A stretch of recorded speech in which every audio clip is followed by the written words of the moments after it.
Hey everyone. Welcome back to another video. First of all, I want to apologize for not uploading as much lately. I've been super busy finishing up my exams for this semester, and just haven't been able to upload that many videos. Thankfully, I'm finally through with that, and I will now be back full force.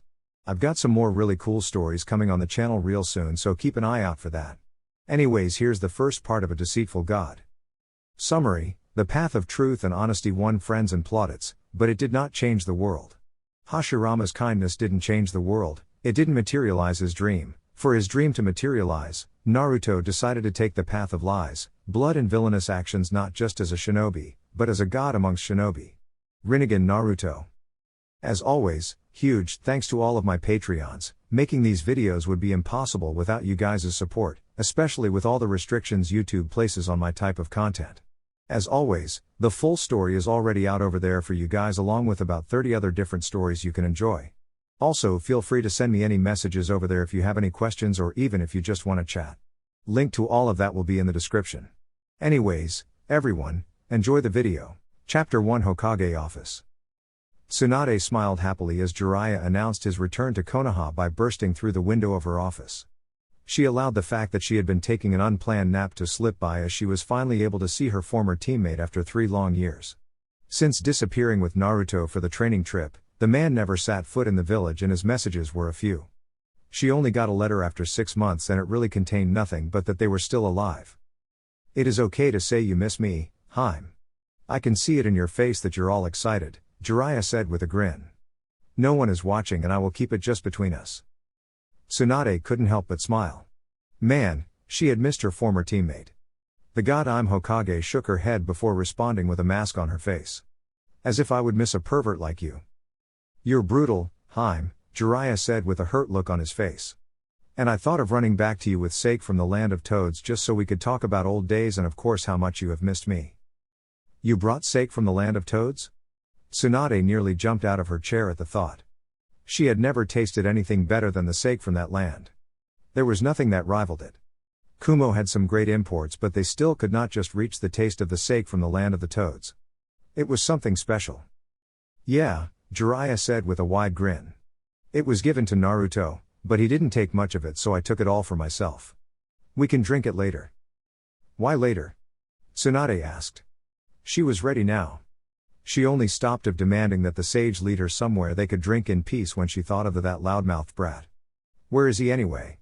"I thought he'd be with you?" The mood changed slightly. "He said he would join me, but he is in the village." "I guess he is at the ramen stand. Said he had missed it dearly more than anything," the toad sage said with a shake of his head. "Haim," the man said in a serious tone. "Naruto isn't the same anymore." Judging by the tone, she could guess as much, but what? He hadn't looked like someone who was capable of making a change that would get Jiraiya all that serious. He still had to be the Naruto she knew and loved, right? Tsunade shook her head. It was just a feeling, but she was sure that there was nothing really that could make her worry. "Don't scare me like that, Jiraiya," Tsunade said, even though the man had yet to say anything. It was just that the tone of his voice was something that made one fear for the worst, even if it was Uzumaki Naruto they were talking about. "A year and a half ago, I thought it was best to teach Naruto how to use the Kyuubi's chakra with the Akatsuki in mind," Jiraiya started as he took off his upper clothes, revealing a nasty wound on his chest. "I assumed that it took deep emotions for Naruto to tap into that power, so I loosened the seal and got him mad. This is what happened. I nearly died, Haim. It is some miracle that I survived, but it took me about 5 weeks to recover since we had no trusted medic to do the critical work." Naruto said he was conscious when it all happened. "He saw himself pummeling me down to death. If it wasn't because I managed to suppress the chakra, he would have ripped me apart. He blamed himself for it. Even though I tried to talk him out of it, he didn't listen. But it didn't bring him down, it seemed to make him a lot more determined to control the power and dedicated to becoming powerful, or so I thought."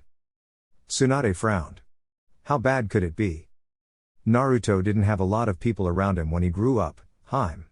It might not be for a long time, but we have grown close, and I know he sees me as family, and he nearly killed that family he has. I guess I'm to blame because I'd taken on myself to teach him about life and everything else. Aside from that, these 3 years were not a waste. He can't have changed that much just because of that, Jiraiya," Tsunade said in a firm tone. She didn't want to believe what her former teammate was telling her. This was Uzumaki Naruto they were talking about. His friend had stabbed him in the chest and yet he still didn't resent him. If that wasn't enough to change him, then, what could have? You must be thinking that this is Naruto, the naive loud-mouthed brat you once knew, the Toad Sage said, but it is exactly that Naruto that you must be worried. Take the abuse he has suffered in the hands of the villagers, being lonely, being nearly killed by his best friend and someone he saw as a brother. And then he came close to killing me. We must be the ones naive to think that even after all the experiences Naruto has had he could not change. Tsunade retreated to her thoughts. Certainly, any normal person would not be the same after all the experiences. The core of their being might not change, but there would still be something different about them. It would be a lie to say that the amount of experiences either her or Jiraiya have accumulated have not influenced them. Wasn't she the one who fled this village and went on a gambling spree because of her pain? Naruto had also suffered, but after everything, he was still there, smiling as always. She had returned to this village because of him. To think that person would be no more scared her. Before the god Hokage could offer a response to Jiraiya, there was a knock on the door. "Come in," Tsunade said. Naruto entered, even though Jiraiya said he changed. Seeing the orange in him made Tsunade forget about everything. She was just happy that he was there, before her, still alive and well. That was all she could ask for at this moment. "Since when did you learn to knock?" Naruto smiled. "Well, I just thought I'd surprise you, Ba-chan. You always complained about just bursting through the door, and if Jiraiya-sensei wasn't here, you were likely going to be napping," the blonde said calmly. Tsunade heard him call her Ba-chan, but she didn't miss the fact that he called Jiraiya with respect. It wasn't anything the man deserved. The blonde Hokage studied the blonde for a few moments. He was just standing in front of her desk, smiling, blue eyes staring back into hers, nothing hidden in them, but nothing visible. The woman shook her head. She had actually been napping when Jiraiya got here. "It is good to see you again though," the god said with a large smile. "You have certainly grown. Well, I guess you made up for the growth you missed in your younger days." Naruto smiled. Yes, those bitter days ramen was the only affordable food, the only food he could eat. The cold-hearted villagers could not allow him to eat anything else. It wasn't to say that ramen was food for pigs or demons as they despicably called him. Ramen was good, deliciously good. But he had come to understand that it wasn't healthy eating just ramen only. There needed to be a mixture of other foods that had other nutrients. Back then, he had just been happy with getting his gut filled up. There were no complaints. As long as he enjoyed his ramen and he slept with a full stomach, he could still smile and pretend as if everything was all right. It was much better than the crappy food and sometimes cold water as supper in the torment hell known was the orphanage. If he had been allowed to buy other food, how would he have managed it? The Sandaime didn't give him enough allowance to be carefree with what he bought. He could only afford so much. But considering what he held inside of him, the old man could have been a little generous with what he gave him. The pervert by the window.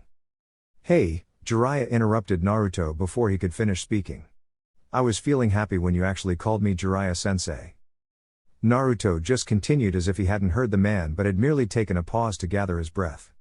"Thought it would be better if we ate all types of food with the needed nutrients. I was busy training, so my body had to be healthy to be able to keep up with everything that I was learning.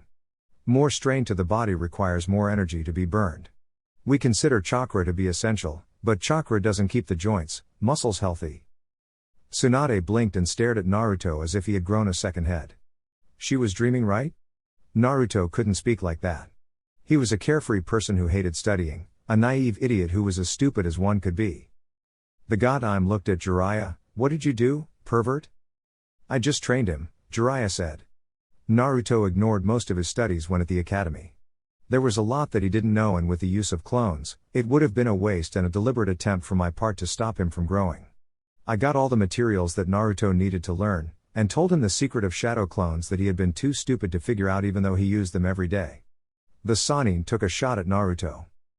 "I take offense in that, sensei," Naruto said with a look on his face. "Well, I have to admit, it is remarkable that I was never able to notice that I received the memories of my clones each time I used them. Then again, I still say that it was because I always summoned hundreds at a time that I was never able to notice." "Lame excuse," Jiraiya snorted. "When practicing your Rasengan, you were not using hundreds." "You mean the Rasengan I mastered far faster than you did?" Naruto asked with an all-too-nice smile. "Should I go on about Senjutsu as well?" "Hold on a moment," Tsunade stopped the couple's quarrel. "What about Senjutsu?" The toads taught it to him, Jiraiya said, his lips frowning by the second. And he managed to master it. Unlike me. Tsunade looked at Naruto, who had a foxy smile on his face, eyes closed, and then at Jiraiya, who was frowning. The two had certainly developed a good relationship. What is it that you taught him that I should know? She thought it was too soon for Naruto to be taught something like that though, but she wasn't going to raise that now with Naruto still in the room. She was going to wait until he leaves and then glare at Jiraiya. Nothing much, Jiraiya said with knowing grin and a careless shrug of his shoulders. I took things seriously. We were not going out there to have fun. We did have lots of fun, though, didn't we? Naruto nodded, yes we did. It wouldn't be so bad if we go out again, sensei. But this time, you will be paying for everything, as you will be paying my rent until I get to do missions. Hey, why do I have to pay for your rent? Because, Ero-sennin, Naruto said in a deliberately slow tone.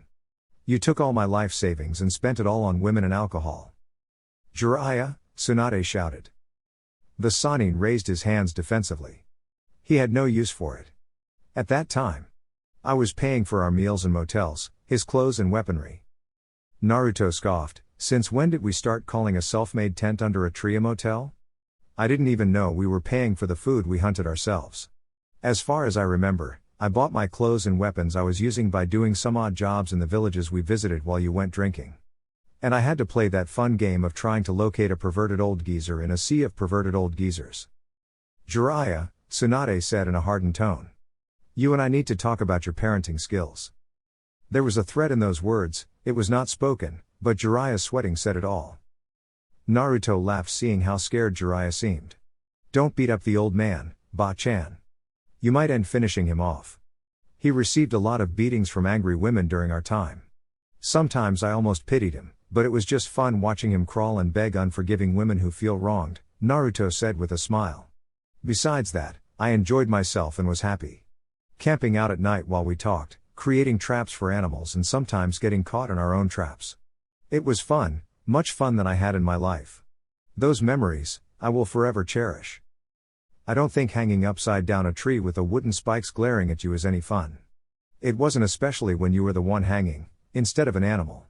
Worse, when your so-called hunting partner didn't come out to help you out when you called for help.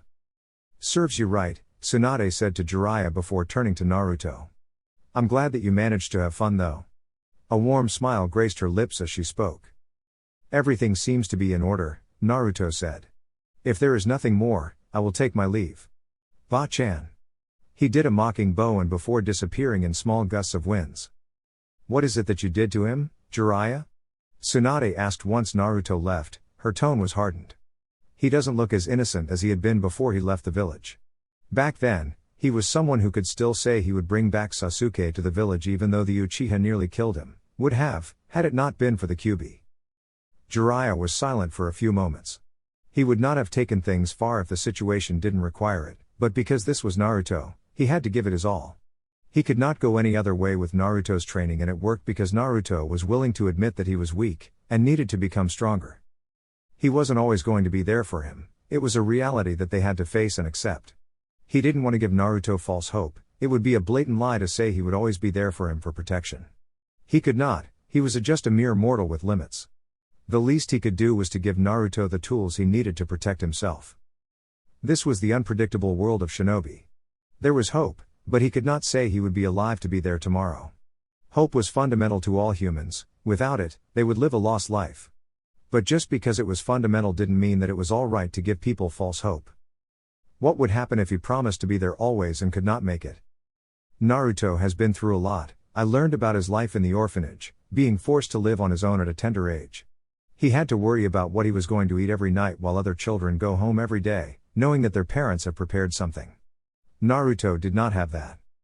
As much as I tried to get him to experience everything about life, I didn't take away his independence.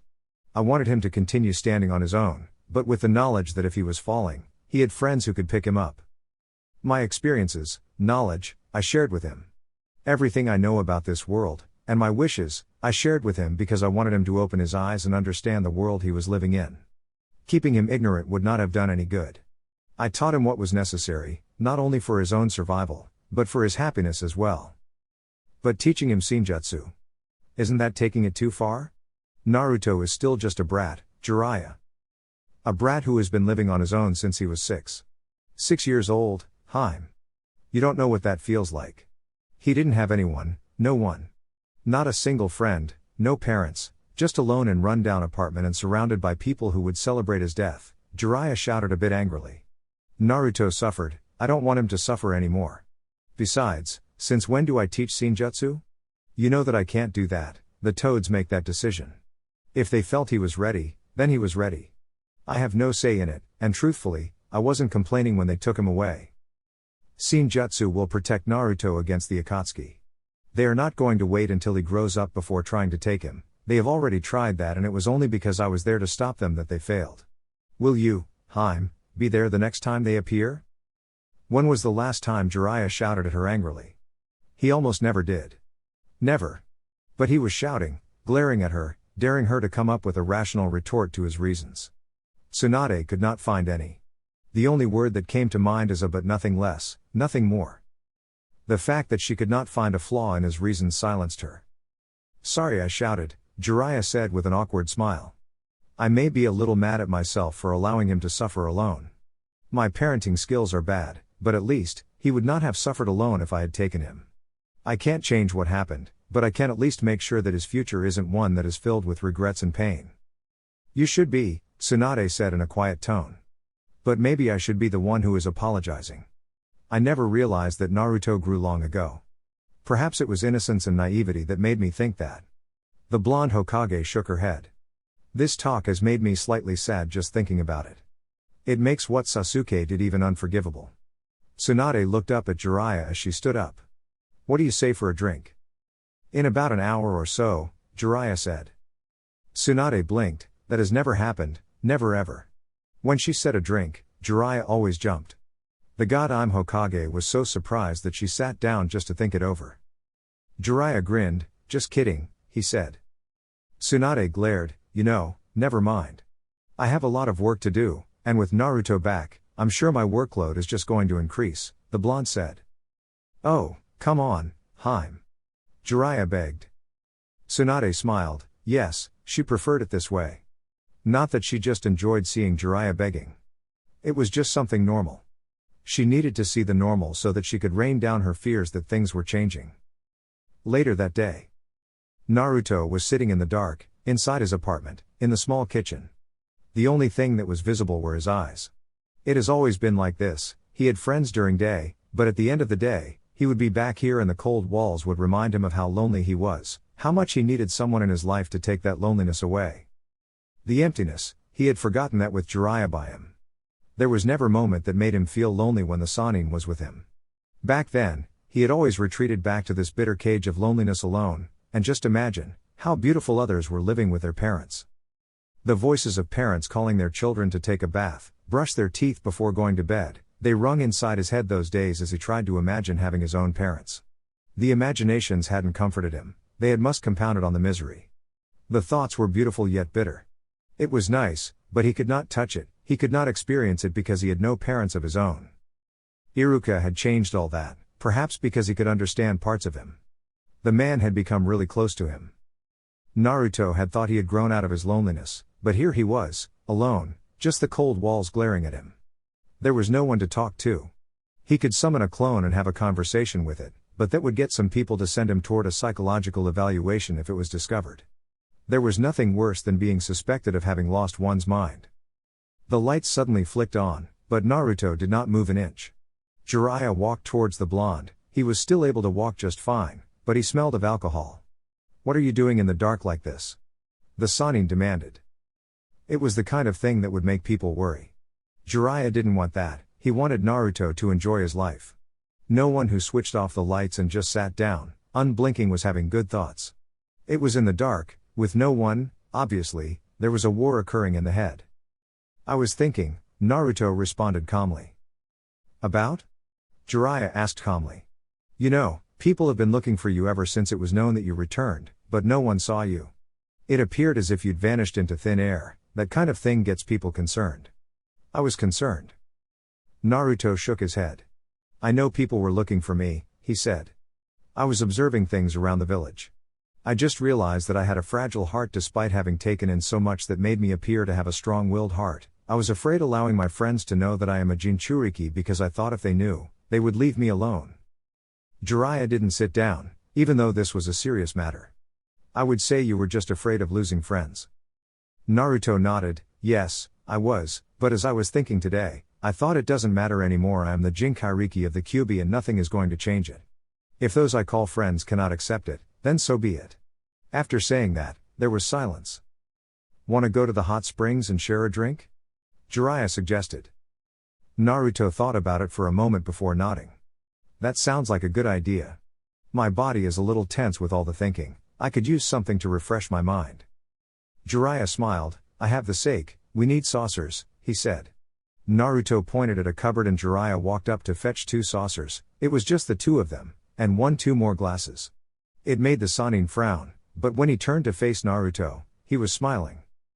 Nothing further was said as the 2 disappeared and went out to look for a hot spring that didn't have anyone in it. Once they found it, they got in. When was the last time we did this? Jiraiya asked, holding his saucer with Naruto just away on his right side, naked inside the water as he was. I don't remember. Naruto's response was quick to come. Let me gauge your memory a bit, Jiraiya said with a grin. You were crying after losing your virginity. You were crying as if you'd been raped and saying something like you wanted to do it first with your beloved, Sakura-chan. The Toad Sage laughed at the memory. I thought we discussed that we were not going to talk about it again, Naruto said, not the least amused. Jiraiya shrugged. I don't remember that agreement, he said. That woman did rape me though. I was tied on a bed, with chakra seals. How is that not rape? Naruto asked. Some women just like it that way. Sometimes I do too, the Sannin admitted without any shame. You didn't have to cry about it though. Those tears were for your amusement, Ero-sennin, Naruto said firmly. It does make me feel almost touched that you would leave your beloved Tsunade and come to me. Jiraiya narrowed his eyes, and took a sip of his sake. What is that supposed to mean? Naruto smiled. You think I don't know that you're in love with the old hag? Give me some credit, sensei. I should know, I have also been a victim of unrequited love. Jiraiya sighed. I forgot about her, he said of Sakura. What are you going to do about her? No offense, but I don't want to end up like you, sensei. You have always been a pervert, but the thing with her makes it worse. You know she will never love you, yet you still hopelessly love her. I have gone through enough pain to cling on to something like that. My own happiness should matter as well. Even though I used to say seeing her smile makes it all right, but my happiness should matter as well. Jiraiya smiled. You're speaking like a grown-up now, the man said. I wish for you to be happy as well. Then who are you going to go after? Or are you just going to experiment until you find the right one?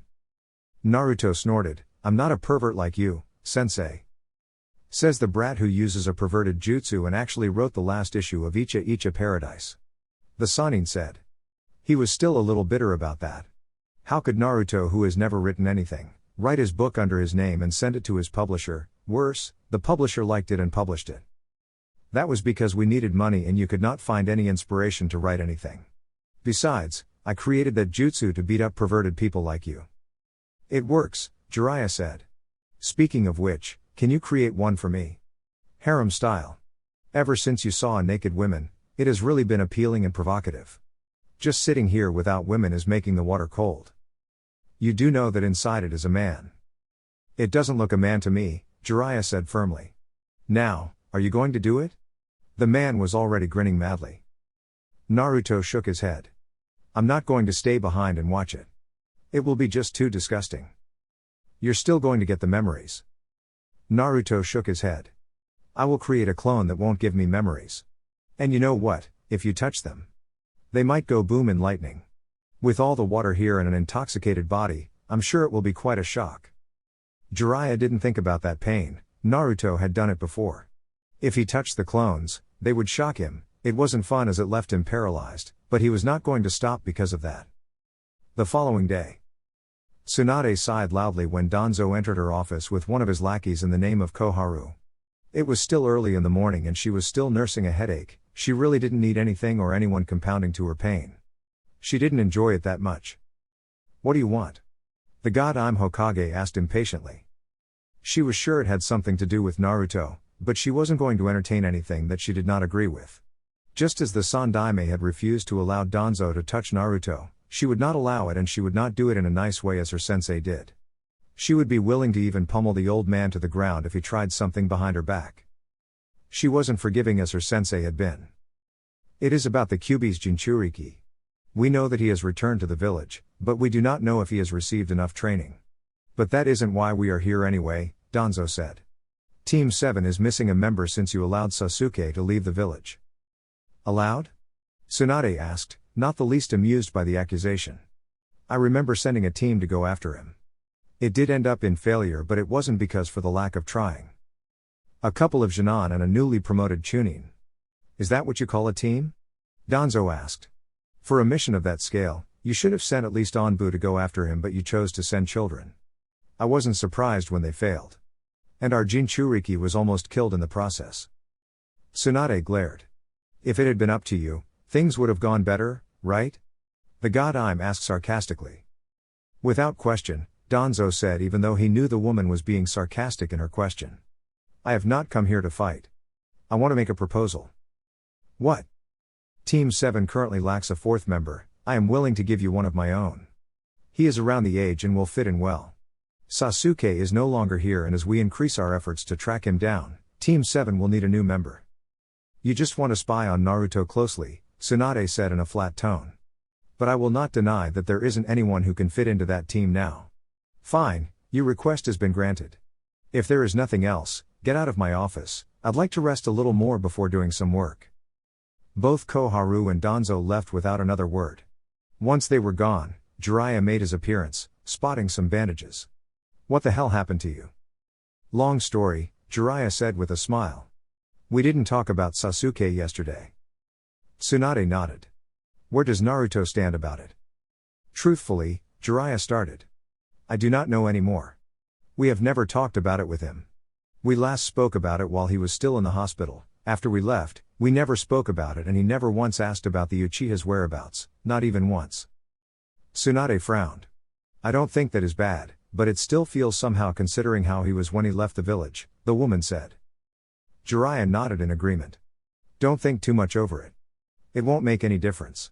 If Sakura or Kakashi asks, Sasuke is still with Orochimaru.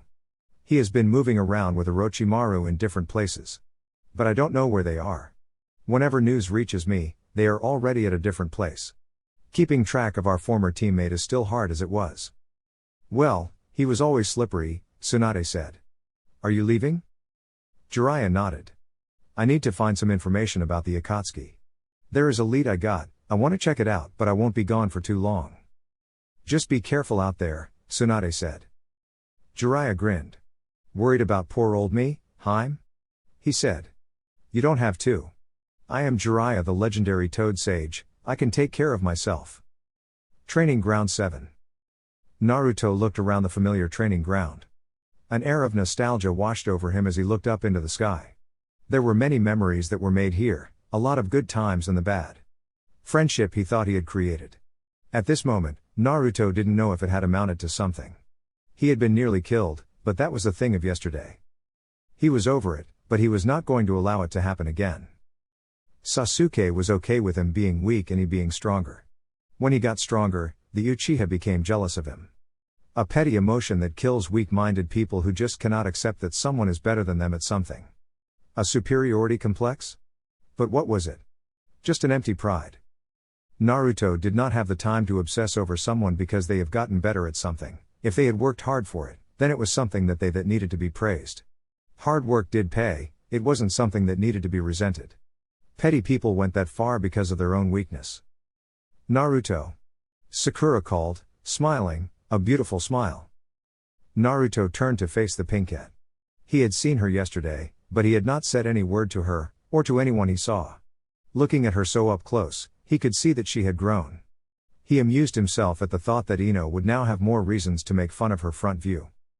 Still, she was still the Sakura he had been madly in love with. She had rejected him so many times, in so many painful ways. He had been annoying, and someone or something a person wouldn't want to go out with. Yes, she had said it all, and yet, he never resented one bit, he continued to love. Ah, how naive young love was. Sakura, Naruto responded with a smile of his own. It has been long, hasn't it? Sakura blinked. There was no Sakura-chan in a loud tone, it was a calm tone and a charming smile that greeted her. Yes, she had said it, Naruto's smile was charming. She would not say it aloud to him, but that was she thought. It has, she said. You never wrote. Naruto smiled. I didn't have your address, he said jokingly. You have grown beautifully well, though. The past years have sure been treating you well. Sakura seemed to beam at that. Well, I have been taking care of myself and I was training harder than before.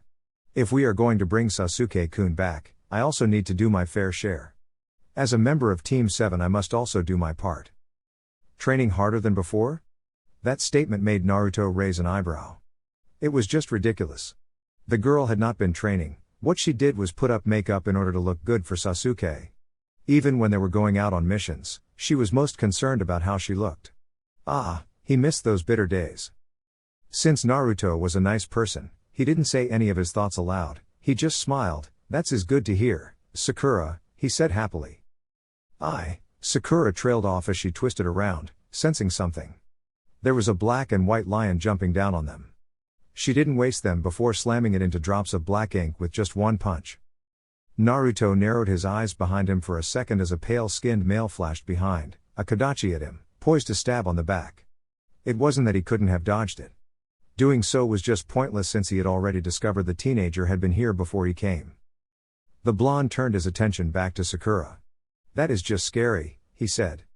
It reminds me of that woman sitting in the Hokage's office. Sakura smiled, her right fist held up firmly. Well, that woman is my master. She was the one who was teaching me while you were away. Naruto smiled. Well, she just got scary. The Pinkette used to get angry back then, but now Naruto would not want to get her mad. He didn't want to have a repeat of Jiraiya and Tsunade's relationship. It was fine with just those two, the sickness did not have to pass on them as if it was genetic. Well, you were right to say you have been training hard, Naruto said, continuing with his efforts to Igor Sai. I'm guessing you didn't just learn her monstrous punches. You were always smart, excellent chakra control, medical ninjutsu? Sakura nodded. You're looking at the third best medic nin in Konoha, and soon I was surpassed Shizune. The Pinkette said a bit proudly. It was something to praise, considering that a few years ago, she was nothing more than a fangirl who couldn't do a good fight. The thought just reminded him of her pathetic attempt of a fight with another fangirl in the name of Ino Yamanaka. Are you really ignoring me, dickhead? Sai asked with a creepy smile on his face. Sakura hadn't really given the pale teen a look because she had been busy with Naruto. He was different, spoke in a quiet and smooth tone that made you just want to listen to it. If he had grown like this, then her beloved Sasuke must have grown splendidly well as well. Who is he, Naruto? Sakura asked, becoming defensive. Is he the one who attacked us earlier? She asked. Naruto nodded, yes, he is, but he doesn't appear to be looking for much trouble that warrants action. Sai didn't show it, but he was slightly surprised. This Naruto was actually different from the one he had in mind, this wasn't what his intel suggested. He thought that picking up a fight him would be easy, but even when he made a move, the blonde didn't react to it, just because he could sense that he wasn't here for his life. The root spy had no delusions, he knew that Naruto had sensed him when he appeared, he just didn't do anything, not because he could not, but because he felt there was no action that needed to be taken. How could he tell though? The Naruto he was supposed to meet was supposed to be a naive and stupid brat, not this calm person. Kakashi appeared in a puff of smoke, the iconic I smile in place, a laid-back body language, his beloved book on his left hand, his right inside his pocket. The moment the I smile went away, it was replaced by a slight look of boredom. That is Sai, he will be your new teammate, Kakashi said a bit lazily. What? Sakura seemed incensed by the thought. Kakashi was a lot more interested in Naruto's reaction, lack of rather. The blonde didn't say a word, he didn't blink. Sighing, the Jonin looked at the irate teenage girl and responded.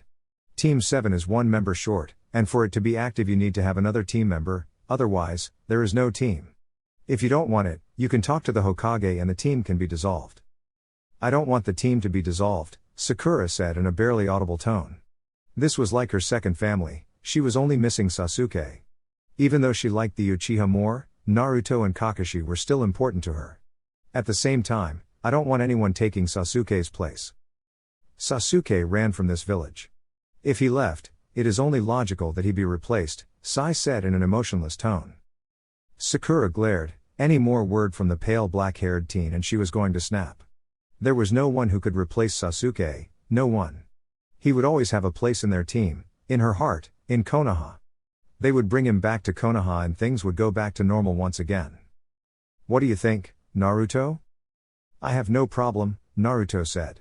Besides, if the Hokage approved it, there is nothing that can be done, unless you want to go make a fuss in the office.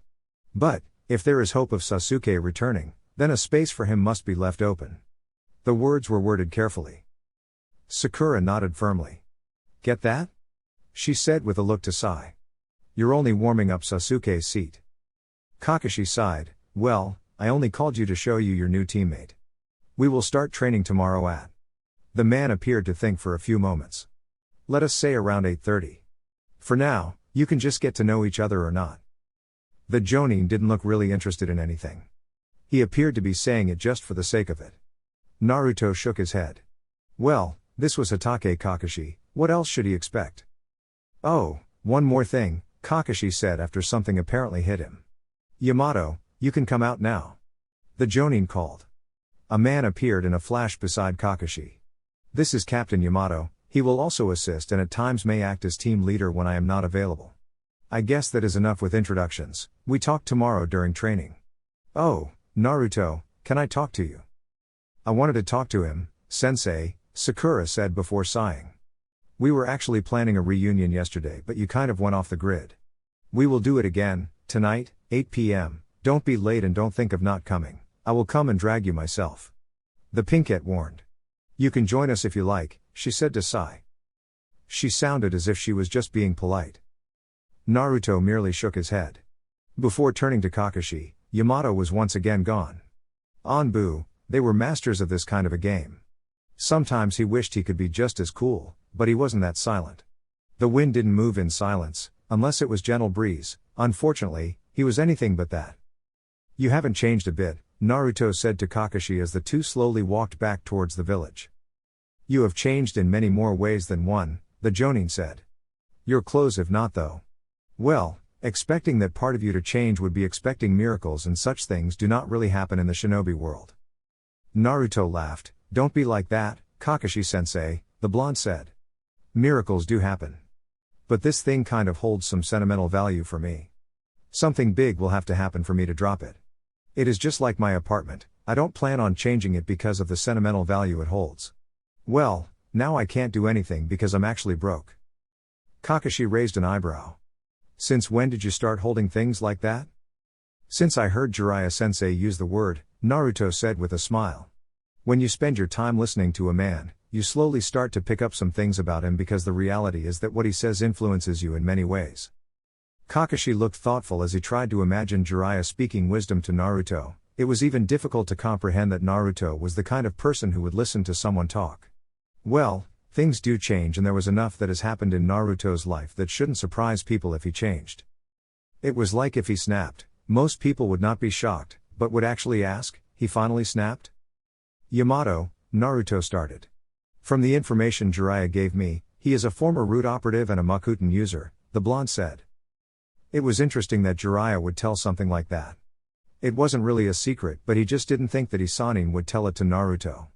But this just meant that the level of trust between the two had grown and that Jiraiya trusted Naruto to know things that were not known to the public. If that was the case, what more information did Naruto know? The Sannin was a spy master, so he had all kinds of information. Why would Jiraiya tell you something like that? Makuten was the reason he informed me. He assumed that when I returned to the village, there might be someone put closer to me because I am a Jinchuriki. Well, not because he was a Jinchuriki but because they wanted to keep the Baijuo in check as if he had already gone out crazy or was manipulating him. Naruto felt insulted by the thought. It was Tsunade who could make the decision and honestly, he was disappointed. It just meant that the woman didn't trust him with the power. Was he some child that needed to be supervised? This really made him feel as if he was a ticking time bomb that had to be shackled in case it decided to set off. I guess there is no reason in denying anything, Kakashi said calmly. Hokage-sama suggested that he be brought just in case something happens. I guess this is because Jiraiya-sama told her that you have learned to use the Kyuubi's power. Previously, you were only able to use it after experiencing intense emotions. The Jonin took a thoughtful look as a memory flashed. Well, you did use it on your own during the Chunin exams. Well, I had to win that battle, Naruto said. Kakashi didn't waste time before changing the subject. I actually wanted to know how you've been doing? We didn't get to talk much after everything. And I have kind of missed you after this past years. If I was a little cynical, I would have found that to be amusing, Naruto started calmly. You're the guy who hardly taught me anything and worse, got Ebisu to teach me in preparation for the Chunin exams. Ebisu of all people. My taijutsu was lacking, there were a lot of flaws in my fighting style, and yet you gave me a babysitter to train me. Kakashi winced at that. Maybe he should have done better knowing that Naruto was going to face someone in all aspects of skills bettered Naruto. It had not been skill that won Naruto the fight with Neji, but will and determination. He could not take credit for any of that, he was merely a sensei to Naruto by name. If, Kakashi said. He smiled, I guess you don't resent me for it then, he said in a mildly bitter tone. I'm not into hating people, Naruto responded calmly. That has always been a quality that makes you stand out, Kakashi said. But truly, I did fail you as your sensei. I should have done better. Considering. The Jonin trailed off, biting his lip. He nearly said something about Naruto's father having taken his time to teach him. Well, everything. He eyed Naruto to see if the blonde had noticed it, but there was nothing in Naruto's expression to suggest he did. Maybe, but while you may not have done much, personally, I learned valuable lessons about life from you. There are things that I cannot forget, the memories with Team 7. Everything was okay because you were our sensei, Naruto said in a calm tone. You have certainly grown, Kakashi said a bit proudly. So, how was your trip with Jiraiya-sama? I'm sure he took you through a lot of things. The man added with a slight perverted smile. Kakashi was certain of it, the Sannin wasn't the greatest model, and if he was willing to get off with Naruto's sexy jutsu then he could certainly get far. It was what you call a roller coaster. Had its highs and lows, but through everything, I learned a lot of things about life, this world, Shinobi, jutsu. So many things. It was fun, Naruto said without going into detail. Kakashi fell short of saying that he was expecting something a little naughty, but it was fine. Naruto did seem to have gone through a good growth period that should serve him well in the future. You're gonna have to get along with Sai, though. Why did you ignore him anyway? Jiraiya has taught me that you should be able to read the atmosphere, and at times, I try to take it literally. He obviously had his reasons for trying to pick up a fight, but since he had no negative feelings that would make me nervous, I decided it would be pointless to go about it like that, Naruto responded calmly. Even Guy doesn't just attack you, he first requests a challenge. Kakashi just shook his head, there was nothing wrong with what the blonde Uzumaki had said, he just didn't have a comment on it. I look forward to seeing how far you have gone with your training. Tomorrow. The Jonin waved his free hand before taking another direction. Once Kakashi had disappeared, Naruto looked up into the sky, just wondering what he could do. He had a lot of time before he was able to see the others. It would be later on, he had the whole day to himself. He didn't feel like training, he had done plenty of it during his time with Jiraiya, now was a time to see the results of his training before looking into what he could improve on. Naruto placed his hands inside his pockets before walking deep into the village streets. He would have to navigate his way towards Ikaraku once more again, after that, he would need food, but the funds department were not looking too bright. Perhaps it was best to go to Tsunade and get a mission to do to earn something. He could do as many D-ranked missions as he liked before rewarding himself with a steaming miso ramen. Naruto nodded at that thought, he would go and do that. Hokage office. Back here so soon? Tsunade asked as Naruto walked into her office. I came here yesterday and that was to report on my return to the village, Naruto said. Is Jiraiya still around, or did he leave? The blonde asked. He wasn't able to find the man earlier, so he assumed he had disappeared from the village, not that he would find it surprising. He left, Tsunade said. He said he was going to follow a lead, didn't say where to. The fifth paused to study Naruto's expression. You don't seem surprised by that. The pervert doesn't like standing at one place, he likes moving around to exercise his freedom to go to any land he pleases to visit, Naruto said with an air of indifference. I'm here for a mission. What you can find for me. After completing it, I will come back for more. Tsunade stared, Naruto stared back, causing her to sigh, The only difference with a couple of years ago is that you were loud about it, the blonde cage said. Why do you want a mission? Others are still meeting with their teams, but you could join in if you like. My team meeting was short, Naruto said. Maybe Kakashi didn't feel like it today, the blonde said. In any case, I really need a mission. Any rank, even D rank, as long as it is within the walls of the village, I will do it. Since when do you willingly request for D rank missions? The question seemed to amuse Naruto. In reality, it wasn't the question, he was amused by his past behavior. It hadn't mattered who had been in the chair, even with the Sandaime, he had demanded hard missions to be challenged. D-rank missions were just chores after all, and in his competition with Sasuke, he couldn't get on top while weeding grass and chasing rebellious cats. Since now, Naruto said. Now you going to give me the mission, Ba-chan? Later day. Kiba glared heatedly at the bottle of juice that was sitting in front of him. He wasn't alone, members of Team Asuma and his teammates were also present along with Sakura.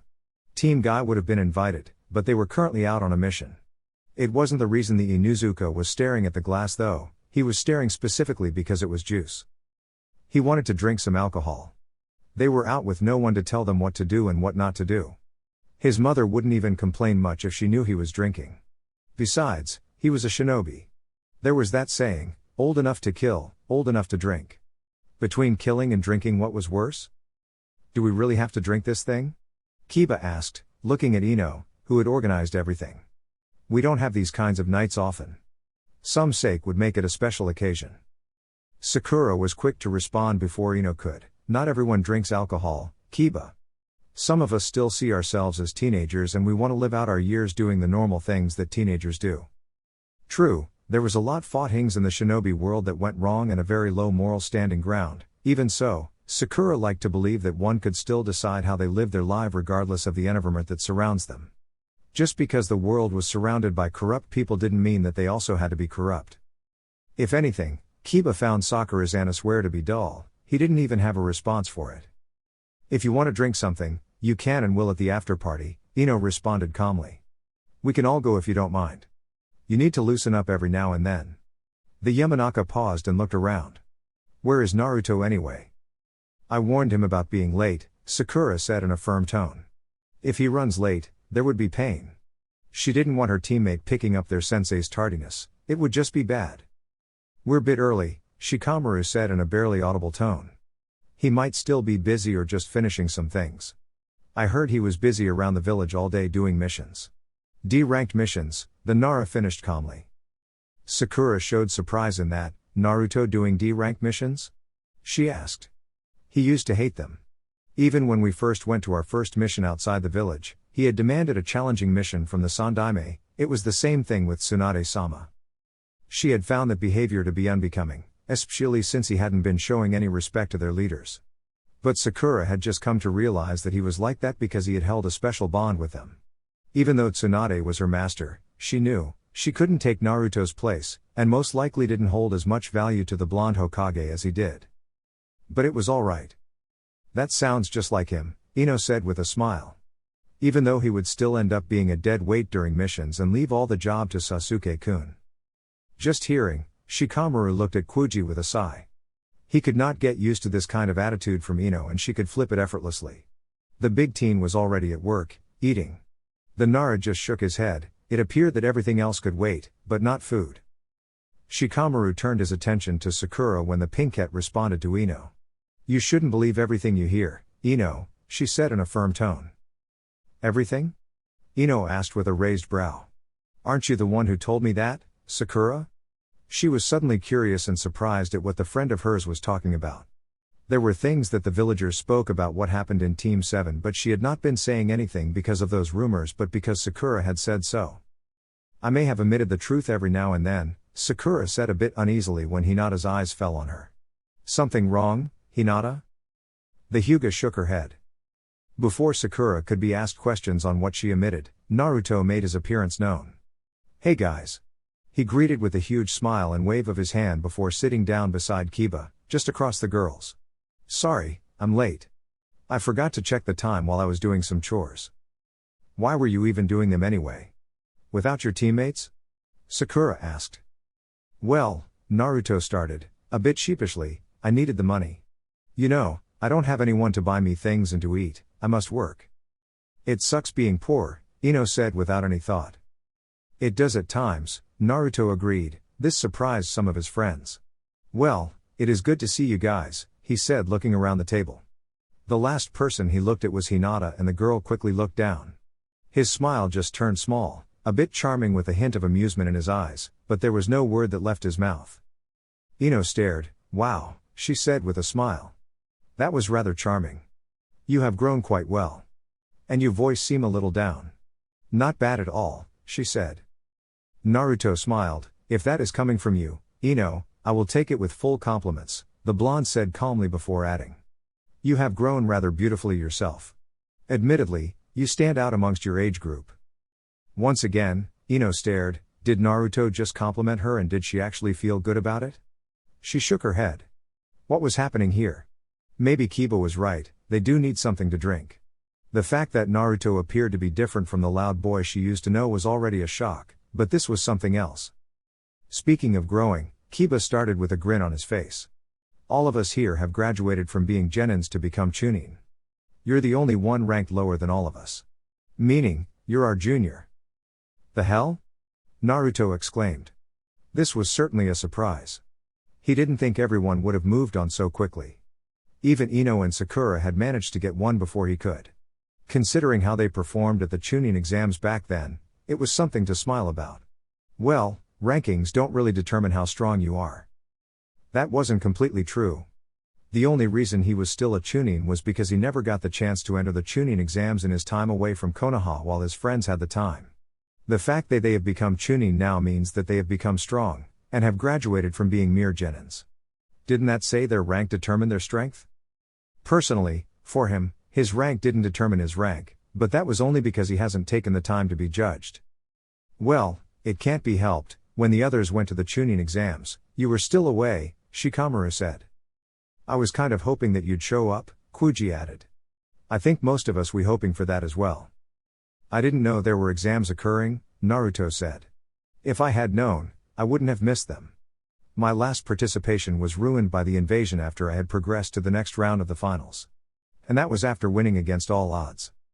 He was just that awesome, wasn't he? I still say rank matters, Kiba butted in once again. We can prove it any time. Naruto grinned. I am up for that. How about arm wrestling? If I win, I am right and you're wrong. That would be too easy, Kiba said with a feral grin. I want to take you on in a battle. A real battle. I have not forgotten that you defeated me at the preliminary exams. Settled, Naruto said. I will take on tomorrow, but for now, how about we enjoy the night? I have missed you guys. Chapter 2. Not long ago, Naruto had graced this training ground as an idiot who only thought about being better than Sasuke and trying to look good in front of Sakura. The former had grown to be envious of his growth, so much that he decided to join Orochimaru and then attempt to kill him. The latter had never loved him, she had turned him down day and night, no matter how hard he had tried. Unrequited love was surely a bitter bitch. Well, at least he could exchange some notes with Jiraiya about the pains of the heart. Jiraiya's time was much more miserable. He had been young and naive, but it couldn't have been at a difficult time for him, being rejected so brutally, when he was alone, when he was trying so hard to be loved and to be appreciated. He was past those naive days though. He would no longer foolishly pursue things that could not get his hands on no matter what he tried. Besides, these days he was in it for something much bigger. It was safe to say that he had discarded his personal desires for something much bigger. He wanted to give his life a purpose, and he would give it that purpose. He just needed the time and enough courage to do what he needed to do. Naruto glanced around the training ground. He had shared so many memories with people he had considered as friends and family. He had been here a day ago with the new Team 7, but, this time, it was a little different. He wasn't here on anyone's order, he was here because he wanted to test something. It had nothing to do with anyone, but his own ideals and what he wanted to see from these people that he called friends. He wasn't just going to see what Kiba could do. He wasn't that of an arrogant person, but the Inuzuka wasn't someone who could give him a challenge, he needed something much stronger to be challenged. He was, nevertheless, not here because he was looking for a challenge, but just wanted to see if these people were as strong as they made themselves to be. They had graduated to higher ranks than he had. He was still just a mere genin and they had higher ranks. Kiba was exploding about how being ranked higher than him meant he was stronger.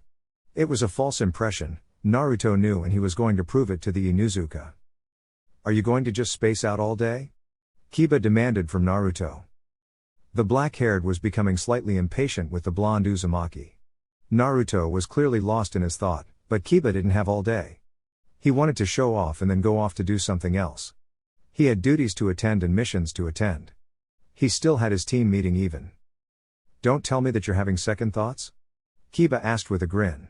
If you're afraid of fighting, we can call it quits. Truth be told, although Kiba was confident about his abilities, he was a little nervous. Naruto hadn't been as skilled as Sasuke or Neji, but he had the power to fight off those two. He had won against a prodigy and he now looked completely different from the way he was back then. Naruto's eyes fell on Kiba for a moment with nothing in them. He then smiled. You don't frighten me, Kiba, Naruto said calmly. I'm a little glad that everyone else is here. You are all my friends, and I want to test something. I want to know if you are really strong enough to stand what is about to come. Shikamaru grew curious the moment Naruto said those words, with that mysterious tone. Perhaps he was feeling something in the air, but he felt there had been a chill that went down his spine when Naruto spoke. The blonde was talking about something that neither of them knew. He wanted to know what it was that Naruto was talking about, because the blonde looked serious. Naruto of the old may have been a loudmouthed idiot, but even then, Shikamaru had taken some things he said seriously. As troublesome as it was, this appeared to be something he could not simply ignore, especially since this Naruto was different from the old one. What do you mean by that, Naruto? Shikamaru asked. We know we are friends, you don't have to remind us, Sakura said. We are missing Sasuke, but we will always be friends, no matter what. Sasuke had deserted Konoha, but they were still planning to get him back. He was still their teammate and friend, he was just lost at the moment, but they would get him back and things would go back to normal. Sakura was certain of it. She had hope and she would not lose it. So no matter what happened with any one of them, they would always be friends. As smart as she was, Sakura was certainly naive. Naruto would have thought that someone experienced as Tsunade would have taught her better. Jiraiya had showed him the cold truth of how people live and the rot within the hearts of men. He had seen so many despicable things that people do to each other, it was unpleasant and it made him see the hearts of some people as the hearts of evil. There were things that people could never turn back from. If he went through what he wanted to do, she would not call him a friend. They would look at him with contempt. And perhaps as his teammate, Sakura would feel a lot more obligated to stand over him to end his life. However, something had to change if she wanted to have a chance in making that miracle. During these past years, I saw so many things. The good and the bad, but mostly the bad. One thing remained constant: if you are weak, those strong will abuse you. It's not always the case though. Friends can fill the gaps. Where one fails, a friend can fill that gap, Naruto said before shaking his head. Perhaps this is a little too much for you. They have been sheltered in this village for far too long. Perhaps there are a few things that they too have experienced, but they were still ignorant to what truly happens in the world outside. Naruto only hoped that they stayed together at all times, because it was this friendship that would save them. This friendship was important and was something he always wanted to have look at. It would serve to remind him of the life he once had. Kiba, you're still just a mere chunin. Your rank truly means nothing. You say that you have grown strong, but so have I. I wasn't simply just traveling around the world, seeing different kinds of people, drunkards, whores, twisted people, sinister men, and following Jiraiya as he drinks and sleep with different women, Naruto said as he took a stance. I was also training. I won't compare, but my training was brutal. Kiba noticed, Naruto's expression changed entirely, even the look on his eyes. It wasn't the same Naruto who had been smiling moments ago, the same Naruto who had been drinking with his friends last night. This was a different person. He was staring at a battle-hardened shinobi. Ready, buddy? Kiba said to Akamaru, with a grin. Confidence before a battle was never an issue for the Inuzuka, Naruto knew that. He just hoped that the confidence didn't bring out that demon of arrogance.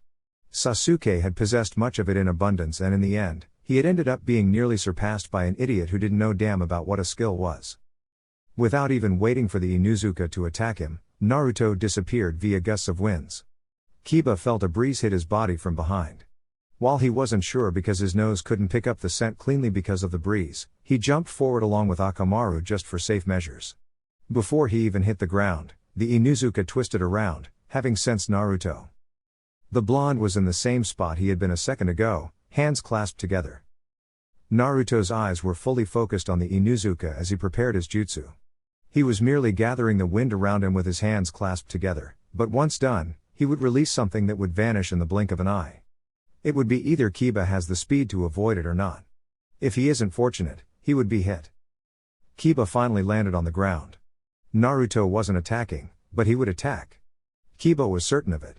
He may not have been the brightest, but he had been brighter than the blonde Uzumaki, and he could tell without anyone needing to give him a hint that Naruto was preparing an attack. Given the time he was taking to prepare it, it was apparent that it was going to be something else. Still, when had Naruto learned to execute complex jutsus? As far as he knew, the blonde only knew to use the Rasengan and those shadow clones. He could only use 2 jutsus back then. Could he have improved that much? There was the wind. It was the blonde's doing. Let's not wait for him, Akamaru, Kiba said to his loyal partner. In response, Akamaru barked. Gatsuga. Using his beloved combination jutsu, Kiba rotated along with Akamaru in ferocious speeds. You could not even see the two from the rotation. It took seconds for the jutsu to slam towards Naruto's form. The blonde watched with a careful eye as Kiba shot towards him. When the Chunin was just inches away from him, the blonde jumped up in a burst of speed. The speed in which he jumped up was so fast that the ground below him shattered slightly, causing dust to pick up. Kiba hit the ground, but it didn't appear as if there had been something because the rotation dug through the ground with little effort before he burst out on another side, lunging up towards Naruto's form. Naruto looked down for a moment before his eyes looked to the other side. The direction he wanted to go. The Gatsuga was upon him within seconds and slammed into his chest. A second later, Naruto burst into a puff of smoke. The blonde appeared on the ground, eyes looking up as Kiba's jutsu turned its fangs towards his form. This was still something else, despite dodging it. Naruto was merely looking for a way to stop the jutsu, not a way to avoid it. It was a lot more interesting that way, and it gave him plenty of options. Not only that, but it also weakened the will of the opponent. He wasn't about to start fighting in a barbaric action without any honor, but fighting smart with full understanding of ninjutsu was the best option. It was even more of a bonus since this wasn't a life and death situation. Naruto held out his right hand, the palm facing the incoming Gatsuga. Wind tornado. Wind gathered within seconds and then started rotating dangerously as it expanded in size, heading towards the incoming jutsu. The rotation was made to be as powerful as Kiba's because if it was weaker, it would be of no use to him. The tornado was rotating towards the same direction as Kiba's Gatsuga. When the two jutsus met, Kiba's movements were halted from going further, but he didn't stop spinning. He kept rotating and then started moving slowly toward Naruto. The blonde slid back slightly before holding out his left hand and joined it with his right hand, to increase the output of chakra in his jutsu. Once Naruto was sure that his chakra had taken over the rotation, he released bolts of lightning, within the rotation. The lightning was so much that the lightning currents burst through the tornado, followed by a pained cry from Kiba and Akamaru. It wasn't something that lasted for a long period before Naruto allowed the rotation to stop whilst the lightning did a number on Kiba and his partner. It went on for more than a minute before the tornado burst and dispersed. Kiba fell down the ground, unconscious. Everyone blinked seeing the end of it. Being a medic, Sakura quickly rushed towards Kiba to check if he was alright. She had been certain that he was unconscious with the way he fell and the smoke coming out of his body as well as Akamaru's. The pinkette knelt the ground, and inspected Kiba for a moment before looking at Akamaru. They were fine and had no wounds on their bodies. Why did you rush out like that? Naruto asked, looking down at Sakura. He hadn't moved a muscle when the girl rushed over. Kiba had fallen just next to his feet. He hadn't moved, not an inch. Perhaps he should have just ignored this little action. I'm a medic, Sakura said. When someone falls, I react instinctively. Naruto stared for a moment before shaking his head. That is growth. I'm glad, he said with a smile. I'm a little disappointed with Kiba though. His jutsu wasn't anything serious, but Kiba had allowed himself to be caught and then it was the end of the battle. No, it wasn't even a battle. Then again, Kiba's style of fighting wasn't suited for fighting against an all-round fighter like him. When going against him, the Inuzuka would always be at a disadvantage. Still, Naruto wanted them to be stronger. He hoped that the others were far stronger than this, because he wanted them to be strong enough to stop him. They were his friends, they accepted him when the village resented his very existence. He was going to betray them, It would be poetic and much more satisfying if they were to be the ones to end him. However, if this was the best that he could expect from them, then they could do nothing. Disappointed? Sakura asked, a bit puzzled. This was a different Naruto from the one back then. The blonde she knew wouldn't have said something like that, and he wouldn't have dispatched of Kiba so easily. True, he did win against the Inuzuka back then, and then, he wasn't well trained. He hadn't been helpless then, but still not that skilled. She had been even more baffled when he won against Neji. Well, that battle had been won purely on willpower. Skill had nothing to do with it, but this time, Naruto had skills. Of course, she still thought he could not hold a candle to Sasuke. Her Uchiha would always be a step better than Naruto. If the blonde had improved this much, then Sasuke should be a step ahead of the blonde. By then, the others were stepping closer to the two and the dog. Ino had her hands around her waist. Since when did you become like this? I should not be surprised at your use of both wind and lightning elements, but I am, Shikamaru said, eyeing Naruto carefully. When the blonde left the village, he didn't know any elemental chakra manipulation, but now he could use two. The blonde has always been a chakra powerhouse. That was something anyone in their group could not disagree with. Shikamaru was confident enough in his assessment that he could say that the blonde had more chakra than anyone in their generation. It wouldn't even be an exaggeration to assume that he had more or as much chakra as some jonins in the village. That was 3 years ago, and the blonde had gone out to train with a Sannin. If he hadn't improved or learned how to use his chakra, it would have been out of ignorance from his part or Jiraiya's negligence in Naruto's training. Naruto merely smiled. You can't expect me to be the same after all these years. Besides, I have always been keen to learn more jutsus. Perhaps I lacked the intelligence and a mentor to teach me back then, but with dedication, I managed to make the most of my large chakra reserves.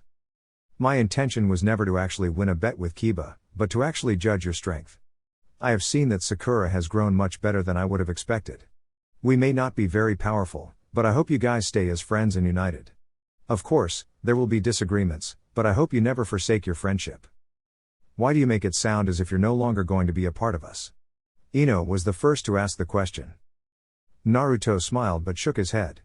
He did not respond to the question. I guess we must talk about our former comrade Uchiha Sasuke. We went out to get him back, and we came back heavily injured. Some of us faced life and death situations in trying to retrieve him. I failed. I could not defeat Sasuke because he was better than I was. Perhaps to you guys it may not be much, he was our friend and brother. He chose to abandon everything for power. I won't comment on anything regarding that or whether he is on his right mind or not. You are all free to make your own judgments based on what you see. I'll keep my thoughts to myself.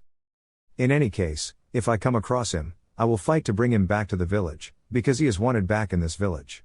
I don't care about the politics, but I will fight him, and if I win, he will be brought back to the Hidden Leaf.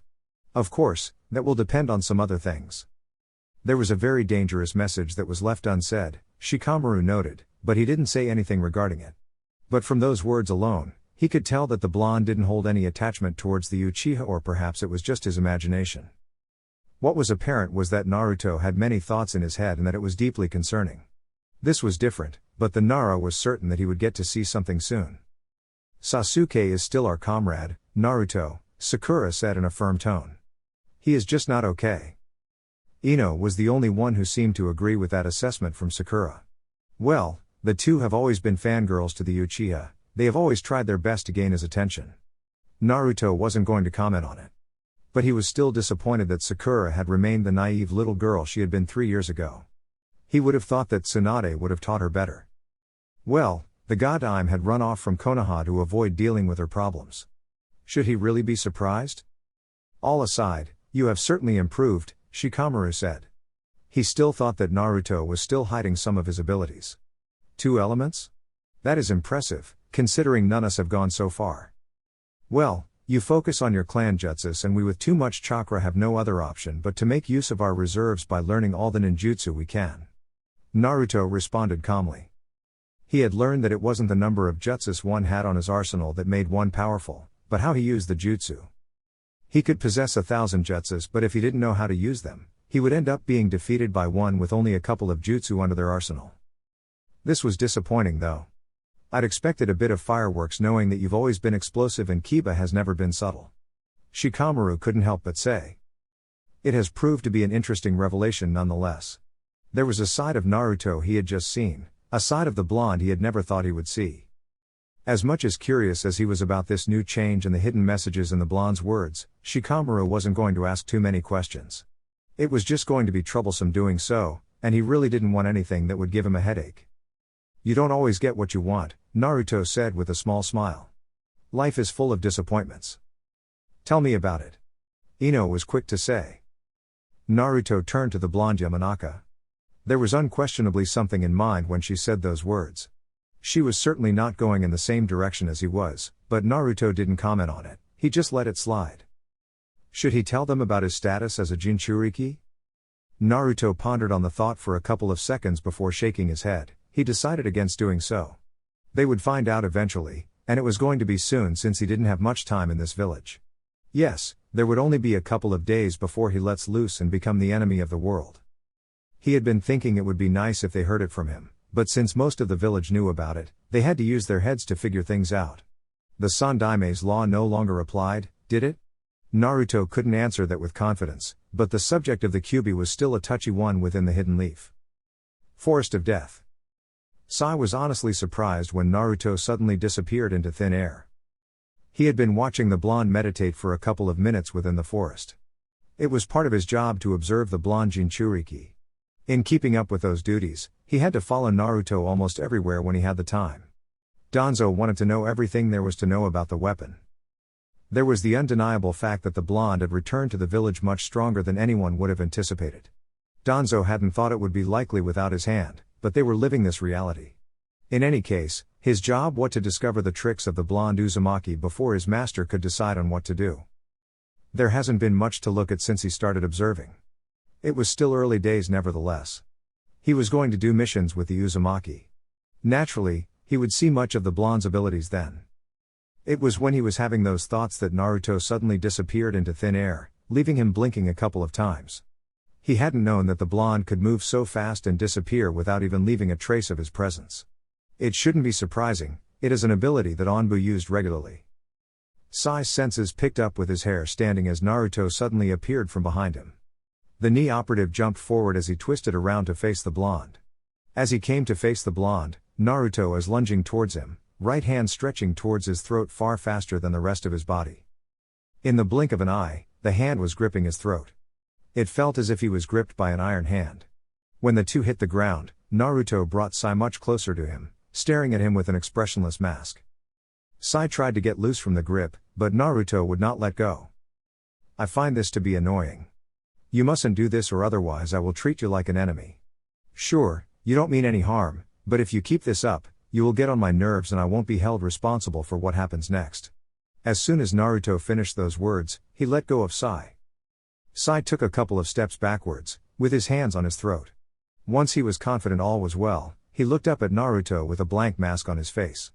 How about we test what you can really do? Since the blonde knew that he was watching him, there was nothing to lose in requesting a sparring session with the blonde. He would be killing all the stones and he would give his report to his master. If Naruto agreed, he wouldn't hold back, but fight with everything he has to see what the blonde could really do. Naruto tilted his head to the side. Me fight you? Interesting but no. The blonde said with a shake of his head. Again? Sai asked. What are you afraid of? The last time when he was being introduced to Team 7 he had tried attacking the blonde but the Uzumaki hadn't responded to his attempt to start a sparring session. If his method had been wrong last time, this one had to be right but he was still being rejected.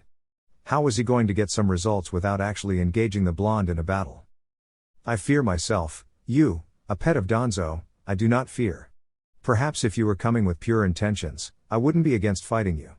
But as long as you're not truthful to your purpose, I will not indulge you. Naruto responded calmly. Life hadn't been too kind to him, but it has taught him many valuable lessons. Understanding humans was fundamental, and a core to unlocking the secrets to the hearts of men. Jiraiya has agonized for many years in his quest for peace, but to get to that, you needed to understand people. The peace was for people and by people. To understand how such a world could be led to a peace, Naruto had dug deep into understanding people. The Kyuubi was a huge help in sensing the emotions and intentions of people. With this background, people like Sai could not really hide everything from him. He didn't know what the black-haired wanted from him, but he understood that the NI agent wasn't being sincere. His assumption wasn't simply based on the fact that Danzo was an evil bastard, it was based on what he felt when looking at Sai. "You have certainly changed and this facade isn't the same you show when with your so-called friends," Sai stated calmly. Before his friends, Naruto acted way too kindly and had smiles. Not as big as before, well, from what Sai has been told and has heard, but still smiles nonetheless. With him and when he was alone, an expressionless mask appeared on his face. If anything, it always looked as if the blonde was thinking deep about something serious. Sai couldn't even begin to guess what it was that the blonde was thinking about, but it was something deep. He would have to report this to his master. Naruto smiled, a bitter sad smile that threatened to kill off the mask he wore. Of course, he had changed, he knew that better than anyone did. For someone who didn't know him to say it as if they have known him for a long time was something of a slap on the cheek. The fact that he has grown was a welcome change, he was no longer that naive brat who used to shout out every thought he had. Perhaps that was the only thing that gave him good dreams, but the rest of his thoughts that have come with growth and understanding people didn't make him sleep well at night. He was afraid of what he was going to do. Not only that, his heart was wavering. Perhaps there was another way to go about things. However, he didn't have all the time in this world. Life was a fleeting thing, no one lived forever. If he just continued living as he would normally, what would he change? Naruto wanted to leave something big for this world. He was the Jinchuriki of the Kyuubi. It wasn't that he had come to think that he was born for a purpose or to bring about change in this world. No, it wasn't anything like that. He has always been someone who went against the crappy notion of fate. Everyone had a choice on how he or she lives his or her life, he made a choice and it would affect his future. His choice may not be noble in the eyes on this world, but he hoped, and truly hoped with all the life in him, that he was truly right and his choice would bring the desired effect to the minds of men and how things work around in this world. It would leave him broken and shattered even in the afterlife to learn that he had been wrong. He would so much as beg the devil to give him a second chance to live again and do things differently. Looking back at Sai, Naruto shook his head to clear off his thoughts. "Can you leave me alone, Sai? I want to get back to my meditation." Sai stared for a couple of seconds, it was a clear change from the blonde, but he wasn't going to question. Staying here wasn't going to earn him any favors. It would be best if he didn't alienate himself with Naruto before they even get to start doing missions together. He would never get close and completing his other mission would be even difficult. Watching Sai leave, Naruto sighed deeply with a large frown on his face before settling down once more. He wanted to meditate, but he could not get his concentration. It was difficult to calm the tension around his body and the raging thoughts at the back of his head. If anything, it was like there was a little insect singing a bad song in a very loud voice. He couldn't swat it away because it was slippery. The blonde opened his eyes and stared into the space ahead of him. It was nothing but a deep forest that crept of an eerie silence and a fear-inducing sense of danger, yet, Naruto wasn't afraid of it. He had nearly faced death in this very forest during the Chunin exams. Yes, that had been when he first met Orochimaru, but he had been dumb to know he was fighting against a Sannin. Well, it hadn't mattered anyway, the snake hadn't been after him but his Sasuke, for the Sharingan of course. Thinking of the Uchiha, Naruto could only shake his head. He had no doubt that Sasuke was fully aware that Orochimaru was after his body, but had still gone along with the snake because he had wanted power. His growth had scared the Uchiha and he thought he was being held back. A powerful sadist like Orochimaru could help him. Perhaps that was true, but it all remained to be seen how things would end up. At this stage, Naruto wasn't apprehensive about the Uchiha. Truth be told, the Uchiha was insignificant to the dream he was chasing. Being Hokage was a noble, but the quest for peace was even greater. It gave his life a massive purpose that he would surely fulfill, if he dealt with his doubts. I find it laughable that you can have a problem wearing this mask when all your life you have done nothing but wear a glowing mask that no one was able to see through. The Kyuubi said to Naruto from within its chambers. Kurama was aware of what his host wanted to do. However, considering how enormous the task was, he really doubted that the blonde would be able to pull it off with his current level. Naruto didn't have the kind of power needed for what he wanted to do. If he wanted to take on the whole world, he needed much more power than he currently had. The Baijuwu was sure that Naruto knew that he needed much more power than what he had. You had to reach the heights of men like Hashirama and Madara to be able to accomplish it. He didn't like Madara, and perhaps that was an understatement. Nonetheless, the man was still a powerful warrior. Naruto had to reach that height in order to succeed. At his current level, He was just going to die young and is nothing more than a child of the Yondaime who lost his sanity. All the thoughts he has had would be for nothing, and he would certainly resent himself over his failure. It was no matter to Kurama, but he was still the blonde's prisoner. He wasn't about to get himself degraded by mere humans, and they still shared the same body. If the blonde died, he would die. Even though it would only be temporary, he would still die. The Kyuubi then drew a thoughtful look on his face at the thought of the seal Naruto was using. Unless he was missing something, Minato had died, and yet that part of him went along with the Yondaime Hokage. Did it mean that the same would apply for Naruto if he died? They were using the same seal. Naruto had to make changes to it for him to avoid the same fate as his other half. The only problem to that was that the blonde wasn't that of a master of the sealing art to fully dismantle the complex seal keeping him at bay. The only chance Naruto had was through weakening the seal. That was the best thing that Naruto could do at this stage. Well, the blonde would have to take some time off for training if he was serious about his agenda. Then, he could get to work on the seal. It was weakening with each usage, and he was pushing more and more chakra out of the seal. Kurama would not be against getting the blonde to follow a more rigorous plan of training that would see him with deep wounds. He would be there to heal the blonde. Naturally, that meant using his chakra. This is different, it fights with everything I stood for when growing up. Killing people has never been something I thought of. Human life is fragile yet so precious. The thought of killing has repulsed me. Perhaps a bit ironic since my senseis have been killing people for a long time, and yet, I have had no problem with them.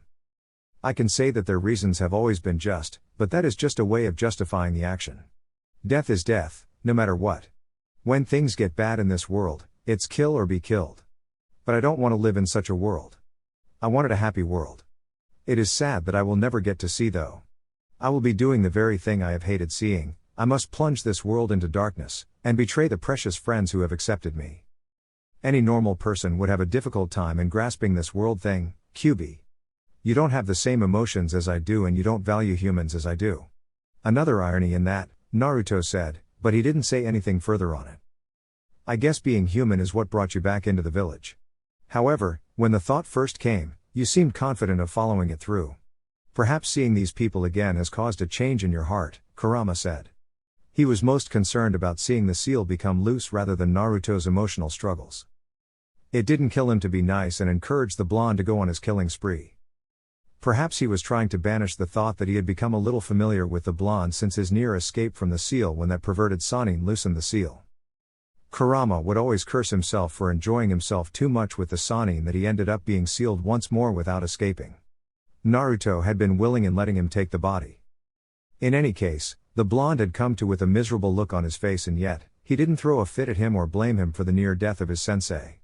It was true that the experience changed the blonde, but Kurama had expected the blonde to come out guns blazing with hate, but there had been none of that. Kurama had been surprised. But he should have expected it. It was something typical of the naive brat he had known. Naruto didn't have much capacity to hate. Even when that Uchiha nearly killed him and he had to supply with blonde with chakra just to heal wounds that would have killed him, the blonde still didn't hate the Uchiha. He may not care as much as he used to, but he didn't hate the Uchiha, not even a little. There was also no resentment towards him for everything. Kurama was still curious about how the blonde would react when he does find out that he had killed both his parents trying to escape the sealing that now sees him inside the blonde. Not just being human but kindness. Naruto paused for a long minute before speaking. I must throw it all away. I don't know if it will be possible to throw the kindness away, but if I don't, this journey will break me. Well, I wouldn't mind if that happened, Kurama stated. You lose it, I will end up getting out a bit more often than being locked up in this cell. Naruto smiled. You're not going to stop being honest about your attempt to flee from the scene, are you? Why should I? Naruto shook his head. That is something you desire and something I won't give to you. This is a sin that I must commit because I need your power. It is important for my survival. If I cannot survive, then all the agonizing thoughts I have heard until now would have been for nothing. It is important that I survive. No matter how painful it will be for me, I must bear it all. Not long ago, I was fighting for appreciation from this village which has snubbed my existence. But it was that experience that led me to conclude that regardless of the reason, when people have something in common to work towards, they really do stick with each other in unity. These people were united in their hatred for me and fear of you. Soon, they will resent me once more and it will be deserved. That will wound me, but I must still survive. The only thing that will likely kill me before anything will be my emotional state. If I cannot control what I feel, I will not survive, but I'm sure you will be happy. An insane host will make it easy for you to break free from your shackles. The effort he had put in trying to become the kind of person that the villagers would recognize hadn't been for naught, even though he was going to play a different kind of game this time around. It had been his desire, perhaps born out of loneliness and being ignored, but it had been something he wished for with all his heart. If he didn't listen to Jiraiya's rambles after that incident, things may have happened. He may have returned a naive idiot who fought to build friendships, be recognized to become the greatest Hokage in history. For now, that was something of a lost dream. He still had the desire in him, but it would not materialize. He was following another route, one filled of pain and grief. It wouldn't be anything new to his life. He was familiar with feelings as those. The childhood he had hadn't been one full of roses and smiles. Even so, Naruto was going to continue with all those emotions and much more.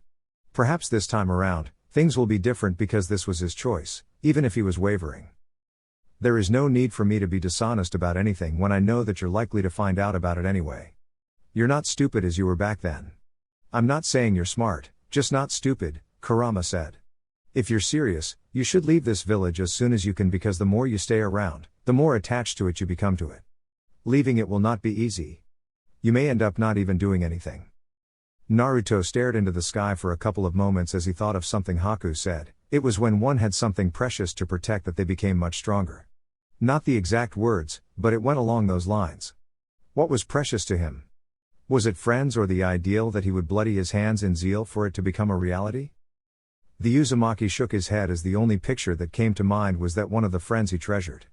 Perhaps this was why he was calling this a betrayal of his friends. More specifically, his feelings. Foundation Hideout.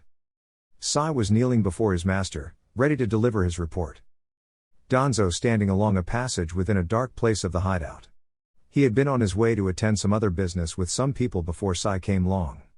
He assumed it had something to do with the Uzumaki since that was his primary mission.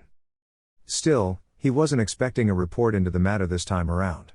They had to first go on a mission, and given Sai's difficulty playing the part like those emotional shinobi out in the village, he had expected things to be difficult. Even with that difficulty, he didn't expect things to fail. Failure wasn't an option for his people. What is it? Naruto is different from what we know, Danzo-sama. He is like a completely different person from the notes I received about his character, Sai said in a firm tone just to emphasize his point. The notes he had studied were proving to be useless because nothing in them compared to the Uzumaki he had to deal with. Danzo raised a ghost eyebrow.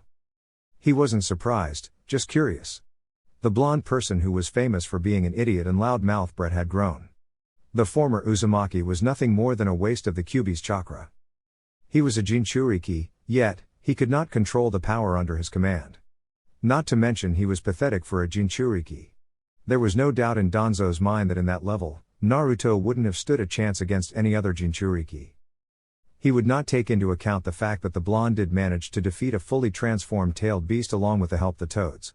The Jinchuriki of Shukaku was a different matter. Danzo was still willing to give the blonde some credit for his efforts nonetheless. The result had surprised even him, even though no one refused to believe it. His people had seen it, so had Onbu. Getting back on the subject at hand, Danzo spoke to Sai. What is it that you have learned?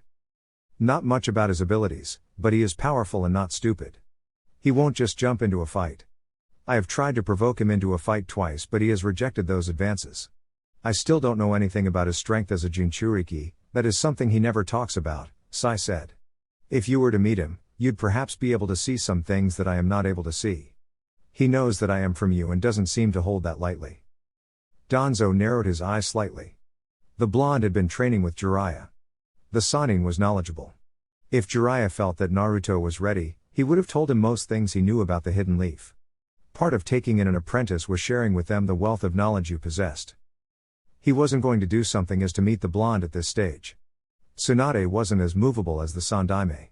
She had her moments of playing things hard even though she was like her sensei. Her temper made her a bit uncontrollable, and it would be difficult to calculate the risks involved if she found out that he was meeting Naruto, the person she seems to hold dear more than anyone else in this village. I will send someone else to confirm what you have said and then decide which action to take. Continue with your observations in the meantime. Hi. A couple of days later. Hokage office. Tsunade didn't have the same smile as she had when Naruto returned to the village. There was no love for the blonde that had suddenly decided to pack its bags and leave her heart. She still loved the brat who brought her back to this village. Perhaps it was out of concern for his mentality that she was sitting in this office, staring at him with a long expression on her face. Aside from doing some chores as missions, Naruto's presence in the village was never felt by anyone.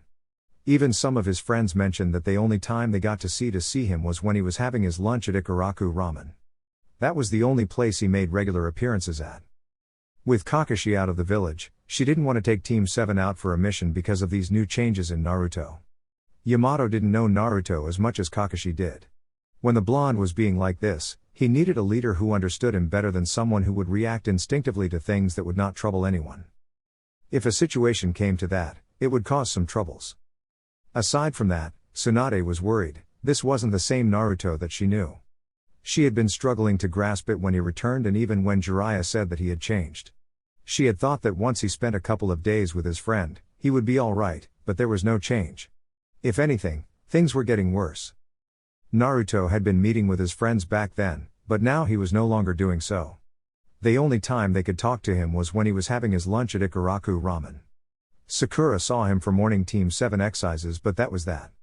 Any invitations for doing something were humbly rejected. "I'm sorry for calling you out like this on your day off," Tsunade said. Naruto shook his head. "I was actually just chilling at the hot springs listening to the sound of steaming water. I don't know, ever since Jiraiya-sensei showed them to me, I have come to enjoy how relaxing they are. Of course I like it better when it is just me alone. Given that you're his student, I thought you'd be more than willing to have time out in them with girls or just peep like him."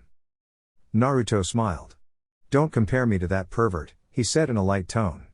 "I may be his student, but I don't have his tastes." "Yeah," Tsunade said with a snort. "Says the brat you invented a perverted jutsu." Naruto couldn't help but laugh at the thought of his jutsu. "That jutsu has worked wonders, you know. I mean, it worked against the old man and many other shinobi." Tsunade shook her head as she responded in a very strong tone. "That was because the Sandaime was a pervert. Whilst he was graceful about it, Jiraiya doesn't hide it," she said. "In any case, it is good to see you smiling. You hardly smile these days." Naruto wasn't going to tell Tsunade that there was just a lot for him to think about because he knew she would come back with so many questions that he would not want to answer. Knowing the woman, she would insist, and perhaps even use the threat of violence as a way to get him to talk. "I have my moments," Naruto said in a calm tone. "But you need not worry about me. I'm just one of the many that you must look after in this village. Besides, if Jiraiya-sensei was here, he'd tell you not to worry about a damn thing." Tsunade couldn't disagree with that. The Sannin never seemed to worry about Naruto, well at least two in front of her. In any case, he had told her not to worry. Even though Naruto has changed, there was nothing to worry about. "Did he tell you when he will return?" Naruto shook his head. "During the last year of our training trip, he'd disappear for weeks. It was mostly keeping in track with his spy network." "Well, he also doesn't like staying at one place," Naruto said. "He is more concerned about the Akatsuki. For some reason, he hasn't been forthcoming about details when it comes to them. But knowing him, he could be laughing madly in the company of some ladies boasting about his greatness."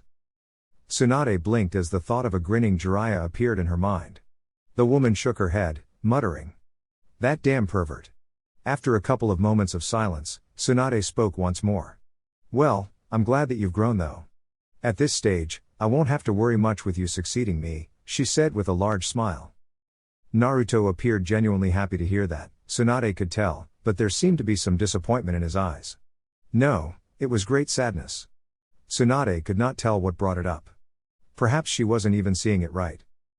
"And when I said I would become Hokage one day, people thought it would never happen," the blonde said happily. "If you dream big and make the effort, you will succeed. Still, who could have thought that an orphan, someone who was ignored by the villagers, could be considered for succeeding you, Butchin?" Tsunade took great care to hold her mask when Naruto said those words. It was not out of sadness over the childhood Naruto had, but the thought that Naruto still didn't know about his parents. Jiraiya said since Naruto didn't ask, he hadn't brought it up. He had focused on giving the blonde better training and getting him to experience life in fullness. The Godime didn't want to go into a path where she would end up discussing that kind of a subject, so she decided to drift off from that subject. "While I am happy that you're still smiling, I'm not happy that you have been keeping to yourself, Tsunade said in a serious tone, eyes staring intently at the blonde. Do you want to tell me what is going on, Naruto? If there is a problem, I'm sure I can help you. You have people you can talk to, you have friends. Naruto had been hoping she would forget about this and just focus on other things. He would be more than willing to talk about the prospect of him becoming Hokage, even though he knew that the time for that would not come. Well, if he decided to quit his ways, he could try to win the villagers' approval for the succession battle. It wasn't impossible to get the villagers to behave before him, it needed a little more of effort from him and the passion. He had seen it before. At the Chunin exams finals, they had applauded his victory over Neji. If he was able to do impressive things, they were willing to recognize it. Despite those thoughts, Naruto wasn't thinking of quitting. It was appealing. Everything he had desired before he left the village and the dream was within the realm of possibilities. Well, at least he could be happy knowing that his dream wasn't something that he couldn't have achieved, but it was something very possible. There are no problems that need friends, Butchin. I have friends, I don't need to be reminded of that. Besides, when have I been the one to bottle things? Naruto asked with a smile, head tilted to the side. Tsunade shook her head, remembering the blonde of the loudmouthed brat who had caused her many headaches since they grew acquainted. But this was a different Naruto who was well-mannered and didn't give her any of those troubling migraines. He didn't cause anyone problems, and if Jiraiya was to be believed, the blonde was capable of protecting himself. Even so, she could not help but worry. You're like my child, you know. I get worried when my instincts tell me something is wrong, Tsunade said in quiet tone. Naruto smiled. I've always wanted someone to care for me and love me. It greatly pleases me knowing that someone as you cares for me. But it also greatly hurt him knowing that he would have to betray these people who care for him. Even though he was smiling happily, Naruto was full of tears in the inside. Perhaps the Kyuubi was right, he shouldn't have come back to this village because this was making things difficult for him. It was not the second thought, but the pain that followed the first thought. I'm happy to know that you care, Naruto said once more. I'm going to the Forest of Death to release my thoughts. There might be some noise, please don't mind it. Tsunade raised an eyebrow. She wanted to observe something like that. The request was curious, but she wanted to see what he would be doing exactly that could make so much noise that she would need to worry about things. Naruto didn't really show off his abilities, so when he would be showing them, she would really get to know what Jiraiya meant by saying that the blonde could protect himself against enemies. What exactly are you going to be doing that will make noise? Naruto smiled innocently. Some things, he said. Tsunade shook her head. She couldn't go there by herself, but she would send someone over to watch the blonde. Training Ground 44. The forest did have its frightening moments, but it wasn't anything that scared the adults away. There were some dangerous animals that could take on a Jinan and butcher him to death, but for someone like him who has experienced battles, he would have slipped up for an animal to get the jump on him. The forest was nevertheless a good place to train. Naruto was standing in the middle of trees, Sage Mode already activated. He could not last forever in this mode, but there was a way through clones of making him go longer. There were no risks involved in the process even. Senjutsu was good for the body and mind, only if you knew how to use it. Other people who tried to absorb this chakra for their use would turn into frogs. One thing he enjoyed about Senjutsu was the heightened senses. Even now, he could sense the chakra signatures of those people watching him. He didn't need to count them because at this stage, he just wanted to test his limits and work on his endurance when using Sage Mode. After stretching his muscles, Naruto held out his right hand. On the palm of his hand, a Rasengan began to form. The jutsu quickly took shape within a couple of seconds. It was when that it started taking another form. 4 wind blades stretched out of the jutsu and began to spun around the Rasengan. This created a different jutsu that made a screeching noise. It wasn't just the noise that made it seem dangerous, but the amount of power oozing from it as well. Once his jutsu was formed, Naruto held it carefully and searched for a target. On his left, there were a couple of trees bundled together. Without any thought running through his head, Naruto took a single step towards the trees and then another before hurling the powerful jutsu towards the trees. The blonde spun in air at blinding speed as he marched towards the trees, wind blowing along its direction.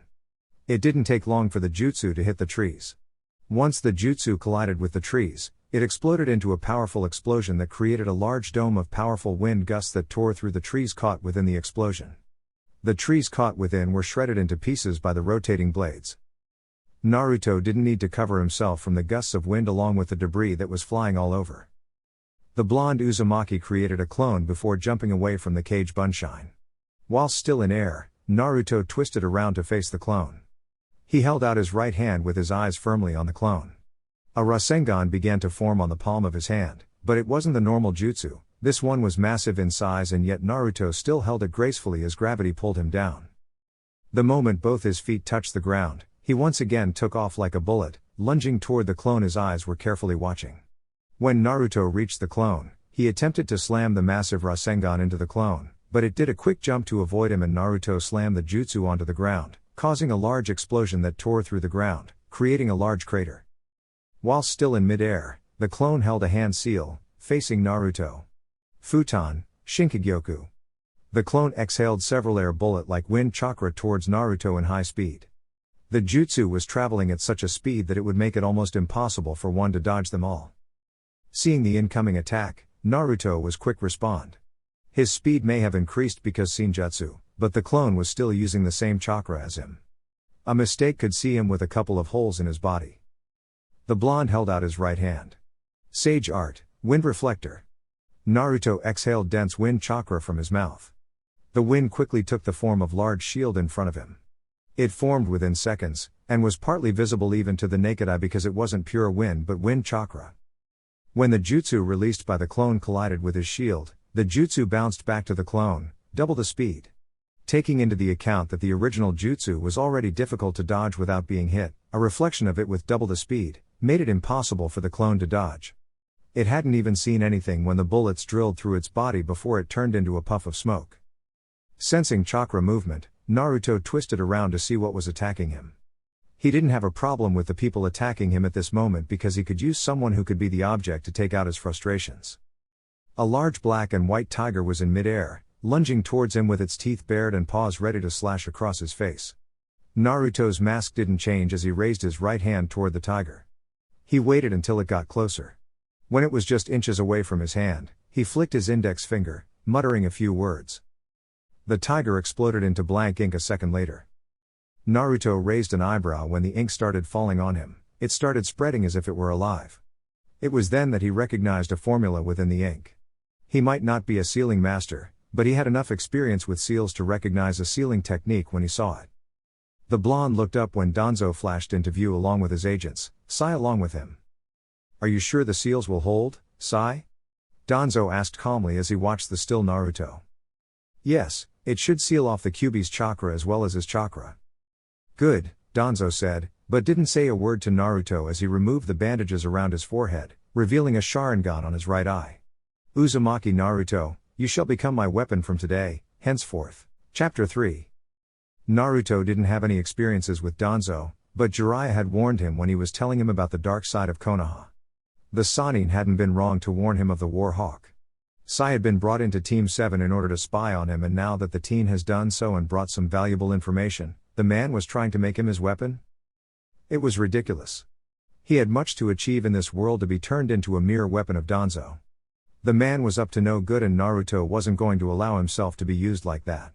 He had his dreams, and this man would not stand in the way, no matter what. "Naruto, if you're not going to kill him, we need to get out of here. I'm getting a bad vibe about this." He could never mistake the Sharingan's intent to cast Genjutsu on him. He had been in the same situation not once but twice, and he would not be manipulated by those cursed eyes the third time.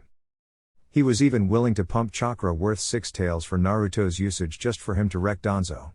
He would not forgive those cursed eyes, or as Madara put it simply, blessed eyes. If Naruto was controlled, he would also fall in the same shoes. This time around, he was going to avoid it because this time around, he could do something about it. "I'm getting that feeling as well," Naruto responded calmly. He had trained hard enough to sense malicious feeling.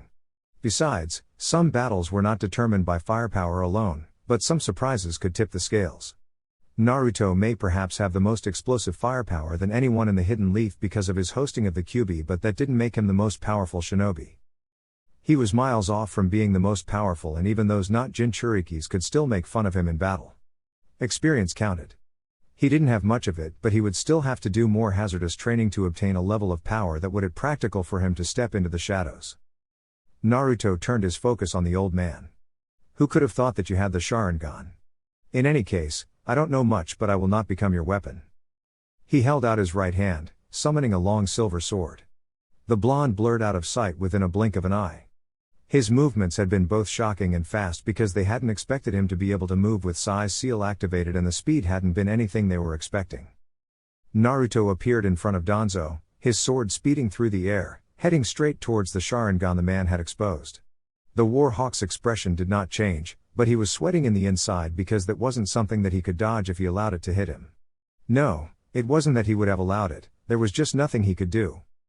The movement had just been ridiculously fast that even though he still had the Sharingan to predict movements, he couldn't move his body. At least he believed that his precious agents would come to his rescue. They would use their bodies to protect him. He was their master and the one with the plans after all. Because of this belief, Danzo didn't waver, not even for a second, even though he was sweating. A knee agent flashed between Naruto and Danzo, his back facing the blonde. Naruto's sword was headed straight towards the back of his head. Within a second, the sword cut through his head as if it was piercing, cutting through flesh. The sword cut in the blink of any eye, and a second later, the top half of the man's head rolled over to the side. Naruto didn't look too much into the blood that followed shortly. He wanted to move towards Danzo but halted for a moment as he sensed the other agents making moves towards him. Within a second, the agents that were around Danzo had surrounded the blonde. This wasn't that tricky because of his sage mode. He could trample upon a couple of knee agents without any troubles. His halting was simply because he had no desire to bring about a slaughter at this moment. There was no need to rehearse the bloody scenes he was going to leave on his trail once he decides to leave the village. He needed time to settle things and not rush into things. Why not go through it? You're still not familiar with the smell of blood, and this will be good to test your resolve. The Hidden Leaf's reaction to a massacre would certainly be interesting. Naruto ignored the Kyuubi and brought his sword from the sides. He didn't look at the blood dripping, but it wasn't because he didn't care, just that he didn't want to look. It was surprising that none of these people seemed to care about the loss of their comrade. Was this how things went normally? A person just died and no one had reacted to it. By their looks, they didn't seem to care. The old rule that the mission comes first before saving comrades. His sentimental sensei had moved him away from such a thought, even though following the rules of Shinobi was important. It had taught him a lot, but he was going to abandon those comrades. It would be no different than what he was doing. How are you able to move? Danzo asked calmly.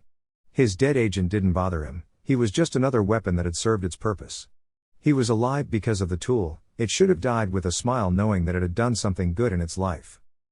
Because I'm not using my chakra or the Kyuubi's chakra. Who told you that such a worthless piece of seal could hold me back? Naruto asked. You seem to be under the impression that I did not sense your intent long ago. Sai should have told you in his report that I am able to sense the emotions. But I guess you have not been told. Don't you think that if I sensed your intent I wouldn't do anything to protect myself? Sai frowned in the inside because he knew that the blonde was stating a fact. An important fact that he didn't disclose to Danzo. He should have known better when the blonde didn't do anything when he attacked. They were attacking now, so naturally, he would fight back. Danzo narrowed his eyes, but the blonde still didn't frighten him. Without the use of the Kyuubi's chakra, there was no way that he could escape this situation. He was confident of this. Still, the main idea wasn't to win a fight here. There was something much more sinister. You don't seem to be in a position to do anything, Danzo stated calmly. That is what you think, Naruto said. The moment he said those words, two clones, in sage mode, crash landed on the sides. It was a crash land because when they slammed into the ground, and it was shattered with a small amount of debris flying around their feet as they straightened up. A second lapse of concentration from one of the agents when one of the clones made a movement towards Danzo, Naruto twisted around in a flash. His speed enhanced by Senjutsu was truly frightening, but still not the yellow flash. Even so, he could not be compared to normal means of speed in this mode. As he twisted, Naruto lifted his sword, weaving it through the air horizontally. The sword traveled in blinding speed that didn't even slow down when it cut through the neck of the knee in its path. The man didn't even notice anything before his head started falling down the ground. Naruto jumped away from the knee, still holding his sword firmly. It was already two down, but was he going to have a go at this? This man wanted something from him and he was hiding something sinister behind those bandages. It was something, wasn't it? He had just returned and already another human was planning to do something to him. The desire was certainly not to kill him but something else. Was it manipulation? It could be, especially with such a man standing before him. Kurama had said something interesting about the Hidden Leaf's reaction if he ended up killing everyone here. Perhaps Tsunade would back him, but he did not know much about how the others thought of him. But if it was the Danzo squad, they would certainly fight for him to face some sort of punishment. Well, Tsunade would have the final say in everything. Whilst the blonde was still lost in his thoughts, the Foundation Onbu surrounded him once more once his clones dispersed, having served their purpose of distraction. Naruto cleared his thoughts and turned his attention on his surroundings. People who did not have good intentions towards him surrounded him. The motive may not be to kill him, but it was certainly not going to be good for him, and it didn't mean they would not break a couple of his bones if he resisted the charge. It was already 2 down and he had taken them down so easily. Of course, there was still a fight he had to fight. This was just the beginning. Although he had already taken 2 down, the others didn't appear to be unnerved by this. Their body language spelled indifference. Naruto put away his blade and faced one of the agents but spoke to Danzo. "What are you really after, Danzo? You say weapon, but there seems to be another hidden agenda." The blonde asked in a calm tone, barely audible. There was no anger in his tone, just curiosity. "I heard you tried to turn me into a weapon when I was still younger, but I don't think I have ever done anything. Then again, I did nothing to the Hidden Leaf to warrant their hatred towards me." A sad story that was, but it was all in the past. He could not forget it, but it was something that he could not go about thinking too deeply about. "Fishing for information?" Danzo said with narrowed eyes. "Are you giving up the fight?" Naruto shook his head twice. A somewhat sad and bitter mask slipped into his face as he did so. The blonde closed his eyes for a moment before holding out both his hands. When his eyes opened, they were sharp and appeared to have a raging storm behind them. His enemies sensed chakra and moved quickly. 2 jumped away along with Danzo and 2 more cut the distance between them and him. It was just a single step that took them on his left and right sides. Their swords cutting through the air in blinding speed, aimed at both his shoulders. Naruto could see the attacks coming from a distance. He enjoyed the benefits of Shinjutsu in such situations because his senses were truly heightened. Perhaps this was what one could call the ultimate fighting mode. Yes, this mode could cause much destruction on the landscape, especially when used by someone with an obsession for destruction. Before the swords could cut him, Naruto's hands moved quickly, each heading towards the incoming strikes. He did something that surprised the emotionless robots. He caught both swords. There was not even a drip of blood from the palm of his hands. He followed this by snapping the swords, forcing the Ni Onbu to jump away to regroup. Naruto blurred away towards his right. Before the Onbu could even land on the ground, Naruto was already upon him. The blonde drove his right punch towards the man's head. The Onbu folded both his hands just above his head in an effort to block the punch. Even though he had been taught pain, he could not help but to bite his teeth when Naruto's punch crashed into his defense. If anything, it felt as if a hammer had slammed onto him. The punch carried a brutal force that propelled his body backwards uncontrollably, and he ended up slamming into a tree's trunk with his back. Another knee operative flashed behind Naruto. He had a right foot swinging dangerously towards the back of the blonde's head. Naruto saw it coming and ducked under, dropping down the ground on his knees before facing up. Kaden, Great Fireball no Jutsu. The blonde released intense flames from his mouth. The flames were supplemented by the power of the Kyuubi to make them much more powerful than a normal fireball. The jutsu flew towards the knee, but the man quickly did a replacement jutsu, replacing himself with a log. The flames consumed the log entirely, leaving only ashes. Naruto stood up slowly. He wasn't sensing any attacks coming his way. He turned around to face his enemies. They were all surrounding Danzo. The blonde became curious looking at them. The war hawk had the right side of his face bandaged, hiding the Sharingan. His curiosity grew deeper when the knee suddenly disappeared without a trace. When he tried following their chakra, he sensed powerful chakra signatures coming this way. He could not tell if it were Tsunade's Onbu or more of Danzo's forces. Either way, he did not have much time to think about it as Danzo suddenly burst toward him. Although he appeared to be a cripple, he moved rather well. Even so, Naruto still caught the man by his throat the moment he reached him. The blonde lifted the man with his hold, making it difficult for him to breathe. "Something is very wrong in this picture," Naruto said in a dangerously low tone. Yes, he could not deny that there was an uncomfortable feeling creeping through his spine. Before the man could say anything, more guests arrived at the scene. "Uzumaki Naruto, what are you doing?" a powerful voice demanded. Naruto dropped Danzo and looked at the trees. Konoha's Onbu. Was this Danzo's angle? There were 2 bodies lying beside him, dead by his hand. Had this man set him up? Even so, Tsunade wouldn't believe this scum over him, would she? No, she would not. Then why go this far? We asked you a question, Uzumaki. Yes, Danzo was a corrupt old geezer, but those were just his thoughts. In the eyes of many, Danzo was a respectable elder of the Hidden Leaf. It would certainly paint a crippling image about him if it was said that he attacked the man. But that couldn't be Danzo's angle, could it? What would he gain by doing something like that? Naruto looked down at Danzo with narrowed eyes instead of answering the question. Was this your plan? Danzo acted as if he didn't hear anything and got up from the ground. My bodyguards are dead, he killed them. I don't know for what reason, but he also wanted to kill me. The War Hawk stated with a straight face. He walked over to Naruto before he whispered. Tsunade may back you, but there will always be a doubt regarding your actions the moment it's something that sounds bad. You're the Jinchuriki of the Baijuu that nearly destroyed the Hidden Leaf. That shadow will always hover over you. The man said before turning to address the Anbu. Take him away. The Anbu didn't act immediately. The reason was simple, Danzo had no authority to order them around. They followed the orders of their commander and the Hokage. This man was an elder, but he had no authority to order them. If it was Shikaku, it would be a different story. They nevertheless had to take Naruto away.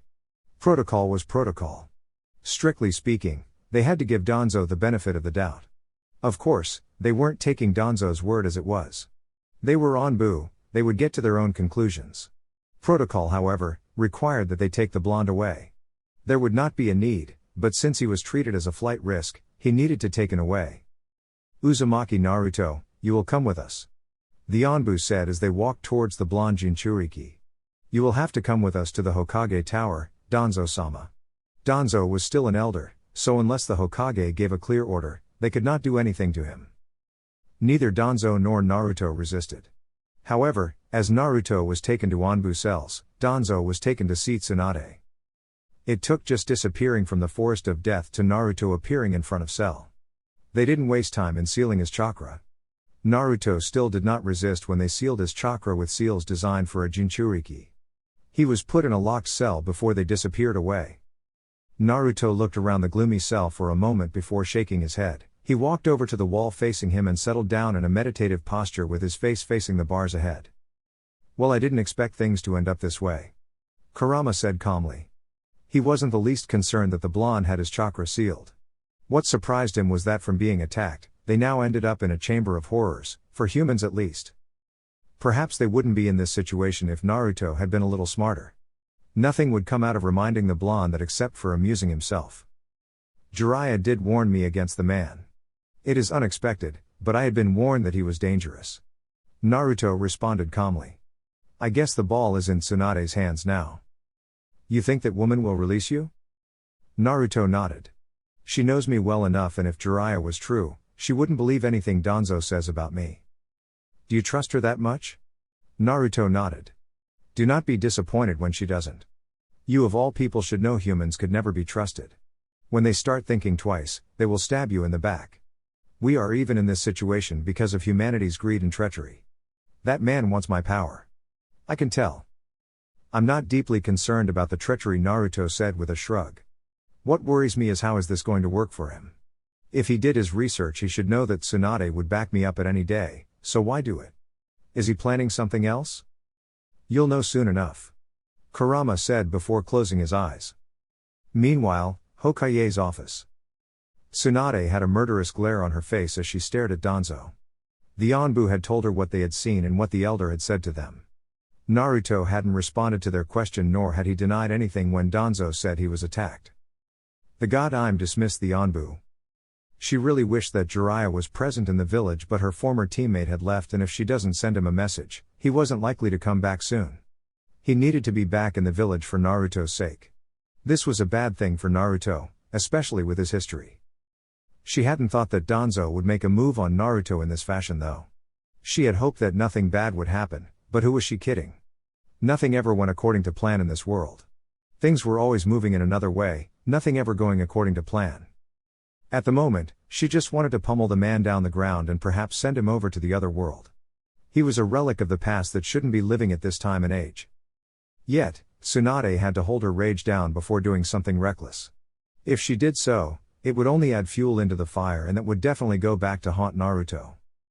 Why couldn't you just leave Naruto alone?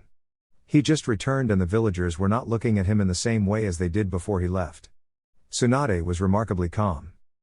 Why couldn't I leave him alone? What are you talking about, Tsunade?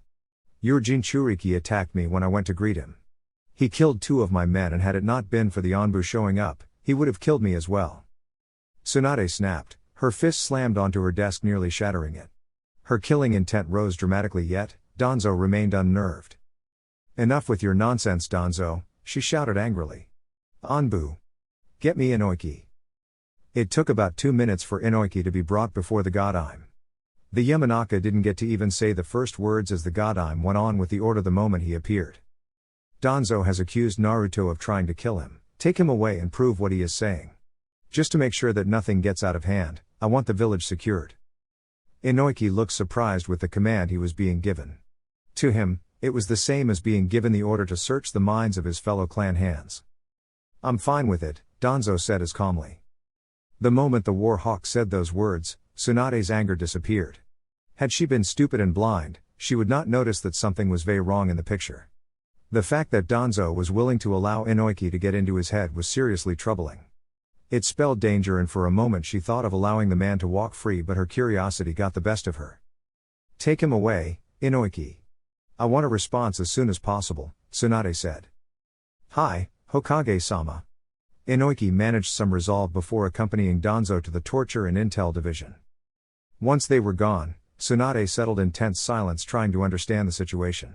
If Danzo was going willingly, there was no option of his root knee trying something funny. Even so, this was a serious problem in itself. She really needed Jiraiya in case something bad happens. What if Inoiki finds information that incriminates Naruto? Would she willingly disregard that and execute Danzo instead? In any case, she just needed to ensure that this stayed a secret that would only be known to Anbu. Yes, an S-rank secret, that would protect Naruto against anything Danzo might have planned. She could just order Inoiki to seal the report and free both Danzo and Naruto. Later, Anbu cells. Naruto's eyes opened slightly as he sensed a presence before the cell. The infamous Ibiki was standing before his cell. He could remember the man from the Chunin exams, but aside from that, the man was known for his torturing skills. Fearsome skills, he could say. Pain wasn't something that Naruto feared. He had experienced enough of it. Bodily harm was nothing, emotional pain was the one had to fear. Even so, Naruto didn't think that things would go that far. If it isn't the goodful brat from the Chunin exams, Ibiki said with a smile. You have certainly changed and I never thought I'd end up seeing someone like you here. Naruto looked at the moment for a moment before responding. This is a place for criminals and the rogue shinobi you catch along the streets of the Leaf trying to poke their noses on things they shouldn't. I've been a better person. So, I can say even I didn't think I'd end up in this place. But you cannot predict anything in this world. Ibiki nodded. He unlocked the cell and commanded the blonde to come out. Then I hope you will be cooperative. I'd hate to take extreme measures against Leaf Shinobi. Naruto eyed the man for a second as they walled through dark passages heading towards an interrogation room. I doubt you'd go that far. Something that was left unsaid made Ibiki curious. Oh? Why do you think so? A couple of scenarios. Naruto responded without giving a definite answer. Kurama would definitely not allow something like that to happen.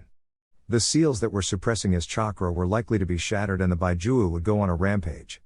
Perhaps just to force him to move out of the hidden leaf. It wasn't that Naruto hasn't noted that the Baijuu was being pushy regarding him leaving Konoha in pursuit of dreams. Naruto wasn't in a hurry to leave, he had the time to do what he wanted. He could even still try to enjoy his youth anyway. But that wasn't something he would do. If he tried that, he would end up living just normal and the dream would remain as it is. A dream. That was something else though. For now, there was this situation that he was facing. He had taken much time to think about it and it didn't appear as if things were going to turn out perfectly for him. He hasn't even seen Tsunade before him, the woman has not said anything nor has she bothered appearing before him. Not for a moment did he think she just didn't know. He wasn't that naive. Well, at least he was going to be questioned. Perhaps he would get to find out more about Danzo's angle in all these. The man had said he was going to make him his weapon, but that was something he hadn't been able to fully understand because he could not solve the how in the equation. I hope those aren't the responses you will be giving me, Ibiki said as he opened the door to the interrogation room. Naruto entered quietly and sat himself on a small chair. Ibiki faced him with an expressionless mask on his face and a dose of killing intent for measure. For a moment, Naruto felt amused. Was this supposed to make him fearful of the man? Does something amuse you? Ibiki asked in a hardened tone. He didn't like it when his subjects had that look before him. Then again, they only wore it now, but when things got tough, they would be screaming and pissing on themselves while spilling the beans. No offense, but you people were frightening back then, Naruto said with a shake of his head. Your killing intent, it does nothing. The man raised his intent to levels that would have made even a low join uncomfortable, yet Naruto didn't even twitch. Even if you raise it to its limits, it's not going to change anything. You're still just a human. I have been exposed to murderous intents of the Baijuu I host. Well, I don't need to tell you how frightening it is, considering that you were very much active back then. Mentioning the Kyuubi was no means an attempt to make the man uncomfortable. The Baijuu was likely even to raise suspicions about him and his connection with the Baijuu. People would certainly become nervous if they knew he spoke to the Baijuu quite often. Nevertheless, Naruto wasn't going to keep from mentioning the Baijuu because some people couldn't accept it. Ibiki had his eyes narrowed as he responded. That is a night that not one is fond of. There were many people who died on that day. It was night that changed my fate. Because I was used as a sacrifice to contain the Baijuu, I became a substitute to the villagers, Naruto said before shaking his head. I'm ready when you are, Ibiki-san, Naruto said with a small smile. Ibiki nodded. They ought to begin with the interrogation. Talking about things that didn't matter in this case would not solve anything. Naruto was brought here for a reason. The god I'm Hokage had brought him here to conduct an investigation without knowing much what was happening with Danzo. He wasn't to know anything but just try to find out what happened by speaking with Naruto and draw a conclusion. I'm only going to ask you a couple of questions, and I would appreciate it if you tell me the truth. The moment I realize you are lying to me, I will use other methods. Do you understand what I mean by that? Naruto nodded. Torture, he said. Good, Ibiki said with a smile. Now, tell me what happened. Start from the beginning. Naruto appeared thoughtful for a moment before responding. I was home before being summoned to the Hokage office. The god I'm wanted to ask a couple of personal questions regarding my well-being. We talked, and before I left, I told her that I was going to the Forest of Death to release my thoughts. I had informed her that it would be noisy. As I was busy with my training, Danzo appeared with a couple of more shinobi, along with my new teammate, Sai. The teammate attempted to bind me with a seal, but I was using Senjutsu, so I broke through those seals. Before that, Danzo stated that he wanted to make me his weapon. I don't know what happened, but I attacked. Killed 2 with my sword, but then the others disappeared without a trace, leaving me with just Danzo. He charged and I grabbed him by the throat. That was when the Anbu appeared. Did he just leave out the part about Danzo's Sharingan? Naruto was surprised at how he was able to leave that out without blinking an eye. Ibiki took a couple of notes before staring at the blonde deeply. Make you his weapon? What do you think he meant by that? I don't know. I tried asking, but he didn't respond to the question. But considering that he attempted to seal my chakra, I can only guess that it involved trying to brainwash me, Naruto said. He didn't seem to believe the brainwash part, a fact that Ibiki didn't miss. Are you aware that he did try to get you to be trained by him when you were younger so that you could become the perfect weapon for the Hidden Leaf? Jiraiya did warn me about him, so I wouldn't find it hard to believe. The power of the Kyuubi is something attracting to people who are obsessed with power. They would not waste time doing anything to get their hands on it, Naruto said, a bit indifferently. Ibiki took note of the indifference before asking his next question. Who was the first to attack? From what you said, it doesn't appear as if even though they had attempted to seal your chakra, they attacked first. I surprised them by attacking first when it became obvious to me what they meant. No good intentions, Naruto said calmly. At that point, not attacking when the opportunity had presented itself would have been a mistake on my part, and I may have regretted it. Ibiki stared. Is there anything you're leaving out? Naruto shook his head. I think that's about it, he said. He knew that they would not try to get into his head. Entering the head of Jinchuriki with the Yamanaka techniques was a dangerous risk. If he was a corpse then, it would be fine, but he was still kicking at the Baijuu within could interfere with the process. I see. The man said before closing his notes. He stood up and told Naruto to do the same. However, he allowed the blonde to walk ahead of him just to avoid any nasty surprises. He was aware that the blonde wasn't restricted in his movements, so taijutsu or using a knife to attack him was very much possible. As they walked within the dark passages, Ibiki asked out of curiosity. From what I know, your relationship with the god I'm Hokage is almost like that of family. Why didn't you ask about her, or what she thinks about this? Naruto shrugged. At this stage, it is her duty as the leader of this village that must come first. Personal feelings aside. The blonde said. What, does she have a message for me? Yes, Ibiki said with a nod. She said you must hold on as she tries to conduct things professionally. Most prisoners are usually bound so that they can't even move, but you have your full mobility. Well, there hasn't been any need since you didn't even fight when the Anbu brought you here. I hope you will continue to behave. Naruto smiled. I have manners, he said. Ibiki returned the smile. Yes, says the brat who used to paint the Hokage monument, he said before locking the blonde once more. Once Ibiki was gone, Naruto settled into a meditative pose once more. You mentioned some things you shouldn't have mentioned. Kurama was quick to say the moment the blonde closed his eyes. I know, but I want to see how Tsunade will respond to it. Ibiki surely took notice of it. At this point, I just want to see how people react to this kind of things.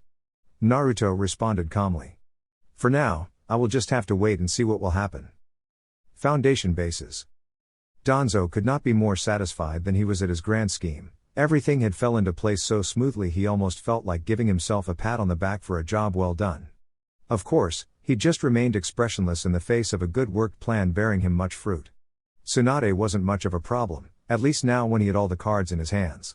Yes, things have never looked so pleasant since the Sandaime Hokage came into power, denying him of his rightful place at the Hokage Tower. That mantle was his and he would not go away from this world without sitting on it. Naruto was the key around this time. The blonde had proved to be powerful, it pleased him massively. He had been a disappointment and a failure for a Jinchuriki before he left the village, but now he was proving his worth. Of course, that made him pleasing to the War Hawk.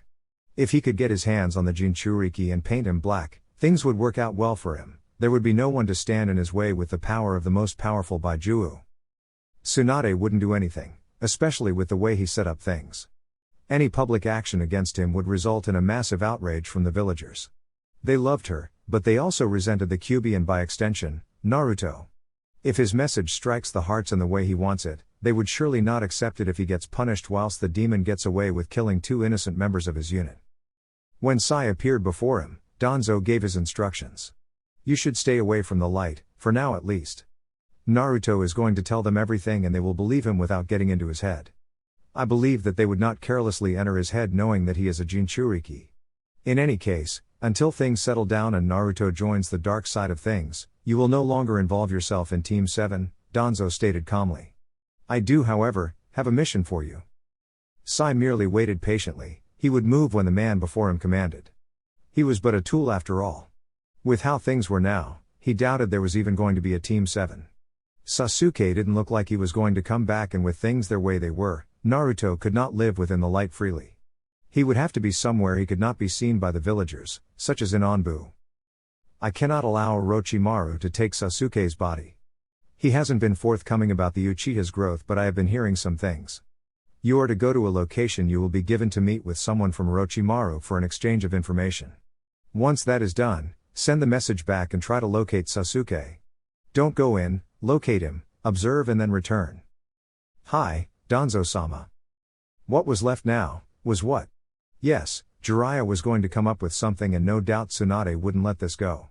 She might not do anything now, but she will try to do something. He had to find a way to go around that. But before that, he needed to make sure that the Kyuubi was firmly in his control. Perhaps using Shisui's eyes now was even better. If he had used it back then, there would have been a lot of questions about the change in the blonde's decisions and associations, but with everything around him crumbling, things could work out for him. Thinking of the Sharingan, it was something that the blonde hadn't mentioned it to Ibiki, was it? If he had suggested so, Tsunade would have had her Anbu try to remove the bandages on his head. Of course, if things had come to that, they wouldn't have found anything because he had accounted for that in his planning. Well, it didn't matter anyway. This just meant that the Uzumaki wasn't hopelessly foolish. Hokage office. It was already late at night, but Tsunade was still sitting in her office trying to make sense of everything that has happened today. Inoiki had already brought his report and told her of Naruto just attacking Danzo. Of course, the man had other memories sealed. Inoiki probably saw what Danzo wanted him to see. It was disappointing and she could not draw out a conclusion concerning that report. Even Inoiki could not even draw a conclusion because the memories were blurred and try as he may, he couldn't get anywhere. She was forced to let Danzo go. Of course, her opinion was that Danzo had attacked Naruto. Whatever this was, Danzo had planned it all. There was no doubt regarding it. But what was she going to do with the man? She was still undecided on that, but what had made her day stressful was a rumor that started to fly about what had happened with exaggerations. Yes, small corners were saying that Naruto had gone on a rampage and killed an unknown number of Onbu and nearly killed the elderly Danzo before he was apprehended by other Onbu. His absence from the streets, which he had been roaming over the past days because of his jobs, was because he was locked deep in Onbu cells. Tsunade hadn't been thrilled when her Onbu told her of those rumors. Homura hadn't even made things easier by admitting it to be true to other corners, at least the part where Naruto attacked Danzo and killed his guards.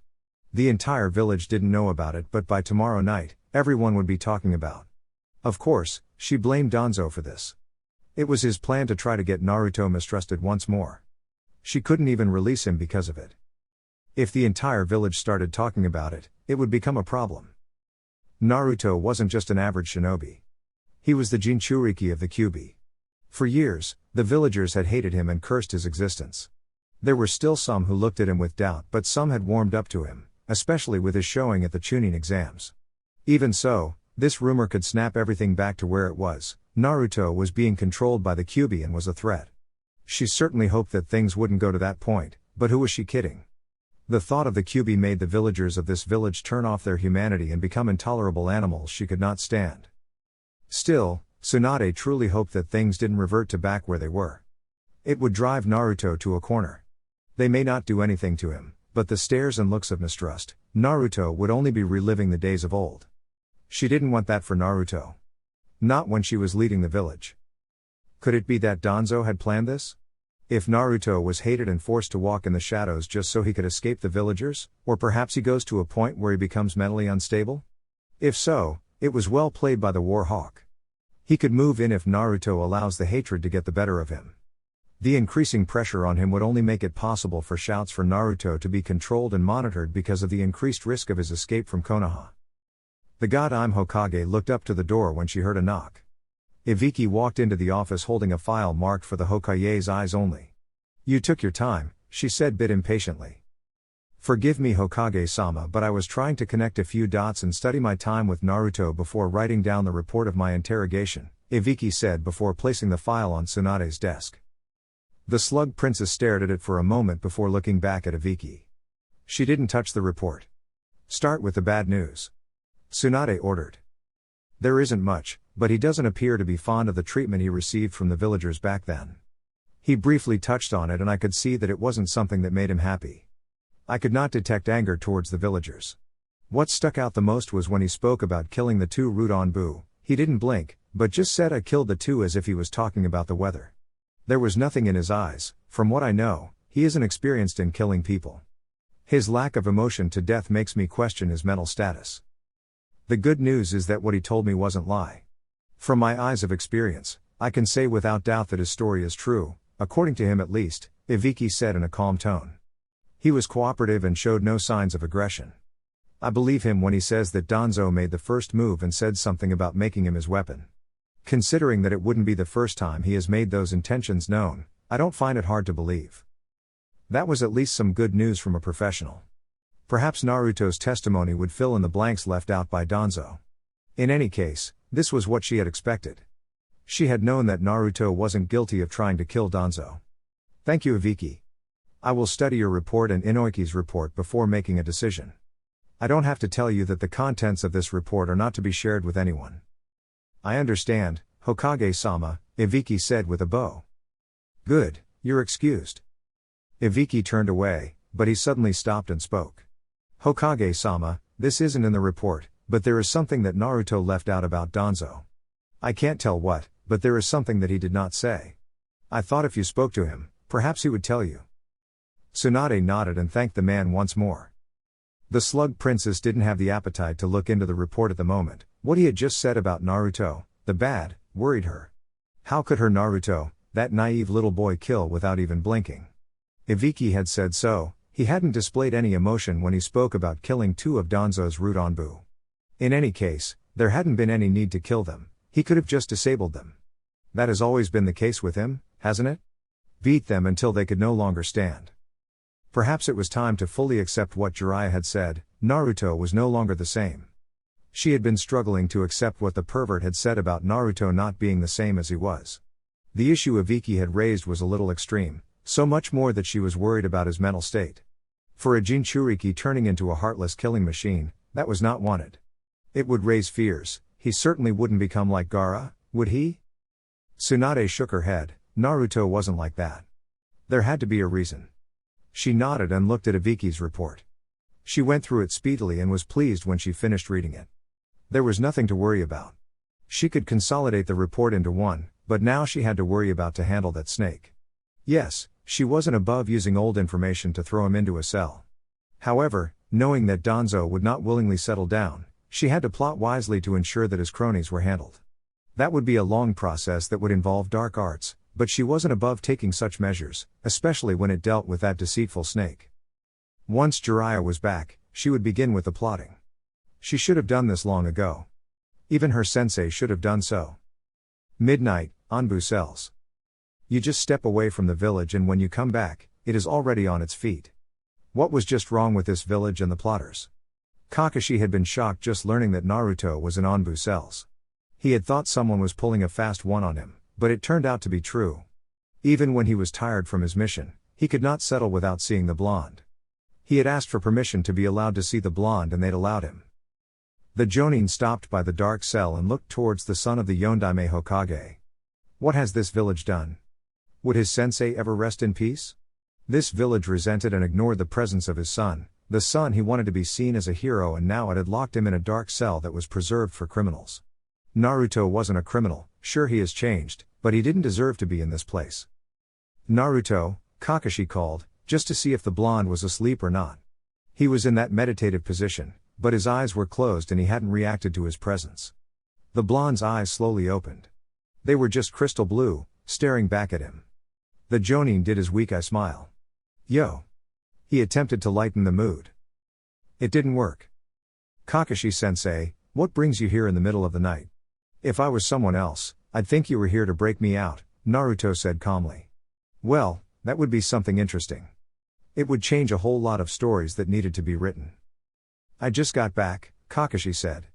Are you trying to make a joke regarding that? He asked. Well, Naruto had been mischievous and never wanted to stay still. Perhaps he could think of trying to escape from the cell and go to sleep in his apartment just because he could not sleep peacefully here. He had been that kind of person. But this Naruto knew that there would be consequences if he did such a thing. Who knows? Naruto said. He wasn't surprised to see the Jonin here. The man may have been a crappy sensei who only taught teamwork and tree walking as well as water walking, but he was someone who was human. The Jonin had taught him valuable lessons about life. And he has always looked to be someone filled with regrets, perhaps about his past teammates who were now dead. I thought you'd be sleeping, but I'm happy I'm able to talk to you, Kakashi said. This time his smile wasn't weak. I can't sleep at this place. I tried, but it seems impossible. And there had been a visitor not long ago, Naruto said calmly. It had been rather displeasing when one of Danzo's cronies operating in the village's Anbu confronted him. There had been a message for him, and that was that Danzo could get him anywhere and at any time. That wasn't true and didn't frighten him at all. He was here because he had allowed it. If he had refused, there was nothing those Anbu could have done about it. They could have tried to fight him, but if he pulled most of his cards, he could have just left them chasing after his clones. The fact that one of Danzo's people had come here to give a message had shown him that the man was after something. He had thought now that he was placed here, the man would try something. Of course, then, he would have to fight, and that was going to attract attention. He may have been accused to attempting to escape if Danzo played his cards right. It had just been a message, which meant that there was another plot running somewhere else, and that made him a little worried. Let me guess. Danzo's people? Kakashi said, knowing why Naruto was here. It didn't take a genius to figure that out. What did they want? They are able to reach me anywhere, Naruto said calmly.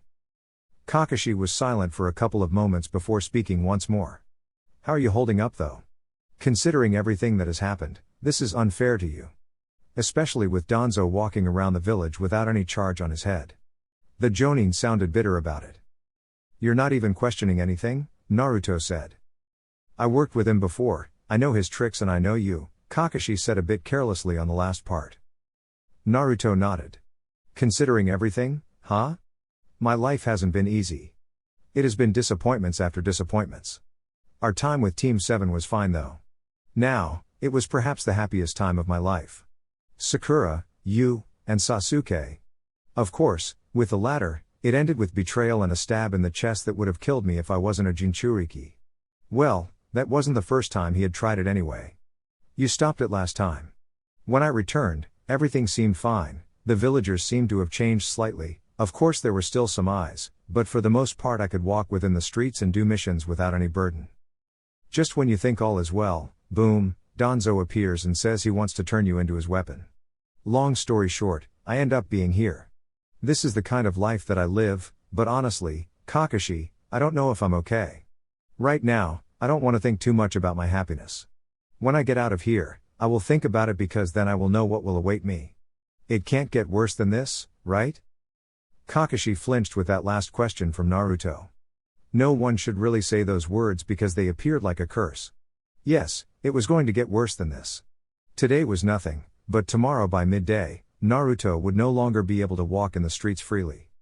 Kakashi had known that it would have to take Naruto about doing something ridiculously pleasing in the eyes of the villagers for them to accept him as just Naruto. There was a big but nevertheless. If Naruto happened to do something that was considered evil, all those fears, those thoughts they had about him, would come back in the blink of an eye. The human mind was a treacherous thing. One simple wrong could ruin a lifetime of good. And for Naruto, a single rumor could return to the days of the old. It wasn't going to become simple as there was apparently someone running a campaign against the blonde, at least as far as his former colleagues at Onbu have told him. Even if there were some exaggerations, but if the villagers recall what they used to call him, the loved ones they lost, the image of the Kyuubi destroying this village, those emotions would show themselves once more. Had it been a couple of years ago, he wouldn't have had the guts to say it to Naruto, but there was no other choice here. He hadn't spoken to the God Im and the Onbu said they hadn't told the blonde about it yet. But Kakashi wasn't going to keep Naruto in the dark about something like this, even if it would be painful for him to accept. There is actually something, Kakashi said, his tone a bit hollow. I haven't witnessed it myself, but the Onbu said after conducting some investigations, they found out that there was a rumor with some exaggerations running around the streets. It was a surprise to them, because only a few knew about the incident as Tsunade-sama had declared it an S-rank secret. Not even the clan heads were told about it. But somehow, it was doing rounds in the streets. Kakashi didn't have to spell it out what was being said, Naruto could make heads and tails. Yes, he had killed people, but they were probably looking at it as if it was some sort of taboo because he was a Jinchuriki of the Baijuo that killed many that fateful night. They were exaggerating, but Konoha's people have always acted in such a manner. Naruto didn't find it surprising really. Did he really expect more from them? Maybe, but this was the reality of things. The fact that they had called him a demon brat when he was just a little boy showed him just how treacherous they could be. Naruto sighed disappointedly. These were the humans he wanted to save from the corrupt world of Shinobi. What has the world really offered him? Well, it was because the world was in such a state that he could not live peacefully. Yes, he had to fight this world in order to change it.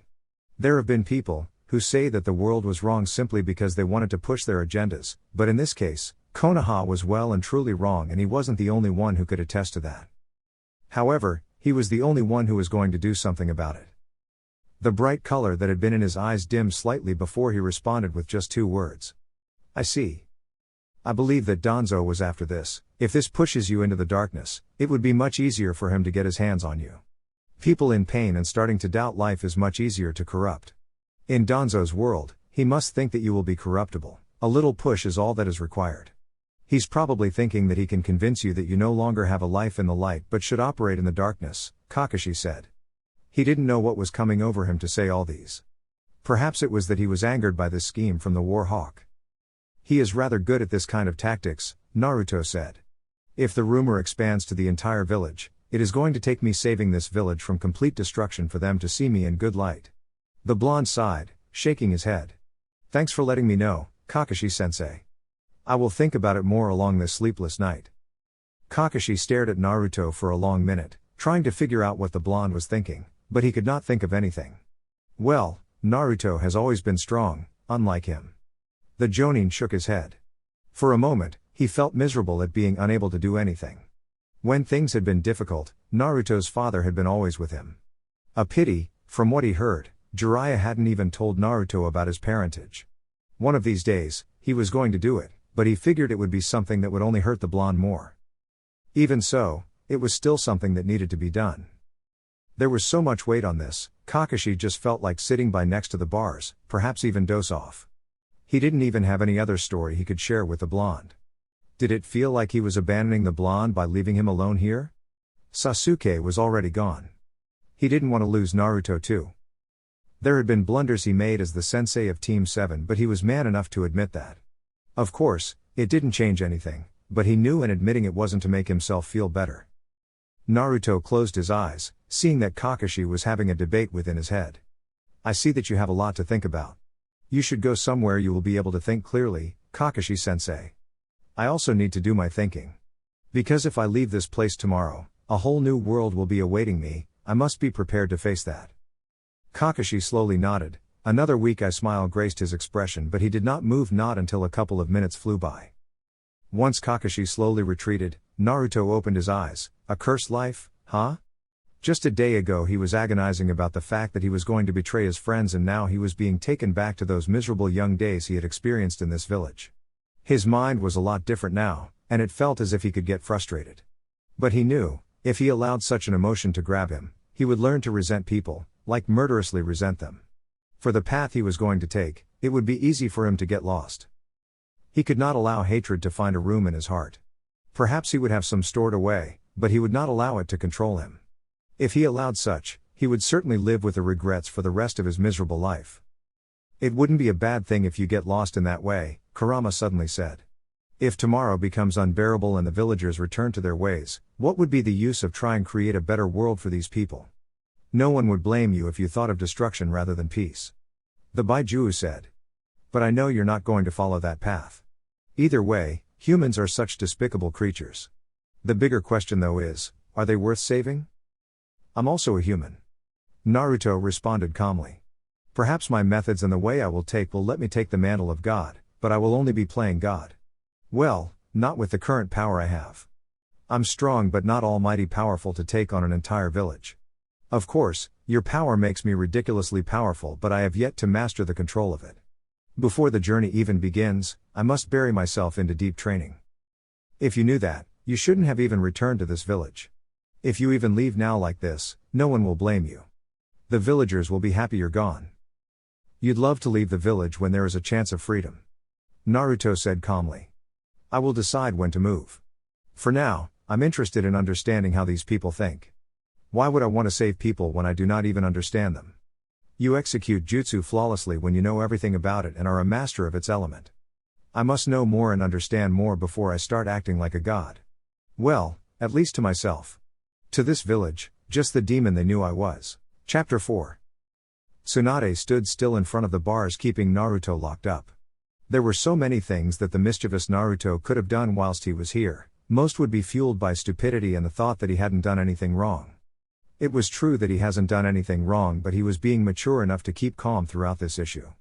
Someone would have raised hell about the injustice being done to him. Tsunade thanked Naruto for his handling of the situation. She could have done better to ensure that he doesn't end up locked up in this cell, but she had been worried more about the future implications of any issue being raised by this little hassle from that corrupt old fox. If anything, the god wanted to grab him by the throat and snap his neck just for being alive. She would at least give it to Danzo that he hasn't come this far by being stupid. Her sensei could have hanged him long time ago, but he didn't do anything. Tsunade could not understand why he didn't do anything, but she would not make the same mistake. If left alone, Danzo was just going to cause more troubles. Well, for Naruto, things couldn't get any worse than they have. It was still early morning, but she had seen the groups forming with people gossiping. Those were images that sent her gut into overdrive, but there was nothing she could do about it at the moment. She really did hope that no one confronted Naruto with this, but she was going to issue a statement denying the allegations about Naruto. Some sensible people would see the reason and stop hating on Naruto, but that wasn't something that one could bank on. Konoha's villagers have never been rational when it comes to Naruto and the Kyuubi. They were always quick to hate and judge. The Slug Princess smiled weakly towards Naruto, who stared back at her. Tsunade did not say the first word, but Naruto did. "You sure took your time to see me, Tsunade-sama," Naruto said as he stood up. He did so slowly before stretching his muscles. Movement was restricted in this place and that made him a little stiff. "But I guess you are here to free me." Tsunade nodded, but she did not move to unlock the cell. "You don't look too bad," she said in a weak tone. Naruto tilted his head to the side. The woman appeared to be hiding something, or perhaps was trying to ease into something difficult. If she wasn't here to free him, she was here to deliver bad news to him. That would be unexpected. From his conversation with Kakashi last night, he figured he would be released soon, and if Tsunade was going to come with bad news, that would change things. He had reached his tolerance limit.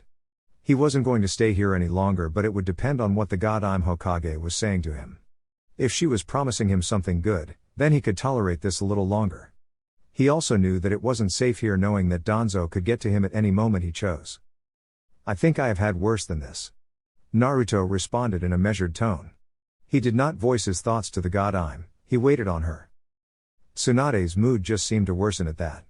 "It hasn't been a pleasant life, hasn't it?" she asked sadly. "From the emotional trauma you faced in the hands of the villagers to this. It is still remarkable that even after everything, you chose to fight to protect this village.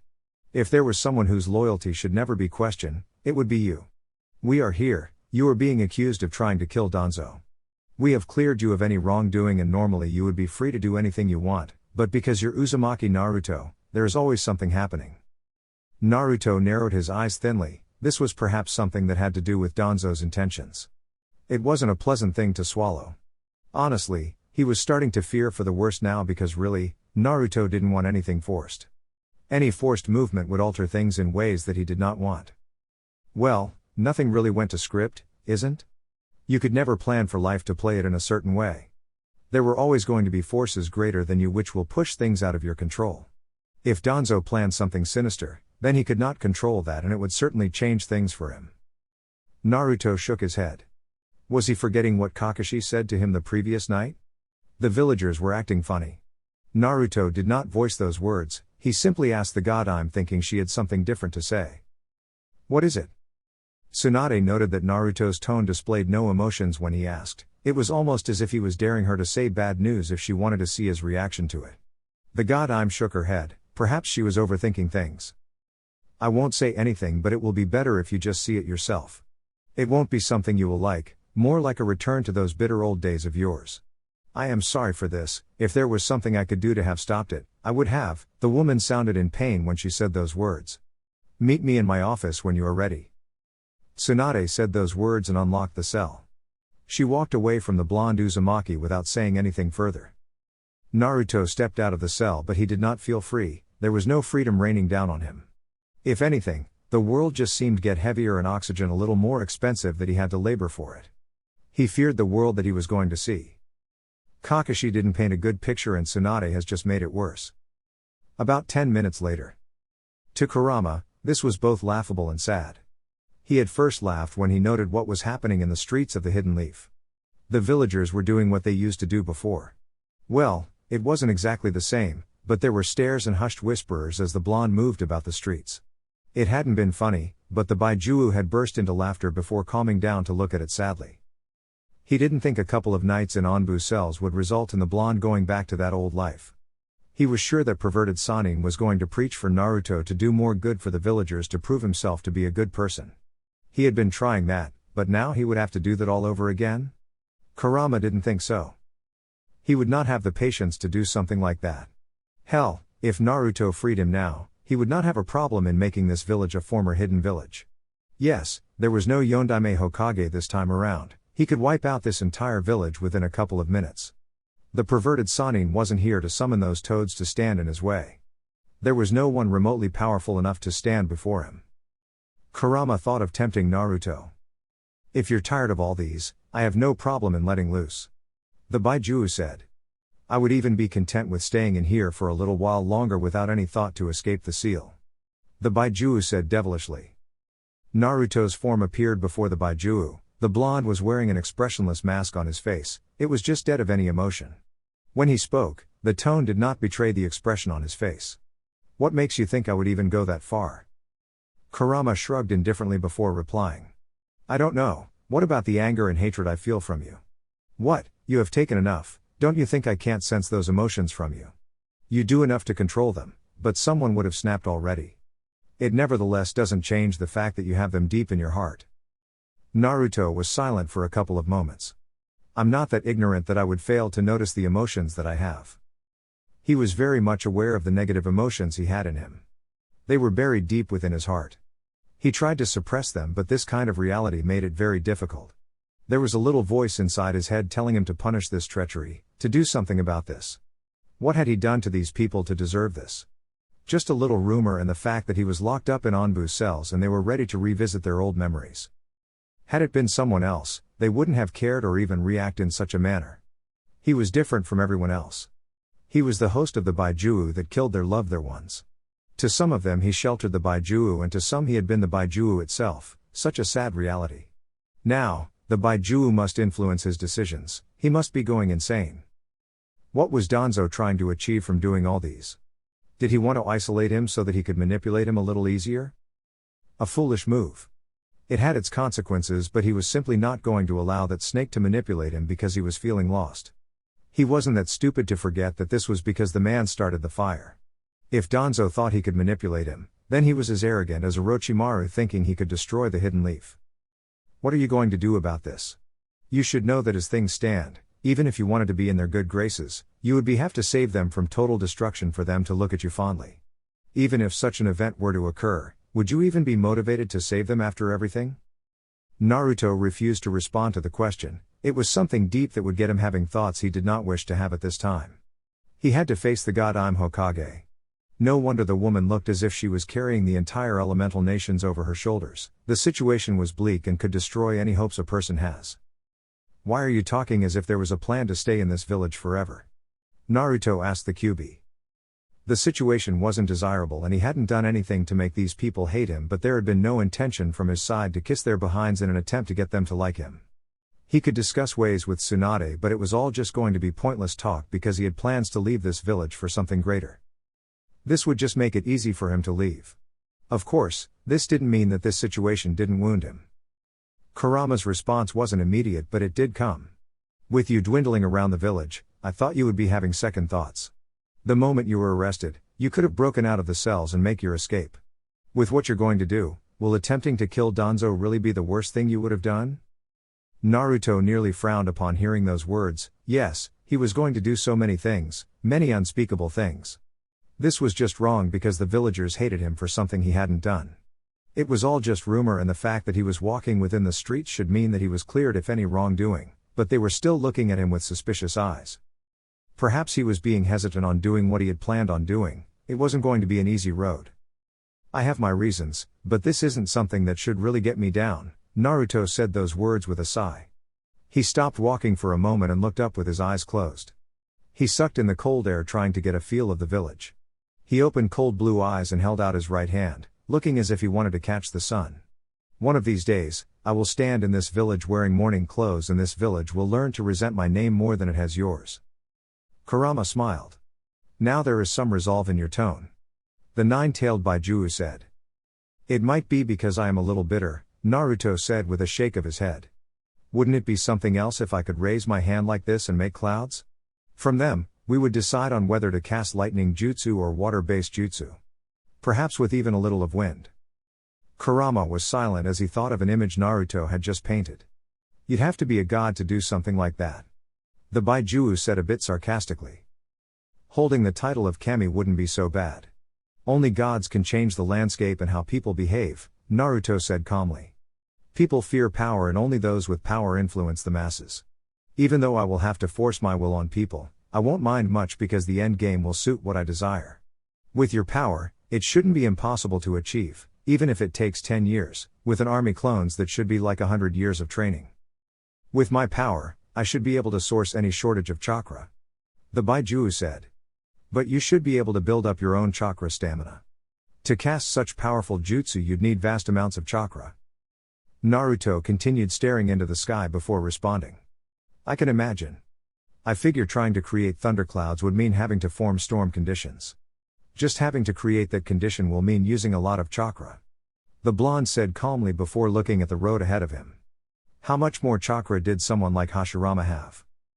Kurama was silent for a couple of moments before responding. I have not met any human who has more chakra than a tailed beast. Naruto was surprised at this. He shook his head. Well, that is something we will think of doing once we begin the real training. He paused for a moment before speaking once more. The god Im is waiting for me. What are you going to discuss with her? Kurama asked. I don't know, Naruto said. Tsunade's office. Things may be bad, but at least Naruto had people who cared for him, Kakashi thought as he looked at the gloomy expression on Tsunade's face. There has never been doubt that the god Im Hokage cared for the blonde Uzumaki, but it was nevertheless refreshing to see it on her face at a time like this. Naruto was going to need people close to him to be there for him. He still had his friends, and they were good friends. Still, this was a dramatic turn of events. Danzo was always scheming something, but this time he had gone too far. Then again, where are the limits for the War Hawk? Didn't he commit treason by trying to get him to kill the Sandaime Hokage so that he could finally become Hokage? Tsunade-sama, Kakashi started in a very calm tone. I understand that Danzo has rallied the villagers against Naruto, and acting in the open might leave a door open for violence from the civilians. Most shinobi population don't even know the dark things that he is capable of doing, but it won't matter since you are the god Im Hokage. Why are not doing anything against him? The Jonin understood that being reckless would only cost them dearly. Kakashi didn't think that there's still shinobi who hated Naruto for what happened years ago. They were smart and understood things better, unlike the bitter villagers. Besides that, the shinobi have worked with the blonde Uzumaki, so they knew his personality by now. Tsunade didn't offer an immediate response, but when she did, her tone was low, yet it was very firm. Unlike the Sandaime, I will not leave Danzo to act as he pleases.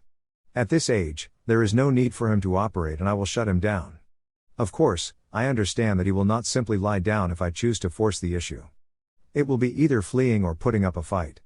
I simply cannot allow things to spill in the open for the villagers to see everything. I'm displeased with them, but I cannot allow them to get caught in the crossfire of shinobi matters.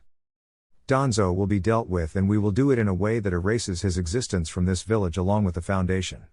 Personally, I don't want anything to happen to his people. I would rather they fall under my command, but we know that Danzo teaches utmost loyalty to him, so I don't know if they will be able to switch should Danzo be killed. Kakashi was silent for a couple of moments before finally opening his mouth.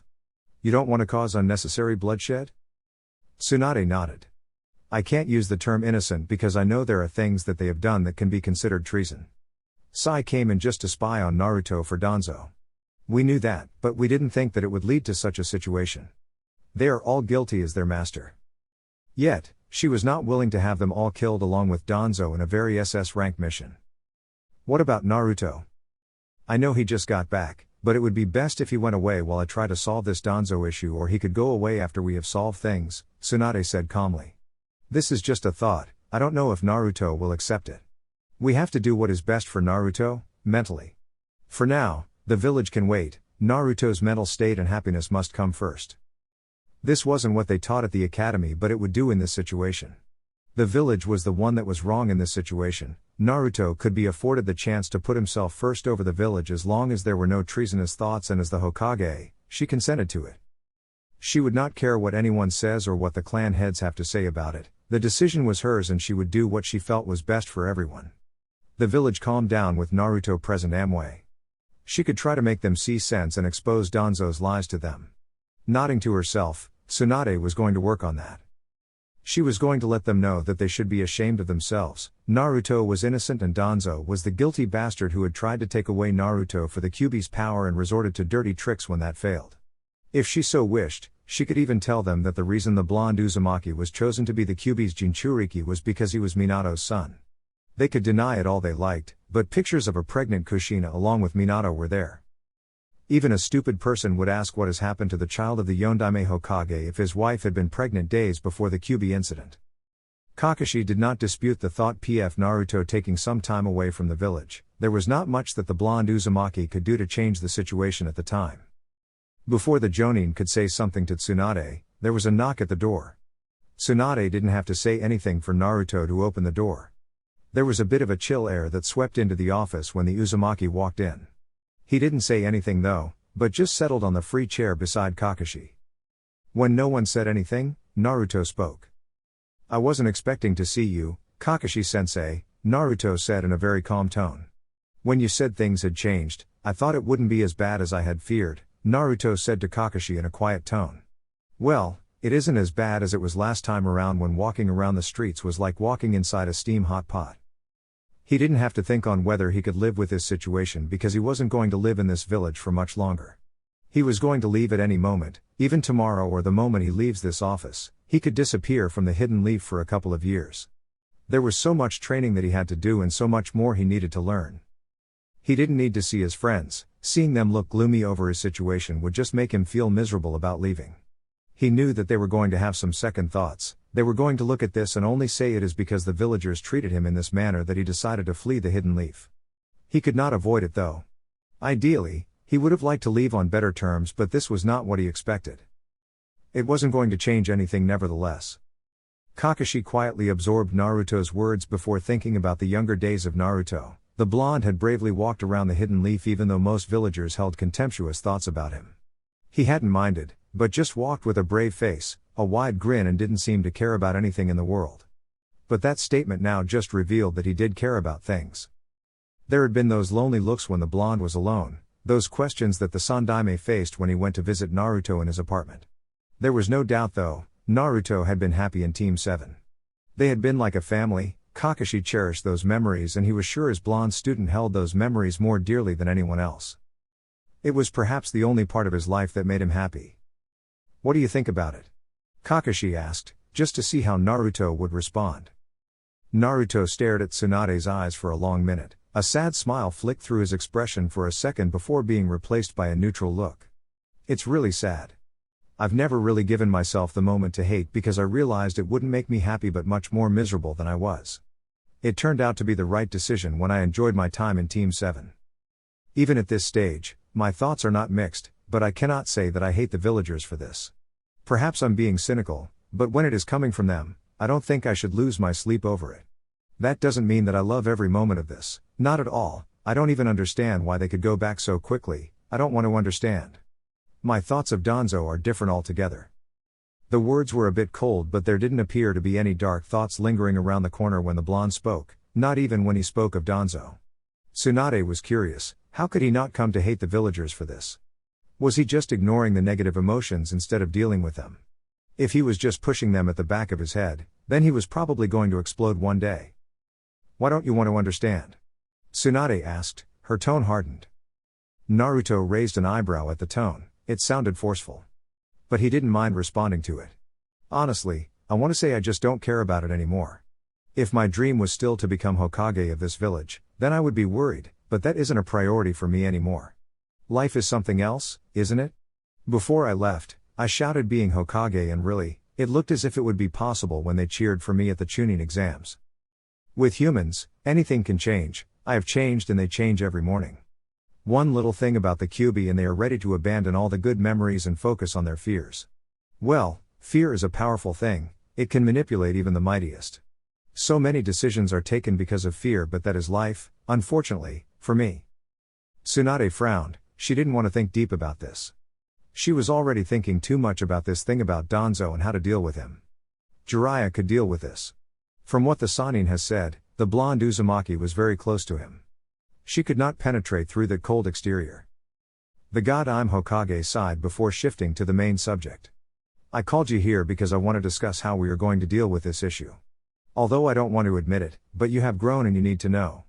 This situation must be handled carefully, and Danzo must be punished for this treachery. I want to do it quietly."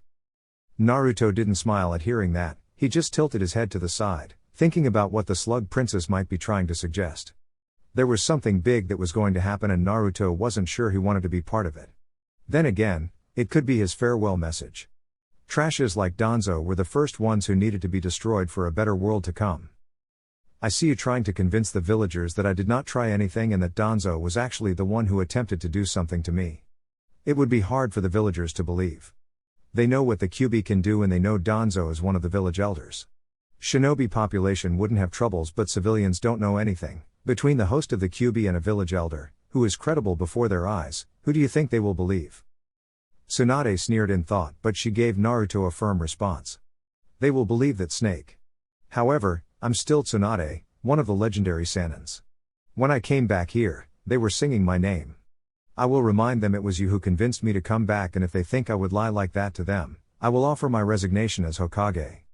I've had no troubles living outside this village, and I can do it again. You must understand that there are things worth protecting.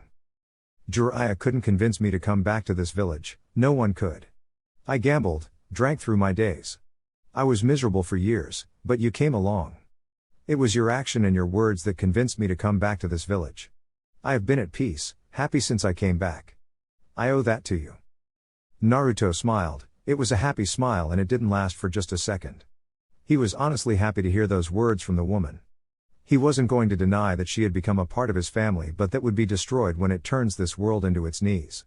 It was really a sad thing that he would hurt this woman who was willing to resign as the godime of this village for him, for the truth about him. It was really going to be a miserable existence out in the wild. If it would hurt Tsunade, how much more his friends and Jiraiya? What about Kakashi? He was going to lose another student. Yes, there would be a lot of people who were going to be hurt by his decision. For a moment, the smile on his face almost slipped off, but he held it firmly. Well, at least he was going to be quiet for a couple of years in the underground. It would give them much more time to think and forget about him. Hearing that makes me happy, Buchan. Naruto said. He could not hide the sadness in his tone. Neither Kakashi nor the Slug Princess commented on it, they just looked at each other for a moment before looking back at the blonde Uzumaki. What are you planning to do to Danzo? He must be executed for treason, Tsunade said in a tone of finality. It isn't going to be easy, as he will not lie down and allow himself to be hanged. We must take measures to outmaneuver him and manage his route Anbu. We must deal with him in a way that they don't end up trying to get revenge for his death should they remain alive in the aftermath. Danzo's Anbu are highly trained, but they are not that many. Last time, the Sandaime managed to surround them with his Anbu. However, since this time around, something has to happen to Danzo. It's not going to end with a stalemate, there will be bloodshed. Kakashi added. Tsunade nodded in agreement. Nothing is going to happen until Jiraiya returns, it has to happen quietly in the underground. Anyone who isn't involved must not know about it. The godime paused for a moment before asking. Have you killed someone, Naruto? You want me to take part in this? He asked. You don't have to worry about me. The blonde Uzumaki said. This would be his last mission for the Hidden Leaf. He could do that and flex his muscles, but afterwards, he would be gone. The day that follows, Konoha would wake up with him gone from the village. There would be no need to blame him for the murders if it was going to be hidden. People would ask questions later, but he did not worry about that. Are you sure? Naruto nodded. I have grown, he said before standing. I think I'm going to go have some ramen. I need something to soothe my soul. That said, the blonde Uzumaki walked away from the office without saying another word. Still within the Hokage Tower, Naruto came across what he recalled as Danzo's fan club. But according to Jiraiya, since Tsunade led the charge, they have been a little different in their support of Danzo. Nevertheless, they were supporters of the War Hawk and would not mind digging him out of any hole he dug himself into. Those old wrinkled faces of the village's elders stared at him unflinching. You walk proudly after everything that has happened. The old woman said in a cold tone. Why should I act any differently? I'm not guilty of anything. It doesn't matter if you're guilty or not. Koharu quickly said. Because of this, the village has lost its peace once more. The villagers are on edge, thinking the Kyuubi will appear out of nowhere again. Naruto raised an eyebrow at this. Yes, she probably knew that Danzo had tried and failed to get his hands on him and resorted to such dirty tricks. Shouldn't you blame Danzo for that? The woman sneered. Danzo is blameless, he has always thought of Konoha in everything he does. The village has always come first in everything. Naruto stared back for a couple of seconds before shaking his head. He walked past the old pair without saying another word. He really didn't have the time to entertain such people of this foolishness. They could say whatever they felt was right in their heads. Perhaps old age was getting to them. But he wasn't going to stand there lest he ends up getting riled over something he could just ignore. Back in Tsunade's office. Jiraiya told me that Naruto had changed, but I didn't want to believe it, Tsunade said in a slightly tired tone. The more I see him, the more I realize that he has truly changed. He isn't the same Brett he was back then. It isn't a bad thing, but I do miss those big smiles of his. The enthusiasm he showed when he spoke about becoming Hokage. I didn't think that a day would come when it would no longer be his dream. Honestly, Tsunade didn't know how to take this. When Naruto kept silent about this since his return, she had suspected something was up. Well, the cards were out now, but that didn't ease her worries. She couldn't even guess what the blonde was thinking. He didn't carry all his emotions on his face these days, but at least today he did reveal some of his thoughts. Tsunade really wished he had said something different. It wouldn't have worried her. At this stage, she was going to look for a good drink by lunchtime. I'm sure one person who will be baffled is Konohamaru, Kakashi said with a shake of his head. But I guess this is something that Jiraiya-sama already knew. Tsunade nodded. You have spent more time with him. How much difference do you see between this time and before he was stabbed by Sasuke? Kakashi seemed to flinch at the mention of Sasuke. It was actually the thought that he had used the jutsu that the Jonin had taught the Uchiha that made him flinch.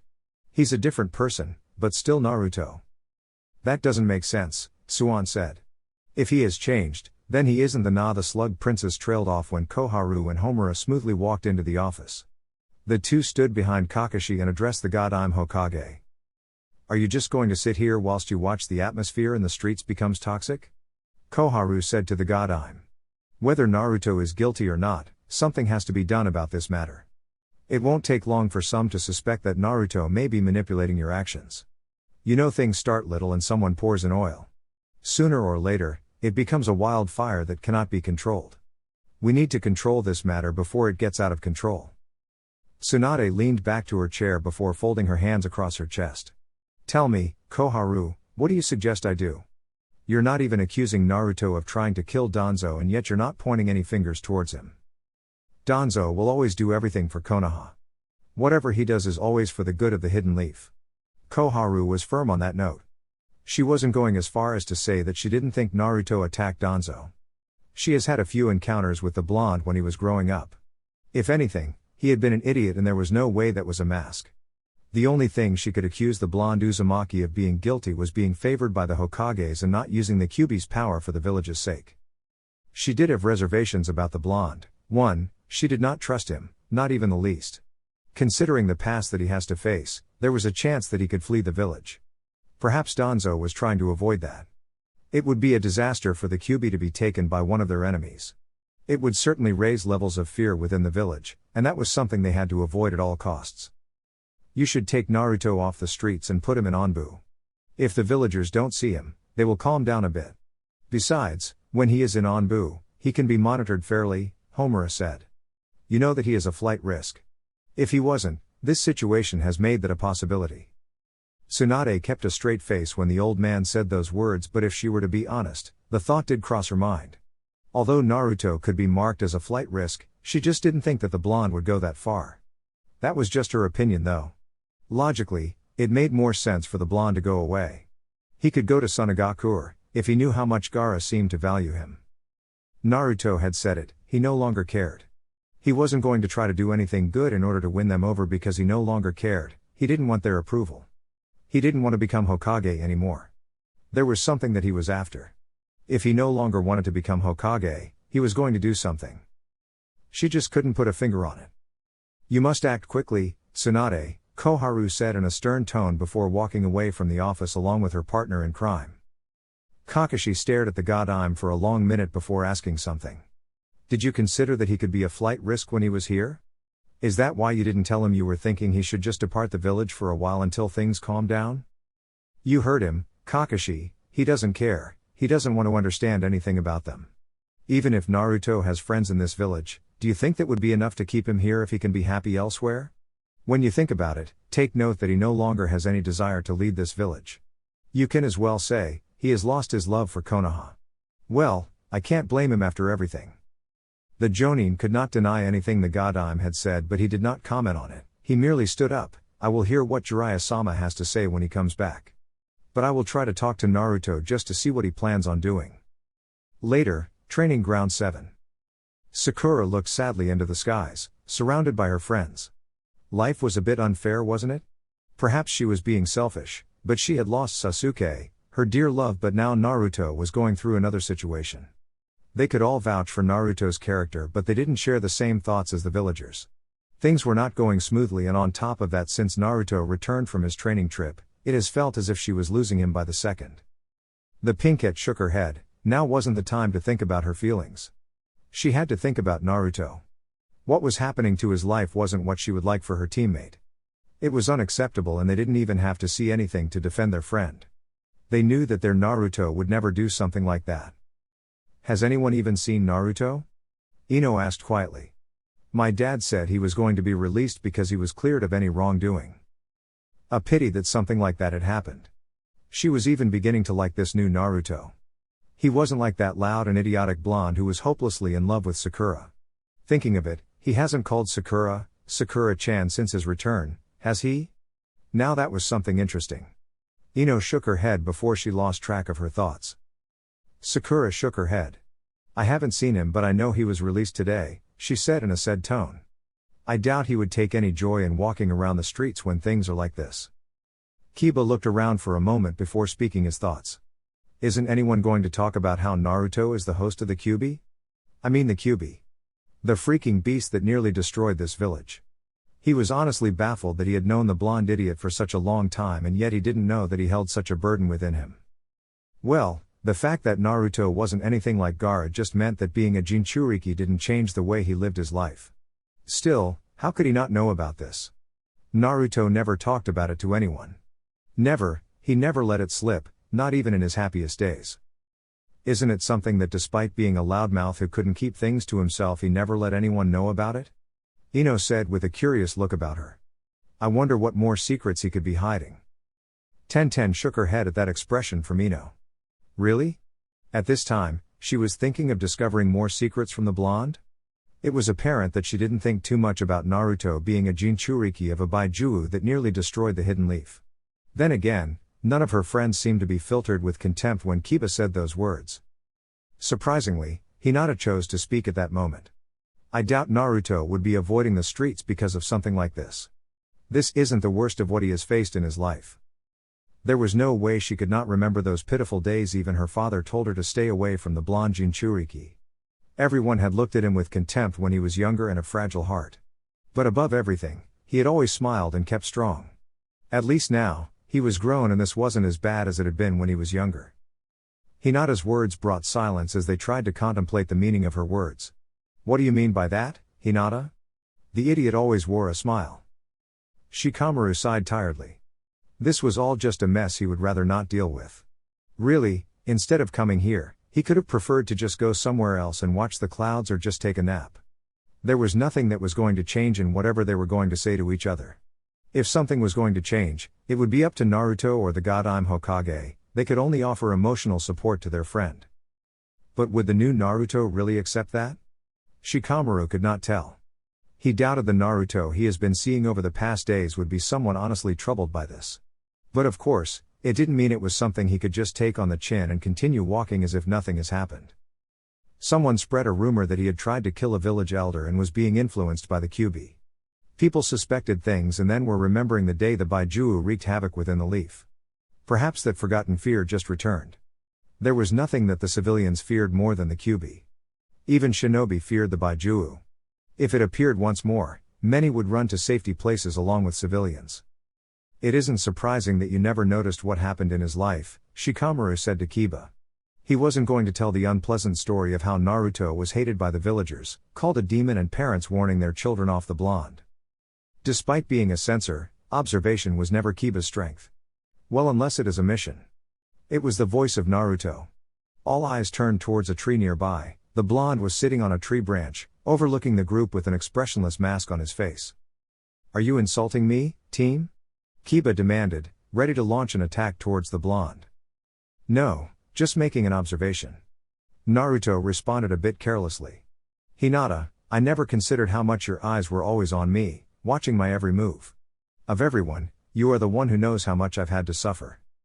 Look at it in this way, I housed a Baijuu that killed many people, loved ones. To the villagers of this village, I was nothing more than a spawn of that demon. To make matters worse, I was an orphan, there were no parents to claim me who could say they made me. People hated me, as they hated the QB. I got kicked out of the orphanage and by age 5, I was already living by myself. The Sandaime passed a law that no one should say QB or even talk about it. Instead, the people resorted to calling me a demon. This is why our generation never knew about it. Parents just told their children to stay away from me because I was no good. As a result, I couldn't make any friends. Do you know what was worse? Even I didn't know I was a Jinchuriki. My entire life in the academy, I was hated, and didn't know why. Confusing. There had been moments I thought perhaps I was a demon. Don't you guys find it odd that I failed the graduation exam but the next day I came back with a headband? I failed because I couldn't create a bunshine, simple jutsu really, and those who should fail to do it are those like Lee. He meant no offense in that. Mizuki told me of a way to pass, steal the forbidden scroll and learn a jutsu from it. I stole the scroll from the Sandaime's office and learned what you call my signature jutsu, Cage Bunshine. Within a couple of hours, I learned that jutsu. That was the night Mizuki told me I housed the QB and the night Iruka passed me for completing a B-rank mission. Oh yeah, I defeated Mizuki by myself. So, I have always been cool. Ino snorted at those last words. Yeah right, she said. You were far from cool, she said. Well, at least you are now. For those girls who like bad boys will surely be all over you now. I'm sure they will be in dreamland, hearing how you survived torture in Onbu cells, accusations of killing a village elder. Naruto raised an eyebrow before smiling. I don't get that part of you, Ino. Well, the blonde has always been something else, just never interested him. The feeling was mutual though. However, he was sure in the younger days, Ino would have thought of the idea of a relationship with him to be the worst nightmare. Though, I must say, I'm honored that a delightful girl as you thinks that. Regardless of how slightly twisted it was. Sakura looked at the smile on Naruto's face and then at Ino. She shook her head. Was this really happening? If anything, it looked as if Ino was flirting with Naruto. She had never thought something like that would be possible, but it was happening. Sure, Naruto wasn't the same anymore, he wasn't asking her out and never looked at her in the same way as he did before, but he was still Naruto. She would never think of him in any other way other than a friend, a good friend. There had been so many moments that they passed through because of him. Have you no shame, Ino? Sakura demanded. She didn't wait for a response though, as she chose to focus on the important matter. I never actually noticed, you were always talking, loud, saying stupid things, and I may have added to the insults. Sakura sounded a bit bitter at this. I did say some insensitive things to you. You were actually the one person out of everyone here who said insensitive things to me, Naruto said to Sakura. Of course, those words only made the pinkette look down in shame. But that is in the past now. Why didn't you ever say anything? Like I said, I didn't know about it until the night of graduation. Back then, I was afraid of losing friends if they found out about it. Now, it never seemed convenient, Naruto said a bit carelessly. He turned to Neji. When I spoke about crafting your own fate, I said it because I carried a bigger burden than you did. You could say Jinchurikis are fated to be used as weapons, hated and betrayed. I have experienced a couple of things, but I have never allowed any of it to determine my future. The blonde Uzumaki said before falling silent for a couple of seconds. You guys don't have to worry about me. It really means a lot though, that you have gathered here because you care. I won't forget that. He smiled before disappearing in a puff of smoke. That was a clone? Shikamaru sighed before turning away from the group. Everything was settled, there was nothing to worry about, Naruto didn't have mental problems that needed healing. Where are you going? I don't see any reason to stay here, Shikamaru said. I'm sure Naruto has already spoken to the Hokage about this matter. They probably have a way of dealing with it. We will see in the next couple of days. He wasn't going to say Naruto's indifference about the matter was a little startling, those were thoughts that needed to be kept to himself. If he had the energy, he would seek out the blonde Uzumaki to question him about it, but he didn't have any and wasn't going to do anything unless an opportunity presented itself in a silver platter. Foundation bases. It wasn't often that Jiraiya took reckless decisions to charge into enemy territories in anger. Well, he has walked into enemy lands but never fueled by anger. This time it was different, and if Danzo wanted to fight him, Jiraiya was prepared to retaliate. He was even willing to allow the man to see his senjutsu in the process. He simply could not allow the man to walk freely without letting him know of his feelings regarding this mess he has just caused. The Foundation Onbu didn't try to fight him, as most shinobi who fear his name. They had greeted him stiffly and escorted him to their master. The old war hawk was sitting on a throne-like chair, his never-changing expression glaring down at his face. I didn't know you knew about this place's entrance. I don't remember the last time you stepped in here, Danzo said to Jiraiya. That wasn't to say that Anbu didn't know about it. Maybe some of them didn't know, but the old ones knew. Some of them had charged into this place along with the Sandaime Hokage when he had made the attempt to get the old man assassinated by Kakashi. What a failure that was. But Jiraiya was always away from the village, so he never came around this part of Konoha's darkness. Just because I never come doesn't mean I don't know, Jiraiya said sternly. Kakashi worked for you and so did Itachi. I think you are forgetting that I run a spy network. Do you think that I'd miss things happening in this village? There have been things that happened in your absence, and even after they happened, you never came back in time, Danzo said effortlessly. That is something that has to be dealt with. Well, since Tsunade returned to become Hokage, your presence and activities within the village have increased. At least that is a change. Sensei let a couple of things go your way even when you tried to have him killed. I'd always told him to take a firm action with you, but he insisted on doing things his way. However, when you framed Naruto for trying to kill you, you crossed a line. You made things personal, Jiraiya said in a cold tone, leaking a murderous intent that put the present agents on edge. Take me seriously when I say that you will not get away with it. The Sannin said those words and stared down at the war hawk for a long minute before turning away. Danzo narrowed his eyes. He could spot a threat miles off, but he felt he needed to ask this just to be sure. He'd never been threatened by the Sannin. Now he had two Sannins against him. Tsunade had sent him a message and it had been loud and clear. The woman wasn't going to simply sit back and watch things boil over whilst standing by the side. She was going to do something. How he missed the days he used to spar with the Sandaime Hokage. Are you threatening me, Jiraiya? Threaten? Jiraiya said. No, I'm letting you know that you will pay, even if it means I have to burn down this entire facility to do it. I will make you pay, it's not a matter of if but when. The Sannin strolled away in an imposing manner after saying those words. He left Danzo with no doubt that he was going to take action over his treacherous actions. He had done everything to make sure that Naruto rebuilds his life and tries something for Konoha, but this bastard had ruined everything. Letting him go without ripping him would be just careless and not acting in the best interest of the village and Naruto. More importantly though, Naruto's interests. Danzo stared at Jiraiya's back until he disappeared, digesting what the Sannin had just said. There was no way he could count the threat as nothing. Unlike other people, Jiraiya wasn't just a small boy he could handle easily or manipulate. The man was a Sannin who has demonstrated his power repeatedly. If anything, Danzo would have avoided a fight with the Sannin. Jiraiya would not only be the problem, Tsunade and Kakashi would surely get in the act. Even so, Danzo didn't think that this was something he could not handle. He could handle this situation without any trouble. He would just need to be careful to avoid falling needlessly. Danzo started. Arrange for an increase in security around the perimeter. Something is going to happen soon.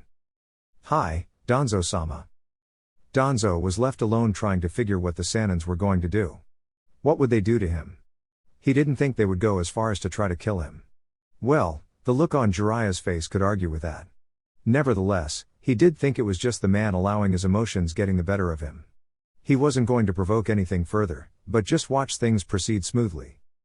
The stage was set and he had played his cards. It was time for Tsunade to make her move.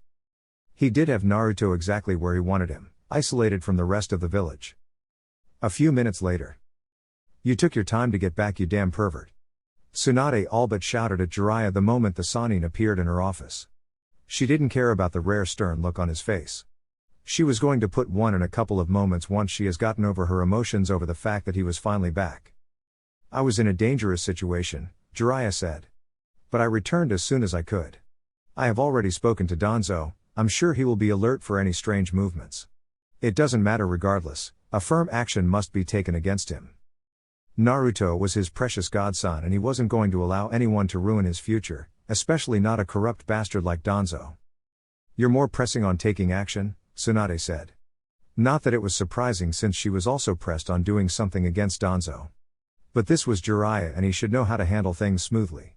If it was something else, he wouldn't have started by seeing the war hawk, but he would have come to her to discuss things before going to Danzo. Why did you even say to him? I told him that he was going to pay, Jiraiya said in a firm tone. Danzo made a grave mistake in doing what he just did. Naruto isn't the same as he was back then. I'm not saying that there is something dark about him, but he doesn't think as kindly as he used to in his younger days. He is no longer an innocent little boy. The changes in him mean that he isn't going to try to talk his oppositions into surrendering. I'm also afraid of Naruto's response to all these. I know he no longer has any plans on becoming Hokage. Although he never said anything to me, I could tell because whenever I brought it up, he never showed any interest in it. He was most focused on the peace talk. Perhaps I should have noticed it, but I indulged it because finally, I wanted to talk to someone who was interested in peace. The Sannin shook his head after saying those words. Well, we just have to do damage control and a decision has already been made on how to deal with Danzo, Tsunade said firmly. The following day, early morning. Training Ground 44. The surrounding trees were cut down, leaving a clear field. If anything, it appeared as if someone had just been chopping down the trees to clear the way for some building.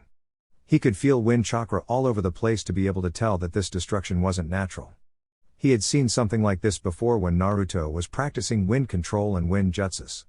The element was his strongest and he was trying to learn other elements. Wind stood out the most though. He still had a long way to go with it, but he could do some things that not many could do with it. Jiraiya looked at the center of the destruction. There was Naruto, sitting in a meditative position, right hand held out with a mini Rasen Shuriken spinning powerfully. His eyes were closed and there were bruises around his frame. Still trying to maximize the use of that jutsu? Jiraiya asked calmly. Yes, but the struggle doesn't seem like it will end soon. I cannot control it each time I increase the power within it. I have to find more power when not using Senjutsu to be able to control and be able to hurl it. In this way, it will damage my hand if use it in its current form. It also consumes too much chakra. I can create thousands of cage bunshines each with Rasengan's, but I can only do 2 Rasen Shurikens and still hope to continue fighting. A third one will leave me with only enough energy to run away. A fourth would likely leave me emaciated only because I'm a Jinchuriki. If not, it would kill me. Jiraiya nodded. Well, you're trying to create a powerful S-rated jutsu. If you perfect it, I don't see any defense jutsu capable of completely blocking it. It would simply rip through all forms of defense. Perhaps metal would be its weakness, but anything that can shatter or be moved, it would penetrate. The Sannin said. Why do you want to be able to use it repeatedly? I'm going to fight many battles in the future, fight powerful opponents. I need to be strong, Naruto said. About that. Jiraiya started in a serious tone. The seriousness of his tone caused Naruto to cancel his jutsu and face the Toad Sage. We need to talk about a threat that has arisen within the elemental nations.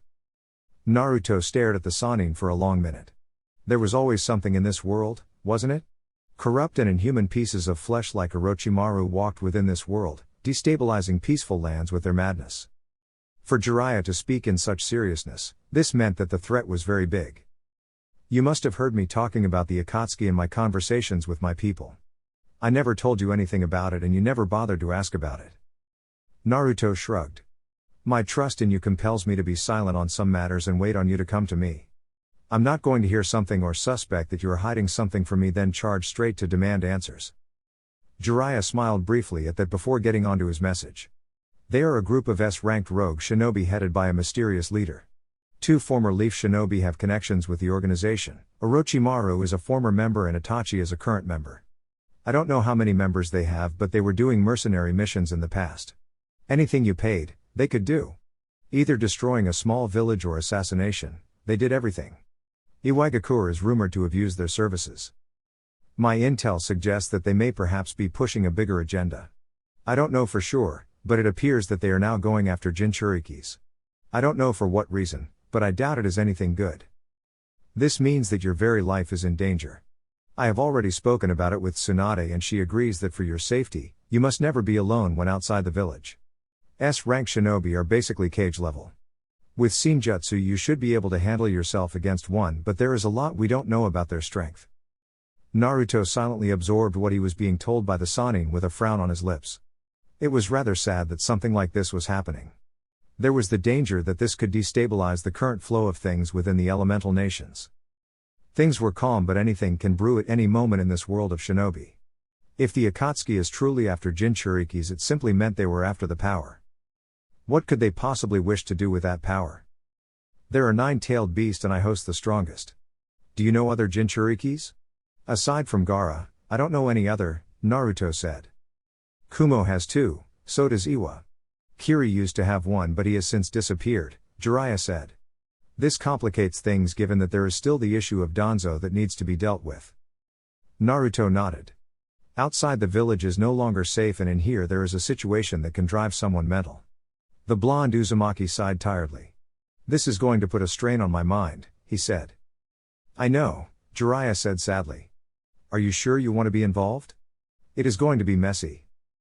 Naruto nodded. There is no way of avoiding it. Besides, I must grow. It's not going to be pleasant as I don't handle blood very well, but it has to be done. Jiraiya nodded. How about we meet for a bottle of sake later on? You can help me pick on women as we drink. I haven't had any good materials recently. The Toad Sage said with a grin. Naruto smiled. Sure, why not? It was going to be the last fun he has with this Jiraiya. He may as well depart with a bang. Chapter 5. The nights in the dark pits where shinobi come to drown their sorrows and lick their wounds were always different. Even though many came because of problems, after a couple of drinks in the bar, laughter would fill the loud chambers crowded with men and women drinking their brains into a frenzy of dizziness. There would be no one crying, everyone was always in a joyous mood. Even those being rejected in their advances to women were also not showing in signs of depression. In this kind of nights, even women tried and sometimes were successful in their hunt for men. As Jiraiya would say, there were men-eaters clothed as women. The Toad Sage was of course always at home in such a place. After a couple of drinks, and sometimes not even after drinking, he would be sprouting nonsense, but mostly boasting about his greatness as the legendary Toad Sage. That was Jiraiya, but remarkably, Naruto has never seen anyone hitting on the Sannin. He was the one who made the moves. It isn't to say he wasn't loved. Of course, mostly he had to spend money, but for the Sannin, it was money well spent. If he had a good time and lecherous memories to use for his next book, Jiraiya would not complain. Naruto wasn't a particular fan of the nightclubs and drinking with whores, but every now and then, Jiraiya had pulled him into this kind place. Once you had a couple of drinks, you would loosen up a bit and have a bit of fun. Naruto would not honestly say that there hadn't been moments he found himself having fun with Jiraiya and a couple of ladies close by. He, however, could not, in good conscience, drag a drunken girl to his den. Jiraiya has always frowned upon that, but Naruto would not take much from a man who makes his riches by writing trash for perverts. The blonde Uzumaki was sitting in a dark corner, with required protection done by the Toad Sage to ensure that no one eavesdrop on their conversation. Spies tended to hang about this place. Even Jiraiya sometimes came to this kind of place to gather intelligence. Some who could not hold their liquor sometimes let loose of secrets to the ladies they were trying to bed.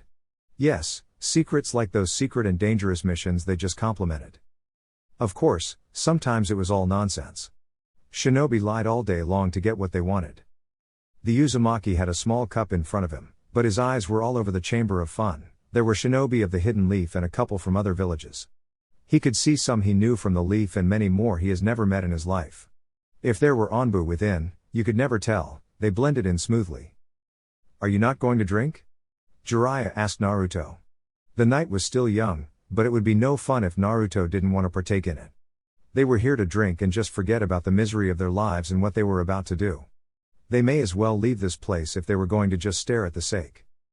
Naruto was his priority this night, so, Jiraiya was willing to take his bottle with him and go to the hot springs with the blonde if it would be enough to get them to talk. He needed to know where exactly the blonde stood with the villagers and how exactly he felt about Danzo. Aside from that, he needed to do damage control if there was a need for it. The Jinchuriki turned towards the Sannin before staring down at the cup full of sake from the land of toads. The Toad Chief was willing to give it to him but never to Jiraiya. But of course, the Sannin would always get it from him. Naruto took the cup and then the sip turned into a gulp and everything within the cup slid through his throat. He didn't slam the cup at the table like those sitting by the counter, he gently placed it down. Jiraiya took the honors of pouring in some more. I was still thinking about things, Naruto said in a quiet tone. We have come a long way, haven't we, sensei? When you appeared before me after Kakashi abandoned me to a man whose qualification was training students not yet in the academy, I never thought that we would come to a place like this. Jiraiya smiled. Well, it has been a journey. We have filled it with beautiful memories and in a short time. Naruto nodded. You have influenced a lot about me and my change. Perhaps the only reason I wanted to become Hokage was not to protect the village but to be recognized as the villagers recognized the Yondaime Hokage. My existence had been denied, as if I was not alive, but if I became great and get to be Hokage, they would never deny my existence. Well, that is the past now. Things change and I'm not too obsessed with it. What is life without growing and changing into something else? It should be acceptable as long as you have not thrown away what is morally acceptable. I have always strived to do what is good. Perhaps I was driven by the need for people to see the good in me. It wasn't an act, but through experience, my heart has hardened. He was saying that, yet he felt heavy and burdened by the thought of causing pain the people he loved. He was going to do that and would not cry over it. Even if he does, it would not make him stop. He had a mission to fulfill and he would not stop, he would not drop dead until this mission was complete. At least at the end of his years of living, he would have done something, even if some people would hate him. Experiences do that to you, Jiraiya said, trying to display all the experiences he has went through in his life. But you are right, whatever we do, we must not forget who we are. Once we lose our sense of self, we change everything, life turns around and the people around us start to look at us differently. In most cases, we end up hurting them. I know from experience, when Orochimaru left, we were hurt, Sensei was hurt. Perhaps he had always been evil, but he was a friend, that counted for something. Naruto eyed the Sannin for a couple of seconds, thinking. He was going to wound many of his friends, but that was just a pain he had to go through. Perhaps things would not be that bad if he does things in a certain way. For sure, there will be bloodshed, but at the end, he will make something out of this world. In a shift from the subject being discussed, the blonde asked Jiraiya what he wanted to talk to him about. Naruto was sure that the Sannin was going to try to convince him to still continue believing in the villagers even though they turn on him quickly. They had changed, and they would change again. He just needed to keep hoping and not lose hope. Losing hope would mean the end of everything. Even after everything, Jiraiya was a hidden leaf shinobi. He has lived his entire life trying to have fun but above all to protect the leaf. Maybe it was something that had to do with the will of fire the Sandaime Hokage always talked about. The only thing that would make Jiraiya turn his back on Konoha would be if the hidden leaf stabs him on the back and then nail him on a cross before the burning. As things stand, the man was probably most upset with Danzo for playing with their emotions. He may be right, but one could not absolve them from their own actions. I know this isn't a situation we'd hoped for when we returned to the village. I really expected things to be better. If I'd known that Danzo would act in such a manner, I would have done everything in my power to stop him, even if that meant stepping on his throat. The Toad Sage was firm in saying those words.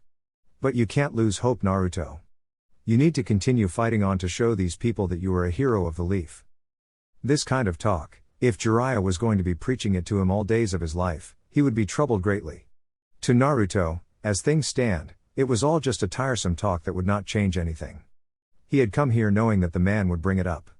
It was nevertheless best that he entertains it anyway. When he leaves, the Toad Sage would not blame himself for not trying to talk him into staying. Jiraiya-sensei. Naruto started in a very calm yet slow tone, his eyes didn't reflect anything, just expressionless.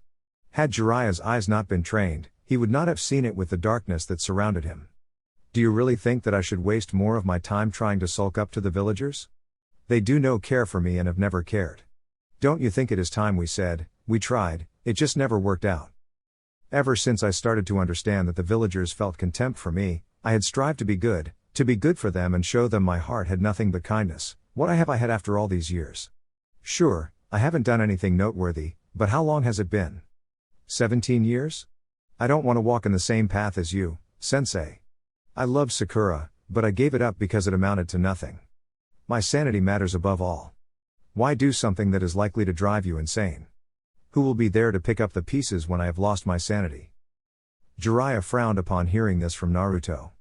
Tsunade had already told him that the blonde had said he didn't care about trying to be good to the villagers or what they thought of him, but he had been thinking he could try to change that. Naruto wasn't confused, he didn't sound like a confused person. He sounded like a person who has had much time to think about something before making a decision he saw as rational. Yet, Jiraiya could not accept it. What would be the reason for staying in Konoha? You didn't care for its villagers. It wasn't the buildings that made the leaf but its people. Buildings could always be rebuilt, but people could not. Without the people, this land would turn into a ruin. Don't make any hasty decisions, Naruto. Konoha is your home, has always been. You will find it intolerable to live here if you cannot live with the villagers. The Sannin paused for a moment before testing the waters. Unless you are planning on leaving Konoha. I doubt Tsunade would allow that to happen, Naruto said in a sad tone. I host the Kyuubi. I have gotten the feeling that some leaders feel that the Baijuo is a property of Konoha. Kurama snorted within his cell upon hearing those words. Humans, Baijuos would always be a source of power, their little weapons. Although Hashirama didn't bring him into this village to be a weapon, he had tried to dictate things for him. Kurama would never forget the man had told him that he had been too dangerous to be left alone, and Mito had proceeded to seal him within herself. It was a little different with Naruto though, he was still Uzumaki. The hosts he has had have been all Uzumaki and each came with a different personality. Kushina came to him saying this was a situation that neither wanted, but they just had to go with it. Naruto talked to him, the blonde used his power and it has saved his life on different occasions. Even so, Kurama would not say that the blonde was like all the other humans. He was different, but of course, the Baijuo wasn't going to admit that to the blonde. Tsunade cares about you, Naruto. The Toad Sage said confidently. Naruto didn't deny that, he knew firsthand that Tsunade cared for him. Despite my thoughts, Konoha will always be my home. I don't think I can never take another village as my home. This will always be home. My thoughts might not be happy at the moment, but this will always be home, where I have friends and people who like me. Upon hearing that, Jiraiya smiled. He could now move on to the next subject before getting into the fun. I'm glad to hear that. The Sannin said. What did Danzo want exactly, Naruto? There are some blanks in what Inoki discovered and you didn't tell both Ibiki and Tsunade about it. Both never asked, Naruto said with indifference. Danzo wanted to manipulate me using a Sharingan he has implanted in his right eye socket. I imagine it isn't a normal Sharingan if he felt that he could control me with it. The Kyuubi warned me. Jiraiya stared for a long minute with his thoughts going back to a couple of years ago. The only Sharingan he knew could control someone without anyone knowing was Shisui's eyes. I doubt it is, but Shisui Uchiha had a Mangekyo Sharingan that was said to be able to put someone under a genjutsu so powerful that it could manipulate you without you even realizing it. I don't know if that is the eye, but as far as I remember, when Shisui was murdered, Itachi was suspected to have been the one to kill him. Perhaps it had been Danzo who did it for the Sharingan. For someone who craves power, I don't find it difficult that he would have gone that far. Why didn't you tell Tsunade about it though? If you had, she could have arrested him on the spot and have the eye gouged out before he could do anything. It would have been easy to handle him then. If he planned something like this, he must have known that should he fail, something like that would happen. Imagine if I had told Tsunade that Danzo had a Sharingan and when she strips him, there is nothing under those bandages. I did not wish to take that risk. That may not be his reason for not saying anything. Naruto would deny that deep within him there had been a thought of doing things by himself. Should he have told Tsunade that piece of information, the woman would have dealt with Danzo right there and then. This situation wouldn't have happened. Then again, if it hadn't happened, leaving would be much harder. Jiraiya nodded, he could understand it. I will discuss it with Tsuan, but this just means that he has more secrets that he is hiding under those bandages. Who knows, with all these, he might not even be a cripple. The Sannin shook his head at that thought. He was just being ridiculous. Well, more reasons to handle him. Ideally, we want to put him on a guillotine, but we know that he isn't going to allow that to happen. This is why it might get tricky. There will be traps and he will probably try to take us down in the process. My training should be enough to handle what Danzo has to throw. No doubt about that. You really did kill yourself in your training. We should spar soon. The Sannin said. It will be bloody, but we should end up sorting the issue in secret. Tsunade has yet to even talk to the people she wants on the job. But she is reviewing profiles. If she talks to them, Danzo will likely catch wind of it and disappear. That would be unfortunate, Naruto said. But you can just hunt him down. They were talking about potentially killing people here, and yet Naruto hasn't shown any discomfort about the thought. It was as if he was prepared to do the killing. Jiraiya could simply not wrap his head around the issue. Before they came back to this village, when they spoke of killing, Naruto would always reveal some emotions, but now there was nothing in his eyes, nothing in his face. It was as if he was indifferent to the whole thing. A worrying matter, but Jiraiya still shoved it at the back of his head just so he can enjoy the night.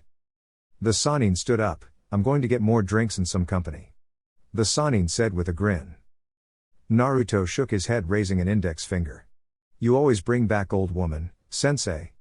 I want girls my age or at least late teens or early 20s. The blonde also stood up. I will get my own company. I have already found someone who pleases me anyway. You brat. When you were silent, you were busy zooming around. Jiraiya accused the blonde.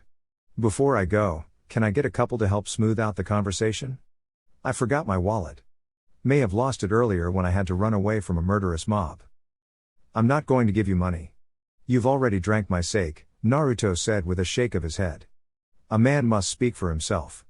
But then again, you seem to like it more when you peek or pay, isn't it, sensei? Is it because of your unrequited love to Tsunade? Like your love for Sakura-chan? Jiraiya said. Naruto smiled before raising both his hands. Fair enough, he said to the Sannin before getting up. Good luck, he said before walking away from the Sannin. The following morning. Ikaraku ramen stand. Ayame brought Naruto his 5th bowl of ramen, but she didn't give it to him. She stared at him for a long minute before asking. This is the first time you've had more than one bowl since you returned from your training trip, she said to the blonde. Something wrong? As soon as those words left her mouth, Ayame felt stupid. How could she ask if there was something wrong or not? Didn't she know what was happening within the streets of the Hidden Leaf? Even some villagers who sat here even talked about it, and yet, she was asking if everything was all right. She shook her head. Yesterday, he had been here, but he only had one bowl and he had savored it. Before the brown-haired young woman could correct herself, Naruto responded. No, there is nothing wrong, he said with a smile. Jiraiya was being a bad influence on me last night. We drank a little too much. I woke up early because of hunger. There is no such thing as a little too much, Ayame said. If you were drinking, I'm surprised you're up so early and don't look as if you were drunk last night. Well, assuming you got drunk. I'm a shinobi, Naruto said calmly, but he did not explain it to Ayame. He simply held out his right hand for his ramen. Ayame shook her head before handing the blonde his bowl. If you need anything else, just call me. She twisted away, heading back towards the kitchen. If I didn't know any better, I'd think you come here for the view. Jiraiya suddenly said to Naruto before settling down on the stool next to the blonde. Ramen, so early? Naruto shrugged. If it is open, then it means it is right to eat it. Jiraiya shook his head in response.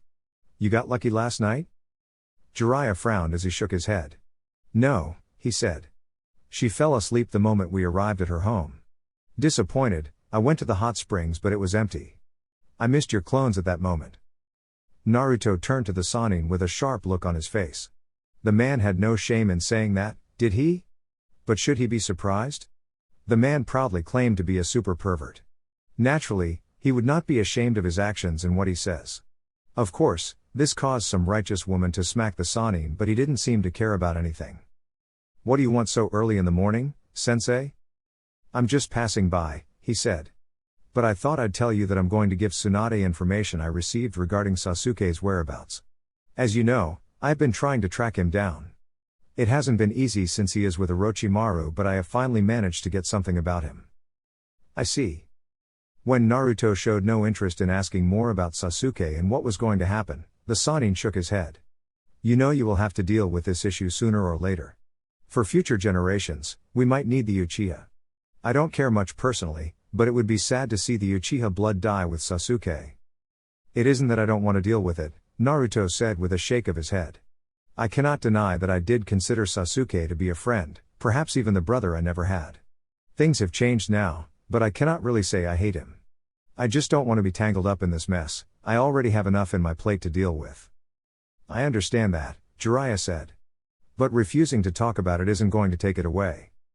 Naruto eyed the Sannin, who was walking away, from the corner of his eyes before staring back at his ramen. His feelings towards the Uchiha were mixed, but he wasn't about to beg the Uchiha to return to the leaf, not when he was going to abandon it as well. He was going to be many things, but a hypocrite? No. If Sasuke felt that going after revenge was good for him, then he wasn't going to try talking the Uchiha out of it, not when he was going to walk a path that many would disagree on. Of course, such thoughts he could not share with Jiraiya, at least not now. Hokage's office. You're in early, Tsunade said to the Toad Sage. She had planned for talks with the Sannin, but she'd heard that he was out drinking with Naruto last night. The report had even included horrors worming beside the two shinobi. I don't appreciate you influencing Naruto to do any of those things, Jiraiya, Suan said in a very stern tone. She hadn't been happy knowing that the Toad Sage had dragged her dear Naruto into a brothel. He was still young and didn't need to experience those things at this stage of his life. He could end up like this pervert in front of her. Given that he had developed a sexy jutsu before he even knew the body of a woman, she wondered how his jutsu would be now. It was no doubt going to be something even more devilishly perverted. Now, princess, Jiraiya said, waving his hands and surrendering. The brat was down and I needed him to feel alive. I know he does become alive after a couple of drinks and some talk. Oh. So now you want him to be an alcoholic? Of course not. Jiraiya more or less shouted. I don't think I can influence Naruto in such a way. Whilst my peace ideals have gotten to him, he still remains independent and does what he likes. He hasn't even drunk anything when I'm not by his side. Even though he can hold his alcohol just fine. The Sannin grumbled at the last part. Tsunade shook her head. Leave you to be a role model and you corrupt a good kid, she said disappointedly. Anyway, settle down so that we can talk. Jiraiya took his usual seat by the window frame. It was only then that Tsunade blinked, realizing that the Sannin had actually walked into the office through the door. When did that last happen? Was something wrong with him? The reason I took Naruto out was because I wanted to find out more about what was inside his head. Yesterday, he was training, learning a jutsu. On the last 6 months of our training trip, he took an interest in learning jutsus that were only good for destruction. I don't think he managed to get any, but he was learning. He even showed interest in learning more about using all major elements. He has trained his clones, and was developing a jutsu that could make him fight powerful opponents without even stepping into the battlefield. I won't be surprised if in the next months or year he manages to create a super clone that can fight even Jonin-level shinobi whilst he stands on the side, watching or perhaps not even there. He has been trying to put his presence in different places. From what I observed from him, he looks to be preparing weapons of destruction, for war. Very soon, if he keeps his training up, he will surpass us. He has the potential, and the Cage Bunshines don't make it easy for him. For a second, Tsunade looked worried. What are you trying to say, Jiraiya? I've never went all out sparring with him, but I will try to get him to fight me so that I can see his full strength. The Sannin paused before speaking in a stern tone. We mustn't include Naruto in the mission to handle Danzo. With his mindset now, getting involved in a bloody battle that might result in him killing people will corrupt him. That is a chance we cannot take, Tsunade. Are you sure about this, Jiraiya? The Sannin nodded, and he knew what this implied, but it could not be helped. His conversation with Naruto only affirmed his thoughts. When he told Suan that the blonde Uzumaki had changed, he had meant it. Perhaps he thought the seriousness he'd used when informing Tsunade about the changes had disappeared once Naruto settled back home. Perhaps he'd been thinking that the blonde would return to his old self, but there was no change, and this little thing with Danzo has only made things worse. It was a massive problem that had to be solved. These experiences that Naruto has to live through were not filling him with positive thoughts about people, it was all just negative things and a couple of positives. Yet, one could not hide that these experiences had their damage within the blonde. Jiraiya had seen it all, and now it scared him. Yes, I warned you when we returned that Naruto was no longer the innocent child you once knew. The Sannin said. Of course, he will likely catch wind of it. We try to handle it with him in the village. We need to get him to leave the village before handling it. But it would have to be an important mission. Naruto could not be allowed to take part in the mission, not unless he was done analyzing the blonde's mental state. It would be difficult because the blonde knew how to keep things hidden. Those eyes of his could shift from the warmth they displayed into a blue sea of emptiness. I have already told him about Sasuke, and I know it should get his mind thinking. The mission is important enough for him to leave the village. Once he is out, we can begin. The Sannin stated. I cannot exactly say that the Akatsuki won't attack. But to balance things, you must send a squad of Onbu to tail them. Should anything happen, they can always intervene, and Naruto will be with his team. He also has the Toads to back him up should there be a problem. You've thought of this through, Tsunade said. Well, I can't disagree with that, but Kakashi cannot leave the village. He will be essential for the mission. Yamato will have to do, but we will need a fourth head. Jiraiya shook his head. Naruto is not stupid, Haim. He will suspect something is up if Kakashi remains behind on a mission that could see Sasuke return to the Leaf. The only reason Yamato was placed in Team 7 was because their team leader had been busy. He isn't now, and this includes Sasuke. We cannot give Danzo too much respect and say we can't deal with him without our strongest shinobi present. I will be there, so will you. I can handle Danzo without a problem and Onbu can handle his handful of Foundation agents. It isn't an army that we must deal with. The toad said, paused before sighing. We cannot underestimate him nonetheless. Naruto even told me something that got me worried, but not that worried enough I'd have doubts about our success. We will crush him. Tsunade was silent for a while, trying to weigh the merits of Jiraiya's arguments. She had to think things as well. If she could understand what the pervert was saying and if she could agree to it, then she would allow for things to go the way he wants. After a few moments, the Slug Princess finally spoke. Fine, when should he depart? Lunchtime. If they keep running they can camp by the Fire Country border by night and enter the Sound early morning. Training Ground 44. You will have to remove headband to use your Sharingan in both your hands, Kakashi-sensei. This isn't like just after I left the academy, Naruto said to Kakashi. The Jonin had offered to spar with him, perhaps just to test his strength. Aside from the Jonin, Captain Yamato was sitting on the sidelines, observing. Jiraiya-sama says you have improved a lot but would not tell me if you could give me a run, Kakashi said, lifting his headband. He wasn't about to underestimate the blonde Uzumaki. That stage in his life had passed. Besides, this Naruto wasn't the brat of a couple of years ago. Naruto smiled seeing the Jonin showing his Sharingan. Well, at least he was going to be serious. His last battle against the Sharingan hadn't been all too pleasant, he had lost it even when the Kyuubi offered its power. The situation was different now. These days he was a lot more experienced with the fighting stage and he thought more before he acted. He didn't just jump into the battleground without determining the situation and how dangerous it was. The self-proclaimed pervert doesn't know how much I have improved, but he knows a couple of things, Naruto stated. He focused more on the imparting of skills and knowledge. I gained battle experiences by doing some missions along the way. He was a little brutal about it at times, performing the Great Escape and leaving me surrounded by a group of shinobi who had every intention to do me harm. Of course, I'd pay it back by hurling him into a women's only hot spring. Kakashi blinked, he thought about the scenario Naruto just painted. For some reason, he felt sorry for the Toad Sage. There was no doubt that he would end up being beaten to a pulp. Well, he enjoyed the fruits of those beatings in the form of his precious books. Unconsciously, the Jonin's hand shifted towards where his book was safely placed. The famed Jonin's instincts kicked in within seconds when they sensed Naruto close by. The blonde had used his little distraction by lunging towards him in a quick and silent burst of speed. It took a blink of an eye for the blonde to appear in front of him, slightly above the ground, body bent forward slightly with his right hand moving from the right, charging horizontally just above his left shoulder. The Jonin's natural eye couldn't see anything gripped by Naruto's hand, but it did appear to be gripping something. The Sharingan, however, could see something invisible to the naked eye, formed like a sword charging towards his neck. He was a little alarmed that such an attack was coming straight at him. Instinctively, and assisted by the Sharingan's capabilities, the Jonin managed to jump back in a quick burst whilst his body was bending backwards just for extra security. As he flew backwards, the invisible wind blade whizzed just inches away from his forehead. There was no time to drop a sweat as Kakashi landed. He quickly lunged towards Naruto before twisting clockwise, returning with a high kick aimed at Naruto's face. Naruto was in a position to see the kick coming all the way towards him. He folded his hands across his face and bent his knees slightly for extra support. Kakashi's kick crashed into his defense, forcing him to slide backwards under its massive weight. After sliding for a couple of feet, Naruto looked at his hands before looking back at Kakashi with a smile. Well, you really do pack a weight in your kick. You tried to kill me. Kakashi more or less shouted, pointing an index finger towards Naruto. Without the Sharingan, the only way I could have avoided that was through instincts. Naruto shrugged, raising an index finger.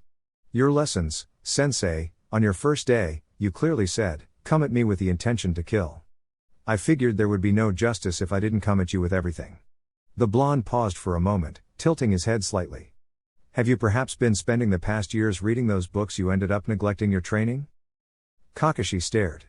I see you're serious, he said in a serious tone. If I'm not careful, I may end up in the hospital today.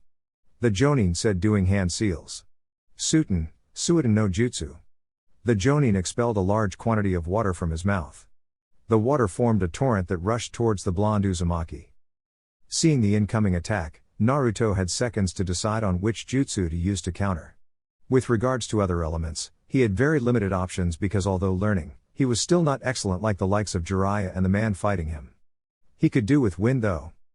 As the jutsu neared him, Naruto took a single step forward, enlarging his wind blade. He suddenly lunged towards the jutsu whilst swinging his blade in a downward slash. He was slightly above the ground as he did. The invisible sword sliced through the water jutsu, separating it.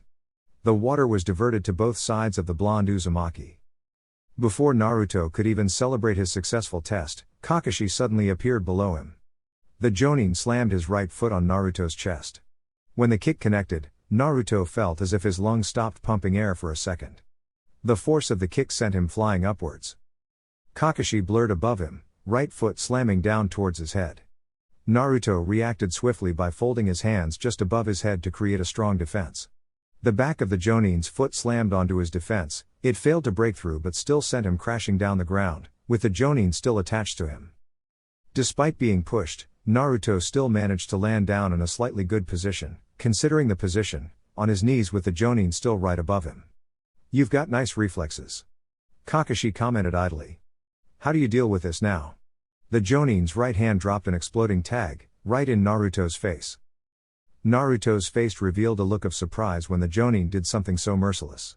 Before the tag even went off, Kakashi made his distance and the tag went off, exploding into blue flames, surrounding the Uzumaki.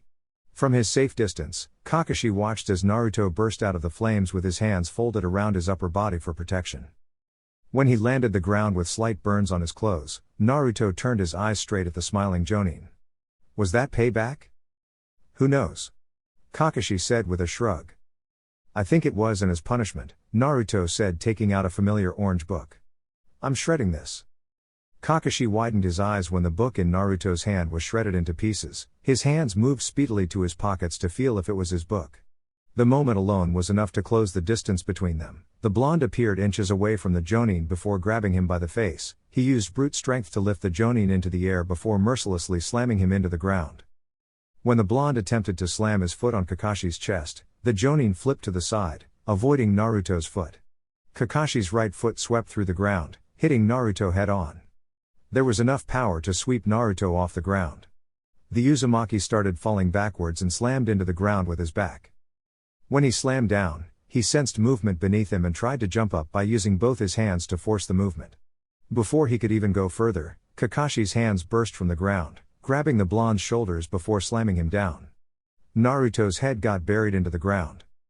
Kakashi burst out from the ground on the side. The Jonin took the air just above Naruto. But as he did, Naruto could see him. The blonde clasped both his hands together. Futon, wind bullet. Naruto released a large bullet of wind, straight towards the Jonin. Since he was in the air, Kakashi knew he could not dodge it, and with the speed it was coming in, wouldn't have enough time to do hand seals to perform any jutsu to block it. The wind jutsu slammed into Kakashi's chest, but the Jonin turned into a cloud of smoke when it connected. Naruto slowly got up from the ground.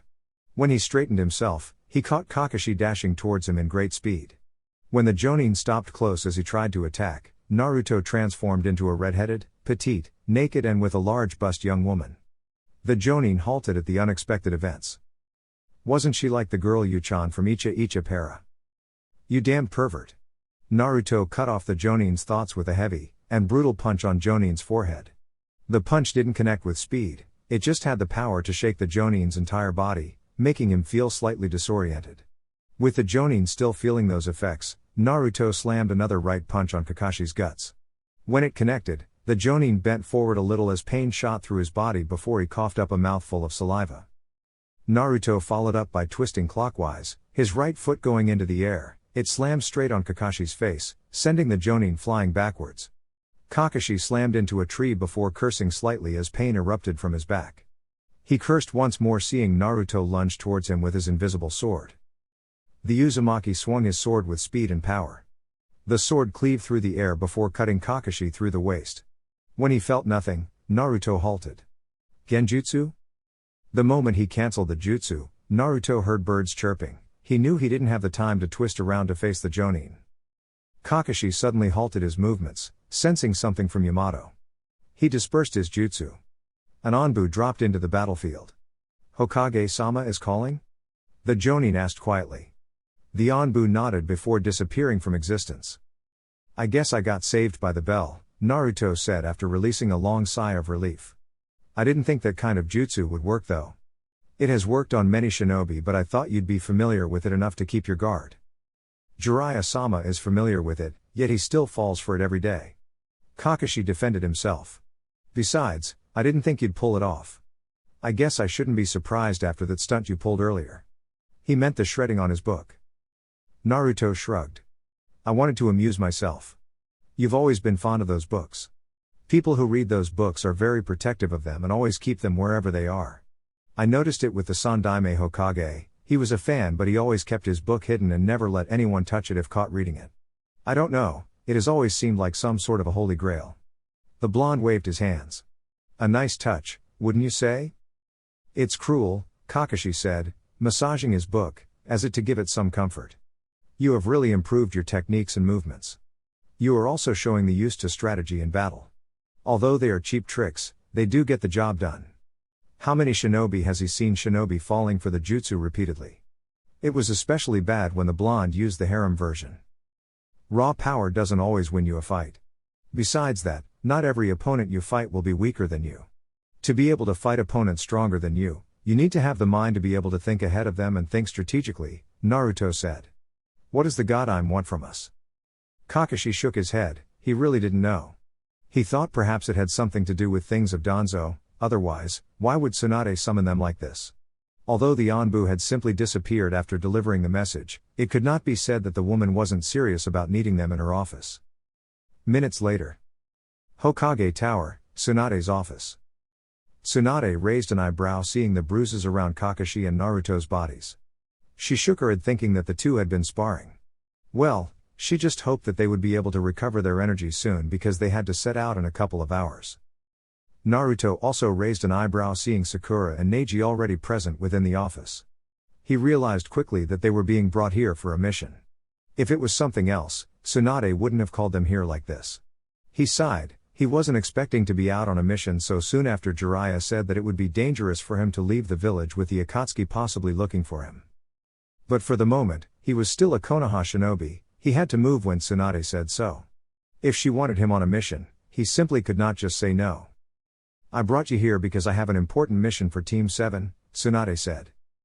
Sakura looked her remaining teammate and then the sensei before looking at Neji. The Hyuga looked stoic, showed no emotion when Tsunade spoke. She had nothing against the Hyuga, but he wasn't a member of Team 7. If it is Team 7, shouldn't Sai be here as well? She asked. Tsunade shook her head.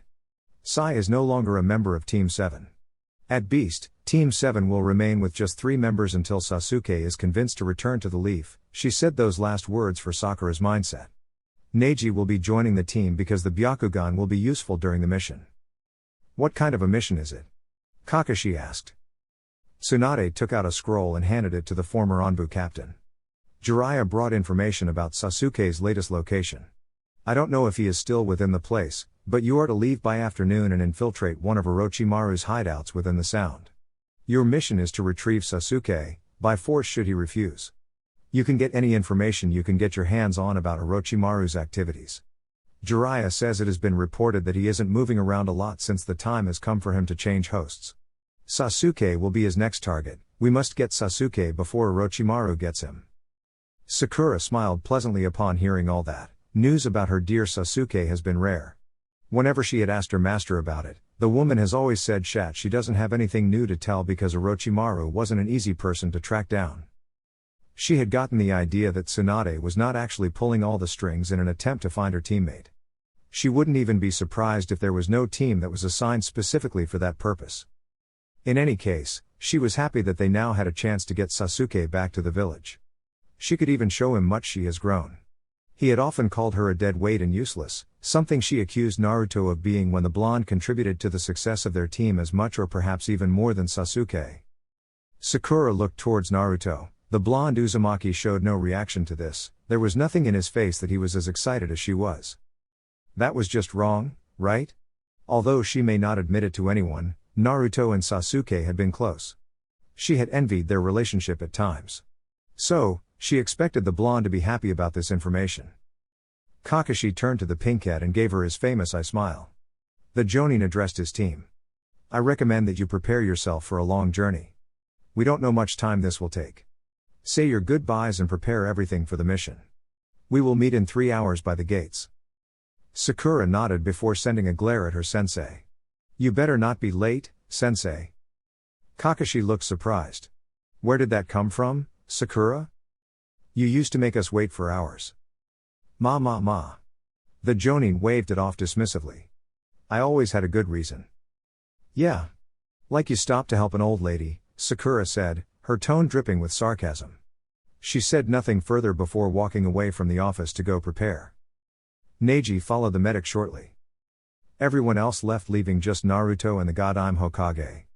Naruto had questions to the woman sitting behind the desk of responsibility. Why? Tsunade acted ignorant in her response. Why what? If it is about Neji.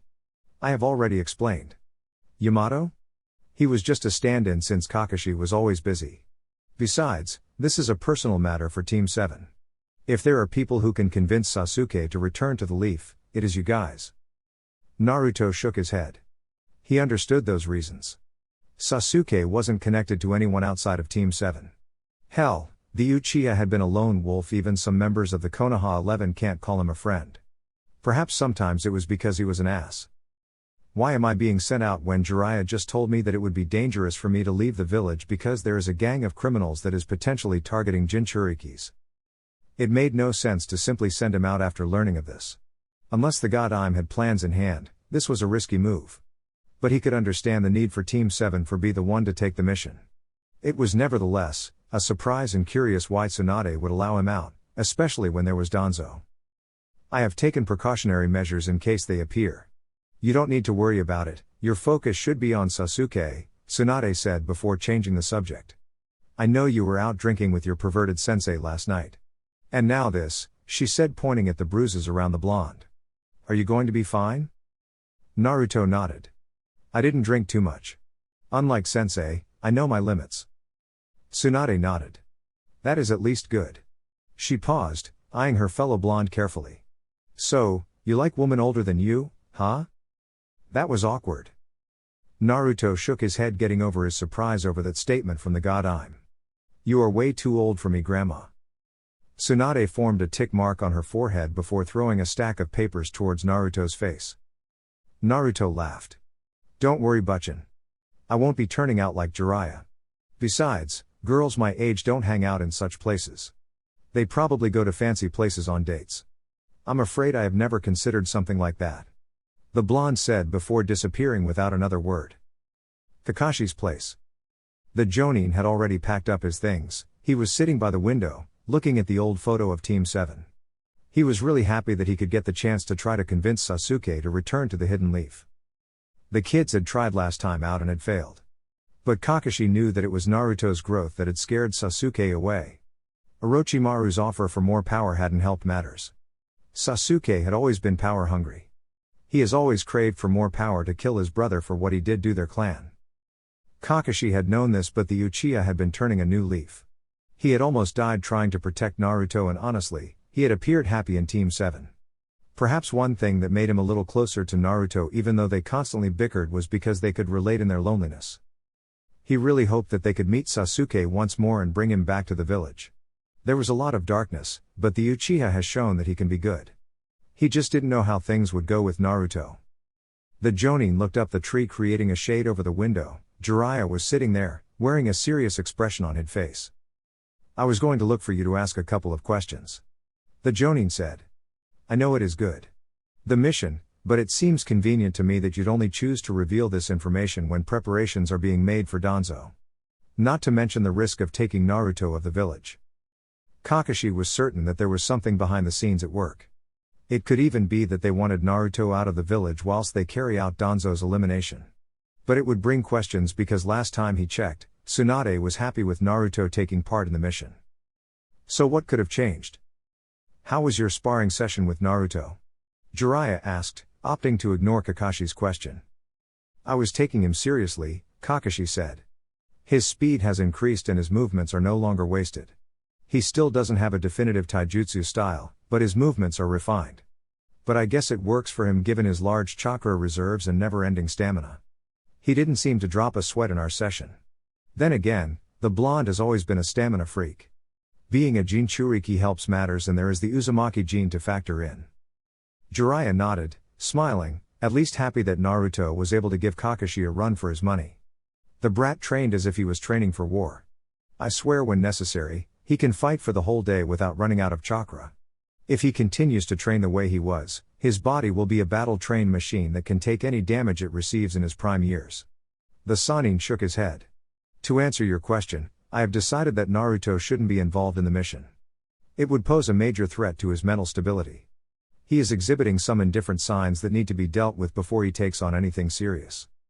During this mission, you should also observe him closely. His apparent detachment over some things is worrying. I have already said that Naruto was no longer the same as he was back then. Even I don't know what is inside his head. I'm also interested in how his reaction will be when he does see Sasuke. He has refused to speak about. I think this will also be good for him. Seeing Sasuke should enable him to release whatever he is holding inside his heart. Kakashi was silent for a couple of moments as he digested what the Sannin had said. So you are going to carry out the mission in our absence? Jiraiya nodded. It is much easier that way. The Sannin said. We will try to keep Danzo surrounded within the village just to make sure that he doesn't do anything. There is the likelihood that he already has some people on the outside of the village all ready to check for movements. They might try to take the chance to attack regardless of the odds. There will be Anbu following you. They won't get involved unless it is the Akatsuki attacking. Neji has been brought in to speed about what to expect during the mission. Naruto isn't the best censor, but he isn't stupid anymore. But if he uses Shinjutsu, he will know about everything that surrounds him. He may figure things out, but I doubt he will abandon the mission. I think he also realizes that he must see and talk to Sasuke to sort out his mental issues. What must be done if Sasuke has also changed? Kakashi asked. If Naruto was able to change even though he was with Jiraiya, then there was the possibility of Sasuke being corrupted by Orochimaru. The Uchiha has always looked as if anyone could manipulate his actions, as long as that person was powerful and gave him power. There was no doubt Orochimaru would improve Sasuke. The Uchiha was also highly skilled. If Naruto has improved this much, the Uchiha's improvement is bound to be frightening. In the case of the Uchiha becoming evil, what would he do? Kakashi wanted to save Sasuke, but he didn't miss the fact that the Uchiha could turn on the leaf and actually try to kill them in the process. If there is a chance of Sasuke becoming any enemy of the hidden leaf, they had to do something about it. Sasuke has to be brought back by force or willingly. Jiraiya was firm in saying that. If he does become an enemy of the hidden leaf, he will have to be treated as such. At the moment, even though he is in the bingo book, he hasn't done anything to warrant Hunter Nins after him. However, if he does threaten to attack the leaf, decisive measures have to be taken. We cannot offer him special treatment because he is the last Uchiha. The leaf is bigger than the revival of a single clan. Alright guys, that's it for the video. If you enjoyed it, please feel free to leave a like and subscribe. As always, the rest of the story is already out over on Patreon, link to that will be in the description. Anyways, until next time, peace.